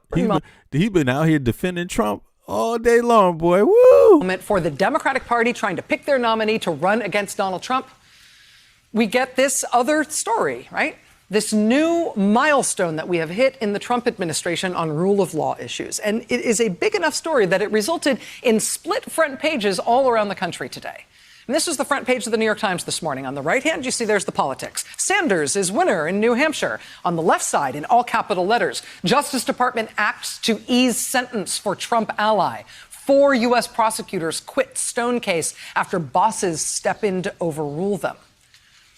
All the way across the country, here's the Los Angeles Times. And there again is the picture of Senator Sanders, the triumphant picture. And you see the headline on politics halfway down the front page, Sanders edges Buttigieg in New Hampshire primary. But then right underneath the masthead there at the top, the competing story left. Yeah. I hear you, Snow. I'm about to be out anyway. But listen, it's been 4 hours, so, but listen, it's very simple. Put a 1 in the chat if you have health care. Put a 2 in the chat if you don't. So I have health care. Boom. Put a 3 in the chat if you live in a country that has universal health care. Boom. I put a 3 in the chat. Okay. Put a 4 in the chat if you don't. So put a 1 and a 3 if you have universal health care and universal education. Put a 2 if you don't have universal health care, and put a 4 if you don't have universal education in your country. Very simple. I hope you understand that. And we know that David doesn't have either, so we won't wait for him because he's not an advocate of those things, so we won't wait for him. No need to ask him, you know what I'm saying? He won't reveal where he is in his country, you know what I'm saying? He don't want you to know what town he in either. Just David. That's it. Yeah, but in any case, I appreciate everybody coming out today. Listen, as an American citizen born and raised in Washington, D.C., family goes back both sides to the colonial period. You know what I'm saying? Fuck Donald J. Trump. I will just speak for myself. Fuck Trump. I live abroad. Thank God I live abroad. I'm very fortunate to have traveled as an adult in my life, my adult years, you know what I'm saying? And I've been in my young adult years, I've been very, very lucky to travel. So, I would encourage everybody to encourage their young kids to travel. I traveled on my own just due to my artistry and my, interest in art and music, so I was lucky enough in my own hometown to be able to get involved in stuff like that at a young age. If you ever get a chance, pick up this book, Pump Me Up, DC Subculture, right? It's an excellent book if you want to know about subculture. Me and some of my buddies are in this book. There you go. You know what I'm saying? The book is by Eiley Brown, Caleb Nealon, and Joseph Patterson, right? It's also was released with at the same time as this movie called The Legend of Cool Disco Dan. You can look that up on YouTube. I'm actually up in the documentary with some of my young buddies back in the day in the 80s and in the 90s in Washington, D.C. And you can check it out if you want. Now, I was lucky enough to be a DJ for a long time as a young, very young, right? And so I got a chance to travel and then travel outside of DC too, right? And so I ended up working in music, and then I got connected to people internationally. So I started traveling, in my mid-20s. You see what I mean? I mean, outside of the U.S. And so I've lived outside of DC to New York and places like that. Now, I would encourage young people to understand one thing. Nothing in my life anyone could ever tell me about. You see what I mean? Because I've had a life that a lot of people don't experience. A lot of Americans never travel outside of their country, especially at a young age. You see what I mean? And a lot of Americans don't even travel outside of the state they live in, especially at a young age, just like, so I was fortunate, but at the same time, I realized it wasn't luck. It was just brains and being honest. You see what I mean? But I was being honest from being able to travel to places and observe different people. So I had to pick from what I could observe, from what I had the opportunity to see. So for me, I chose, what's reasonable for me, and that's why I have health care. That's why my kids have health care. That's why my kids have universal education. That's why I have it. That's why I have 5 weeks vacation every year. You see what I'm saying? Because it's a choice. At the end of the day, it's a choice, and it just so happened that I choose to live around people that make choices like that. Yeah, in the United States, people don't. Look, David said he could give 2 fucks. Well, why are you here, David? Yeah, that's why you're here. I know that is exactly why you're here, because you do give 2 fucks, David. That's the crazy part about it. You care more than anybody else because you've been here for how long in my chat, boy? I don't really. I decided I'm not going to block trolls today. It's okay. They can have their fun. Here, the legend of Cool Disco Dan. And anybody that's ever been to DC has, if you ever been to DC, then you know about Cool Disco Dan. You know what I'm saying? It's not a surprise to you. Yeah. But in case you haven't, in case you've never been to DC and you don't know much about it, then here, I could play you a little excerpt from it right here.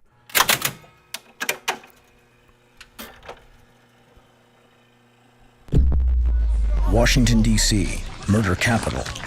Chocolate City, Dodge City. If there was ever an untold story in the city founded on nothing but history, it is that of the 1980s. And if that story had a signature, it would be that of Cool Disco Dan. This is his legend. Disco Dan is a legend in DC streets.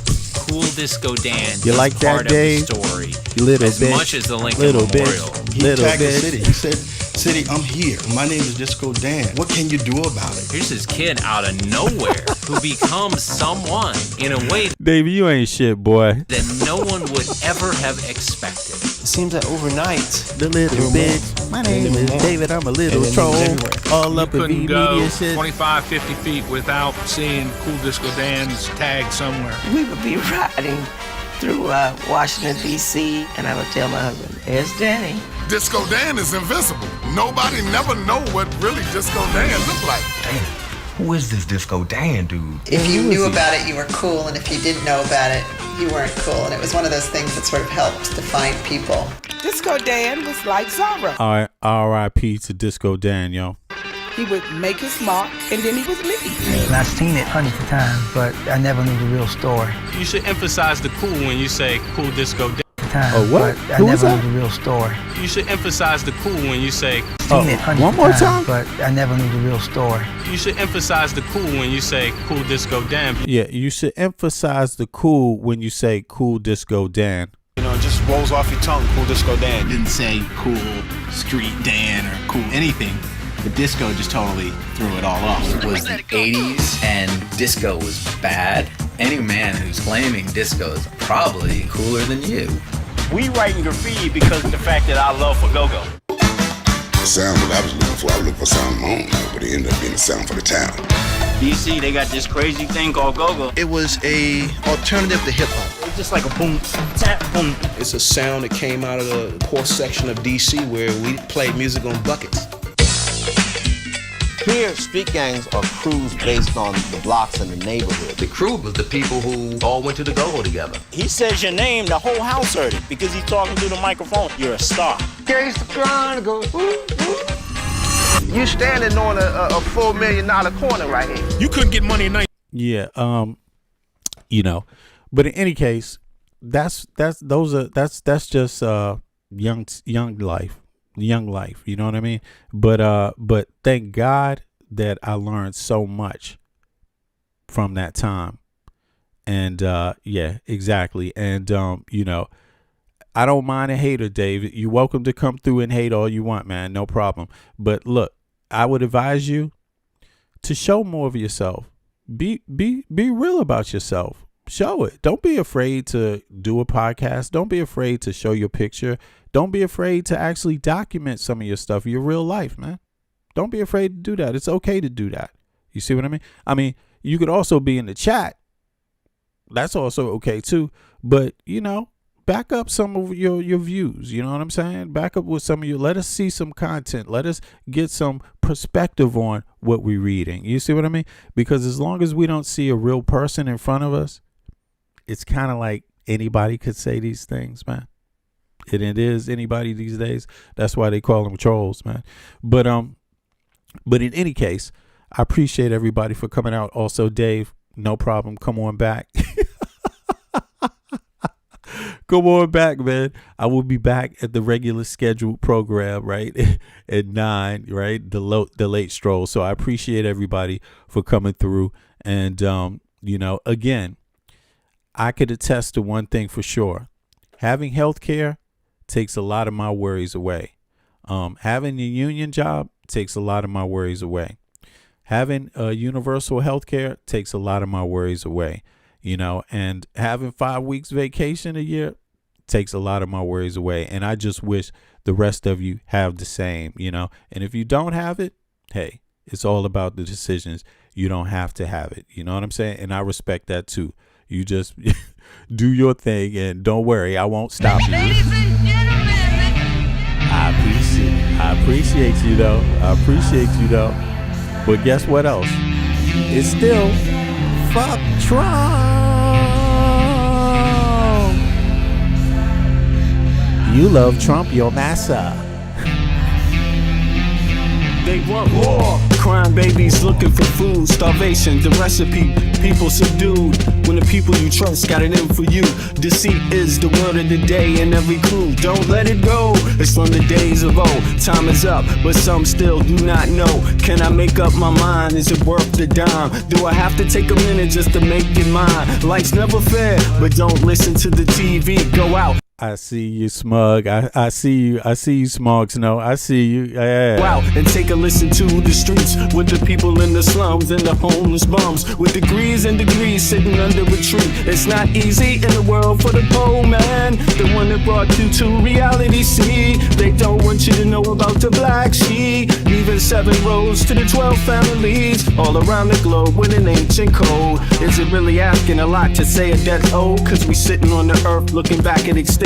And I'm standing on some ground that's about to sink. I ain't scared for a minute, I ain't about to blink. But I documented for the world what I see and think. Feel we on the call and up and we on the break. All Congress gonna do is waste paper and ink. Vote or die, you voted and you'll die. You can have it both ways, can't say it's a lie. You can march all you want, but they playing you wrong. They only understand war, it's the same old song. They want war, all they really want is a war. Diversionary tactic to make the big score. The diamonds in the morning, you know they want more. But they wanna keep you low, so they manifest the war. All they really want is a war. Diversionary tactic to make the big score. The diamonds in the morning, you know they want more. But they wanna keep you low, so they manifest the war. Like the lotus coming out of the mud with colors, I create envy in those with power but jealous. I unify the poor with my song, the hell with the others. Descended the way they treat indigenous brothers. Cause I understand we link forever. They try to hate us even though that we keep it together. I'm not talking about controlling the air or the weather. I'm talking about maintaining the truth, the high endeavor. A rebel drops bombs in the midst of trouble. The free world counterattack and now there's double. But nature gets the shit in a way that's subtle. If you stop the machines for a minute you might hear. But they won't cause the TV's whisper in the ear. And capitalism has eyes that don't tear. And they cloud up and get crazy and won't steer. And like an ad, it's hard to get an ass to listen. Living like this is like living in prison. It's hard to keep hope when you're living in prison. The spiritual thoughts, so yes, the mental prison. The outside, yes, it's got to get through. Something's gotta die, so something here can live. Your life is nothing if you got nothing to give. Keeping the spiritual, yes, disguise is religion. Controlling your mind, the mental prison. They want war, all they really want is a war. Diversionary tactic to make the big score. The diamonds in the morning, you know they want more. But they wanna keep you low, so they manifest the war. All they really want is a war. Diversionary tactic to make the big score. The diamonds in the morning, you know they want more. But they wanna keep you low, so they manifest the war.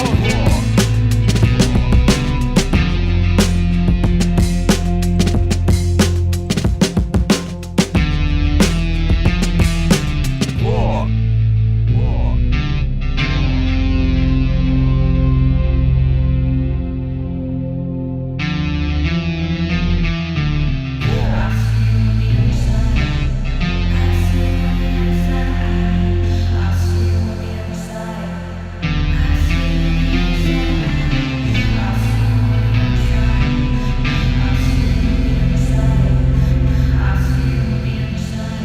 If you're tired of failing, hop then. War.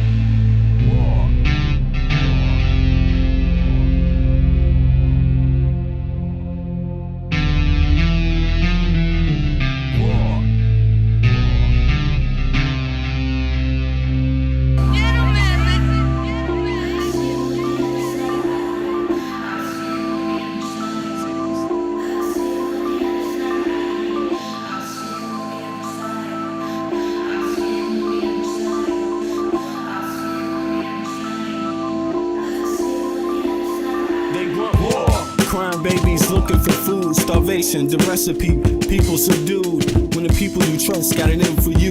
Deceit is the word of the day in every crew. Don't let it go, it's from the days of old. Time is up, but some still do not know. Can I make up my mind? Is it worth the dime? Do I have to take a minute just to make it mine? Life's never fair, but don't listen to the TV. Go out and take a listen to the streets with the people in the slums and the homeless bums with degrees and degrees sitting under a tree. It's not easy in the world for the poor man, the one that brought you to reality. See, they don't want you to know about the black sheep. Even 7 rows to the 12 families all around the globe with an ancient code. Is it really asking a lot to say a death old? Cause we sitting on the earth looking back at extinct, and I'm standing on some ground that's about to sink. I ain't scared for a minute, I ain't about to blink, but I documented for the world what I see and think. Feel we on the call and I feel we on the brink. All Congress gonna do is waste paper and ink. Vote or die, you voted and you'll die. You can have it both ways, can't say it's a lie. You can march all you want, but they playing you wrong. They only understand war, it's the same old song. They want war, all they really want is a war. Diversionary tactic to make the pigs score. The diamonds in the morning, you know they want more, but they wanna keep you low, so they manifest the war.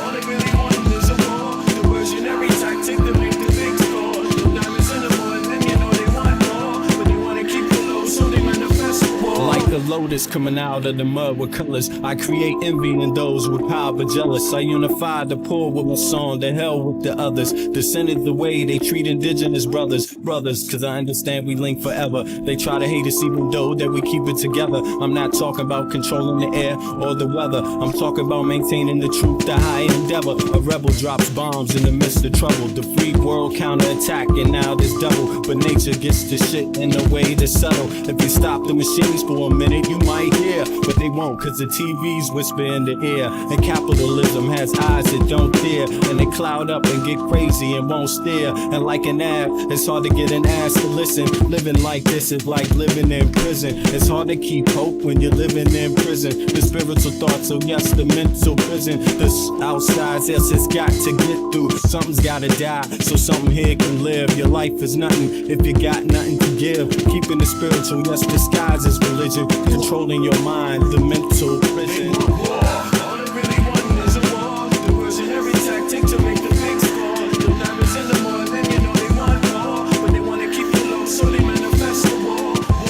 All they really want is a war. Diversionary tactic to make the pigs score. The diamonds in the morning, you know they want more, but they wanna keep you low, so they manifest the war.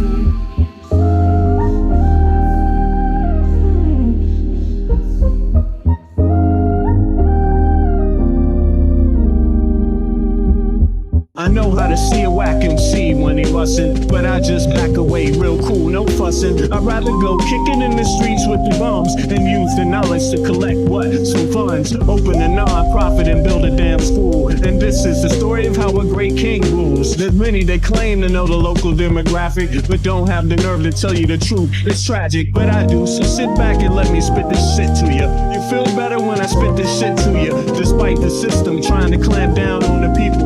People will learn how to stand up to evil. Not evil that's across the globe, that's too far, but evil that lies in their own backyard. And fighting, it's not an option, they can't win. The government government, it's not supposed to represent sin, but then again they do, and that's a problem. So let's go down and figure out how to solve them. It's not fun being a rapper that can't speak, but we do, yes, and plus we make fat beats. Yo, we smoke weed, break up trees. Listen, bringing fat beats, that is our mission. You wanted to see us, homeboy, shut up and listen. Thelonious and Big Bennett, brother, check the vision.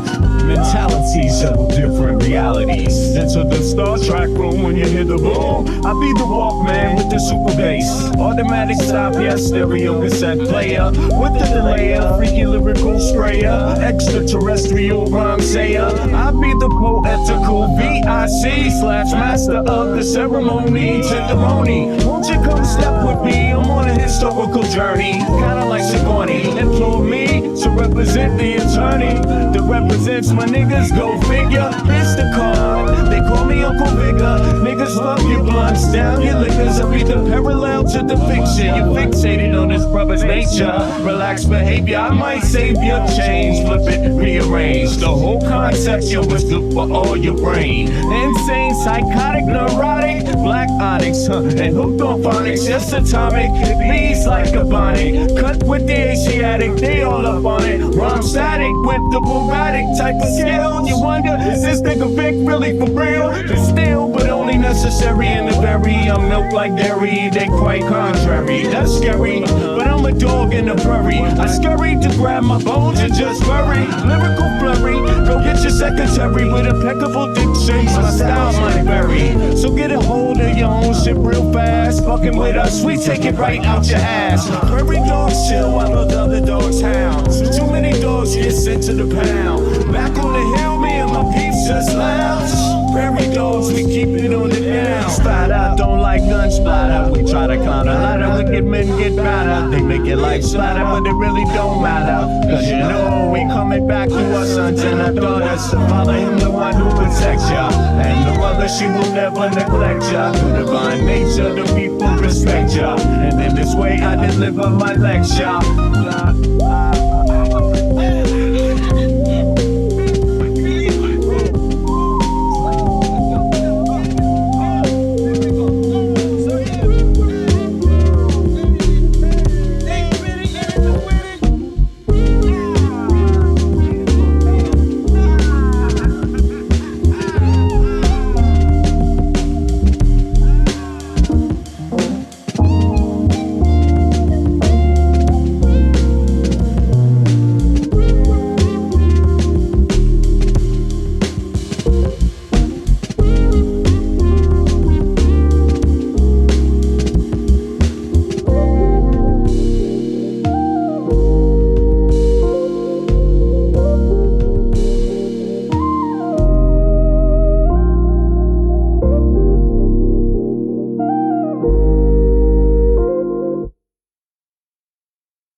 MC when he bustin', but I just back away real cool, no fussin'. I'd rather go kicking in the streets with the bums and use the knowledge to collect what? Some funds, open a non-profit and build a damn school. And this is the story of how a great king rules. There's many that claim to know the local demographic, but don't have the nerve to tell you the truth. It's tragic, but I do, so sit back and let me spit this shit to you. You feel better when I spit this shit to you. Despite the system trying to clamp down on the people will learn how to stand up to evil. Not evil that's across the globe, that's too far, but evil lies in their own backyard. And fighting, it's not an option, they can't win. The government, it's not supposed to represent sin, but then again they do, and that's a problem. So let's go down and figure out how to solve them. It's not fun being a rapper that can't speak, but we do, yes, and plus we make fat beats. Yo, we smoke weed, break up trees. Listen, bringing fat beats, that is our mission. You wanted to see us, homeboy. Shut up and listen. Thelonious and Big Bennett, brother, check the vision. Mentalities of different realities. Enter the Star Trek room when you hear the boom. I be the Walkman with the super bass. Automatic stop, yes, stereo cassette player. With the delayer, freaky lyrical sprayer. Extraterrestrial rhyme sayer. I be the poetical VIC/master of the ceremony. Testimony, won't you come step with me? I'm on a historical journey, kinda like Sigourney. Employ me to represent the attorney that represents my niggas, go figure. Here's the card, they call me Uncle Vigor. Niggas love your blunts, down your liquors. I be the parallel to the fiction. You're fixated on this brother's nature. Relax behavior, I might save your change. Flip it, rearrange the whole concept. You must look for all your brain. Insane, psychotic, neurotic, black onyx, and hooked on phonics. Yes, atomic, it bleeds like a bonnet. Cut with the Asiatic, they all up on it. Rhyme static with the robotic type of skill. You wonder, is this nigga Vic really for real? But still, but only necessary in the berry. I'm milk like dairy, they quite contrary. That's scary, but I'm a dog in the prairie. I scurry to grab my bones and just bury. Lyrical flurry,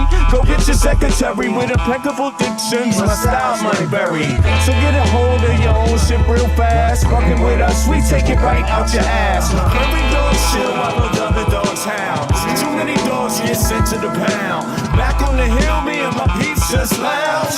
Prairie dogs, we keep it on the down. Splatter, don't like gun splatter. We try to climb a ladder, wicked men get better. They make it like slatter, but it really don't matter. Cause you know we coming back to our sons and our daughters. So father him the one who protects ya, and the mother she will never neglect ya. Through divine nature the people respect ya, and in this way I deliver my lecture.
Sometimes I think about, does love still exist? Yeah, I have my doubts. On the street, I check out how brothers be living. Yo, let's just say, kid, it ain't no Thanksgiving. We got people shooting dope, ain't never heard of hope. We got others with the gat and the brothers with the fucking scope. As I enter the project center rec rooms, some brothers might see the doom. I see my nigga Paulo, fat pockets of papes. He knows the neighborhood biddies with all the dopest shapes. They go Dralo with the blowout fro. He's got a gat, ayo niggas gots to go. No show is live with narrate, fuck Memorex. My nigga Rollo's got a gat at Paulo's chest. One slug blasted out, down boy died. Now show me some love, kid, it sounds like a fucking lie. And yes, you know the struggle goes on. People trying to survive, hold on. But we know it's been so long. Pain without a limit, so wrong. Sometimes I think how the world come to this, a place where every man and woman needs a therapist. Mass confusion, people living in delusion, justify all the bullshit through the Constitution. Meanwhile, the masses struggle to survive. I think we're too busy to hear our people's cries. Singles mothers struggle to raise families. Genocide committed through famine and disease. I wonder if these things will ever cease to exist. I know it could if we cease and desist. Giving all the power to the industrialists, giving all our power to the damn commercialists. They see us just as being sheep in this world, that want us to do what we're told like boys and girls. Oh God, I wanna live another day so I can help provide equality and this day. The struggle goes on. trying to survive, hold on. Though we know it's been so long, pain without a limit, so wrong. Everybody round the globe, open up your earlobe, your third eye, and then decipher the code. Through knowledge, understanding, then bring love into the concept instead of bling bling. Truth instead of bias, educational methods, twisting, contorting God's message of love for every human being. Listen, motherfucker, don't you hear the screams? It's time to do much more than talk, debate, and spread hate. We need to think and at the same time investigate, understand what our actions may create. Before continuing the cycle we procreate, we can clone humans, but at the same time we can't feed humans. The future of man is actually looming. It's really depressing, it's true. And yes, you know the struggle goes on. People trying to survive, hold on. Though we know it's been so long, pain without a limit, so wrong.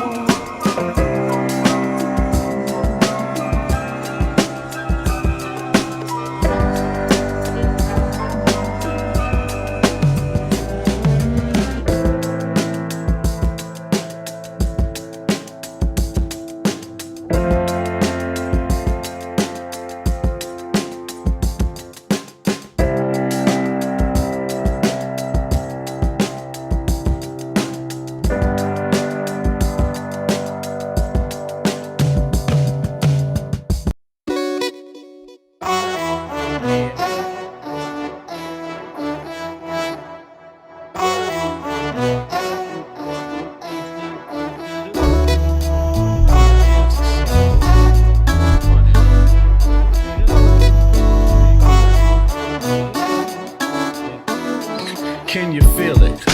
Nothing can save ya, cause this is the season of funky behavior. I came to relax your mind, you can recline. On what? On this here rhyme. I like the style, I'm staying for a while. It helps me show cats that I'm versatile. I'll touch your dial, turn your frown to a smile. I'll make you feel like you're having a child. So relax and open up, child. I'm about to make you walk what? Pimp style or pimped out style. You don't understand the logic. See, if you don't have it all, I'll take a deposit. I got shit for you, it's alright indeed. It's like going to the garden and planting the seed. You might tickle for a second, but it won't bleed. So just relax, just hear a dope track. The vibes is real nice, everything is real fat. You don't have to do work, we do that. It's the type of place where you can wear your hat. Just relax and just hear a dope track. The vibes is real nice, everything is real fat. You don't have to do work, we do that. It's the type of place where you can wear your hat. Your entertainment at the same time, edutainment. In other words, you could call it bent. What I'm saying is that I'm here at your service. It's hard work, but then again, I deserve this. I'm helping people enjoy their spare time. I'm like an instructor when I'm doing my rhyme. Relax and just hit the dope track. It's really not all that, it's not like a gag. We like that when everything is relaxed and chill. You don't have to get fucked up or take pills, cause I like being myself, it feels good. Yo, it makes my meals taste good. It makes my meals taste good. It makes my meals taste good. It makes my meals taste good. So just relax. It's your dope track. The vibes is real nice, everything is real fat. You don't have to do work, we do that. It's the type of place where you can wear your hat. Just relax and hear a dope track. The vibes is real nice, everything is real fat. You don't have to do work, we do that. It's the type of place where you can wear your hat. Just relax. My mind state, now balloon, it won't inflate. Just take the buzz, this much wiser kid, fuck the shade. And take it to a lower level, and dig a ditch for a devil. Got some more kids and pass the shovel. Dig a hole, take them on a spiritual roll. Lyrics unfold, either that or unroll the scroll. Episodes keep reoccurring and stifling. People's vision get blurring, their hearts start murmuring. I'm about 5 times iller than a Sherman. Introspection is God's gift to the miracle. I freak material, lamb's milk without the cereal. When MCs say your booty, they mean venereal. Your fake material hip-hop killers, they more faking than fucking Michael Jackson and Thriller. The status of a hoe, Quanto Costa. They wanna know how much it costs, kid, I bet for keep to me. Just relax and just hear a dope track. The vibes is real nice, everything is real fat. You don't have to do work, we do that. This is the type of place where you could wear your hat just relax and just hear a dope track. The vibe is real nice, everything is real fat. You don't have to do work, we do that. It's the type of place where you could wear your hat, just relax.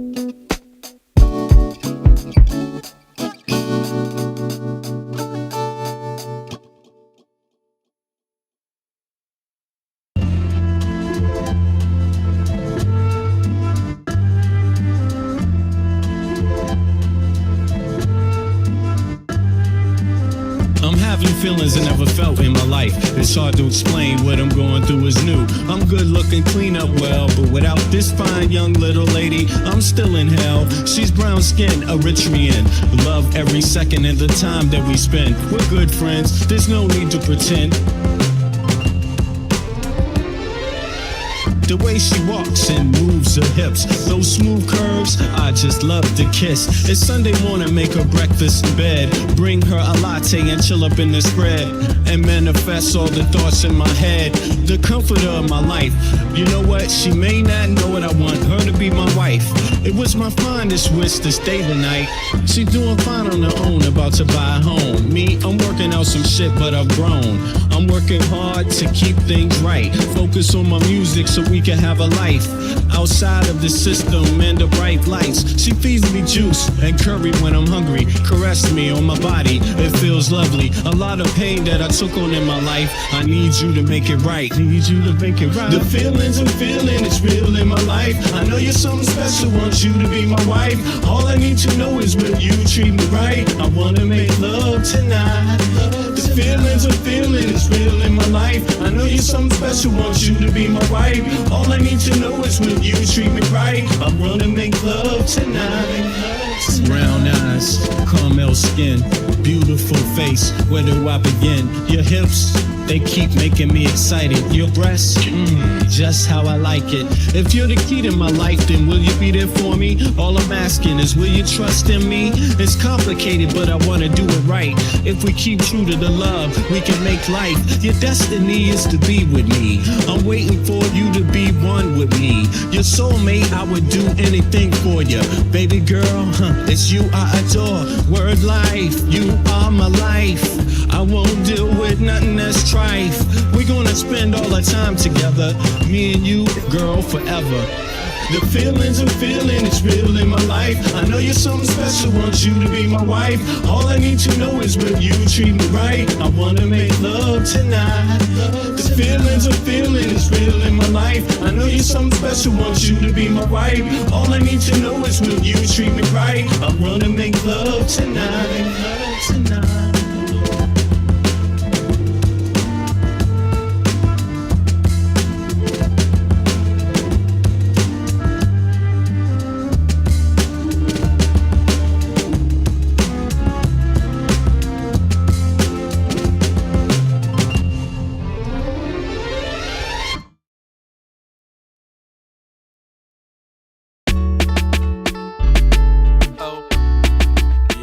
I wrote this one cause I love you, and I want you to love me too, girl.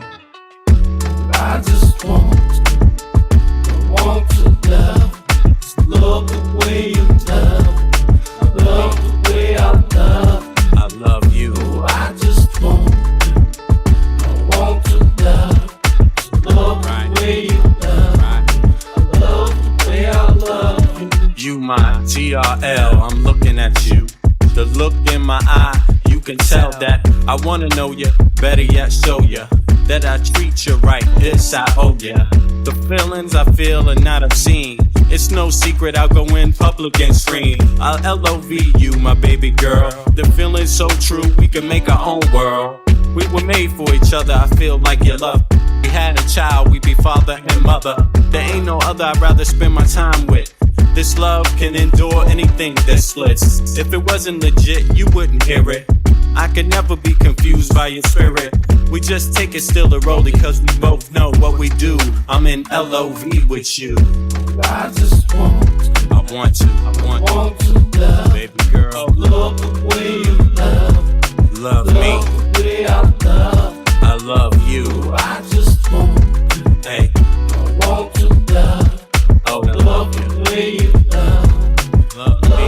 The way I love you. I love you, girl. Just relax, just relax, just relax, just relax, just relax, just relax, just relax, just relax, just relax, just relax, just relax, just relax, just relax, hold your hand when we in town. Protect this love, even in the underground. Joy to God needing brunch on a blanket. This God that granted us these days, I thank it. It's no wonder why I'm comfortable with you. It's all the simple things for me that you do.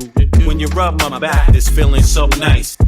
Much more than reuniti and ice. It's about the kindness I can see in your face, and the way it's at the right time and place.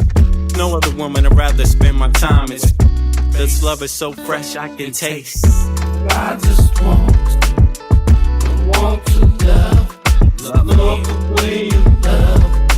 Love the way I love. I love you. I just want to love. Love the way you love. It's about you. Love the way I love you. I love you. Just relax, just relax, just relax, just relax, just relax, just relax, just relax, just relax, just relax, just relax, just relax, just relax, just relax, just relax. LOV, you, my GRL. What? It's like that.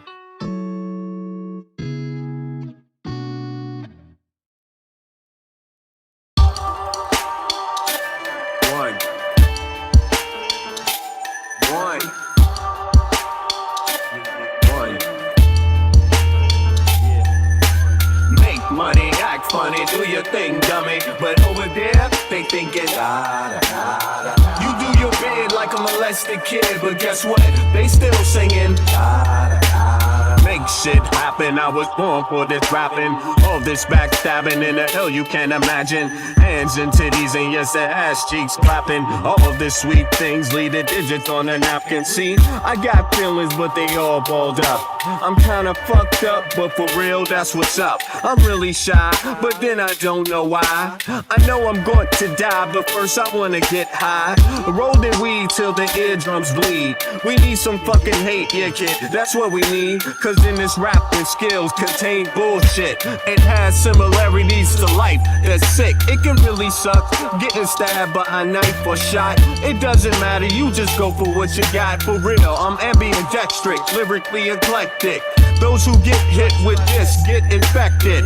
Fuck that, I'll talk shit through the millennium. Do my part for this world ruled by Satan. I'm not faking, but there's something funny tasting. They baking in the sun, watching this shit get taken. All nations, so don't even get it twisted, son. Stop battling, man, stop the tail rattle, son. Cause our fate in the human race is like cattle. Cats be doing shit with their lips like babble. Make money, act funny, do your thing, dummy. But over there, they thinking, you do your bid like a molested kid, but guess what? They still singing. Come here, Sonny, I wanna know why you're rapping. You say it's hip-hop and think the conversation stop, but it won't, cause you don't know the do's and don'ts, homie. You're supposed to use the shit for your real feelings, see? Like what you afraid of, you afraid of love? Stop the indifference, kid, there's only one above. Rapping is easy, but the fools, they fuck it up. They try to put the focus on a fat hoe's butt, but on the real, you like cocaine with a lot of cut. You're not the gasolina, man, you're the pimp dreamer, and both both of our lives can end at the pull of a lever. See, that's not intelligent, that's some hell-bent. Put here on this planet by the ones that implement. Make money, act funny, do your thing, dummy. But over there, they thinking, you do your bid like a molested kid, but guess what? They still singing,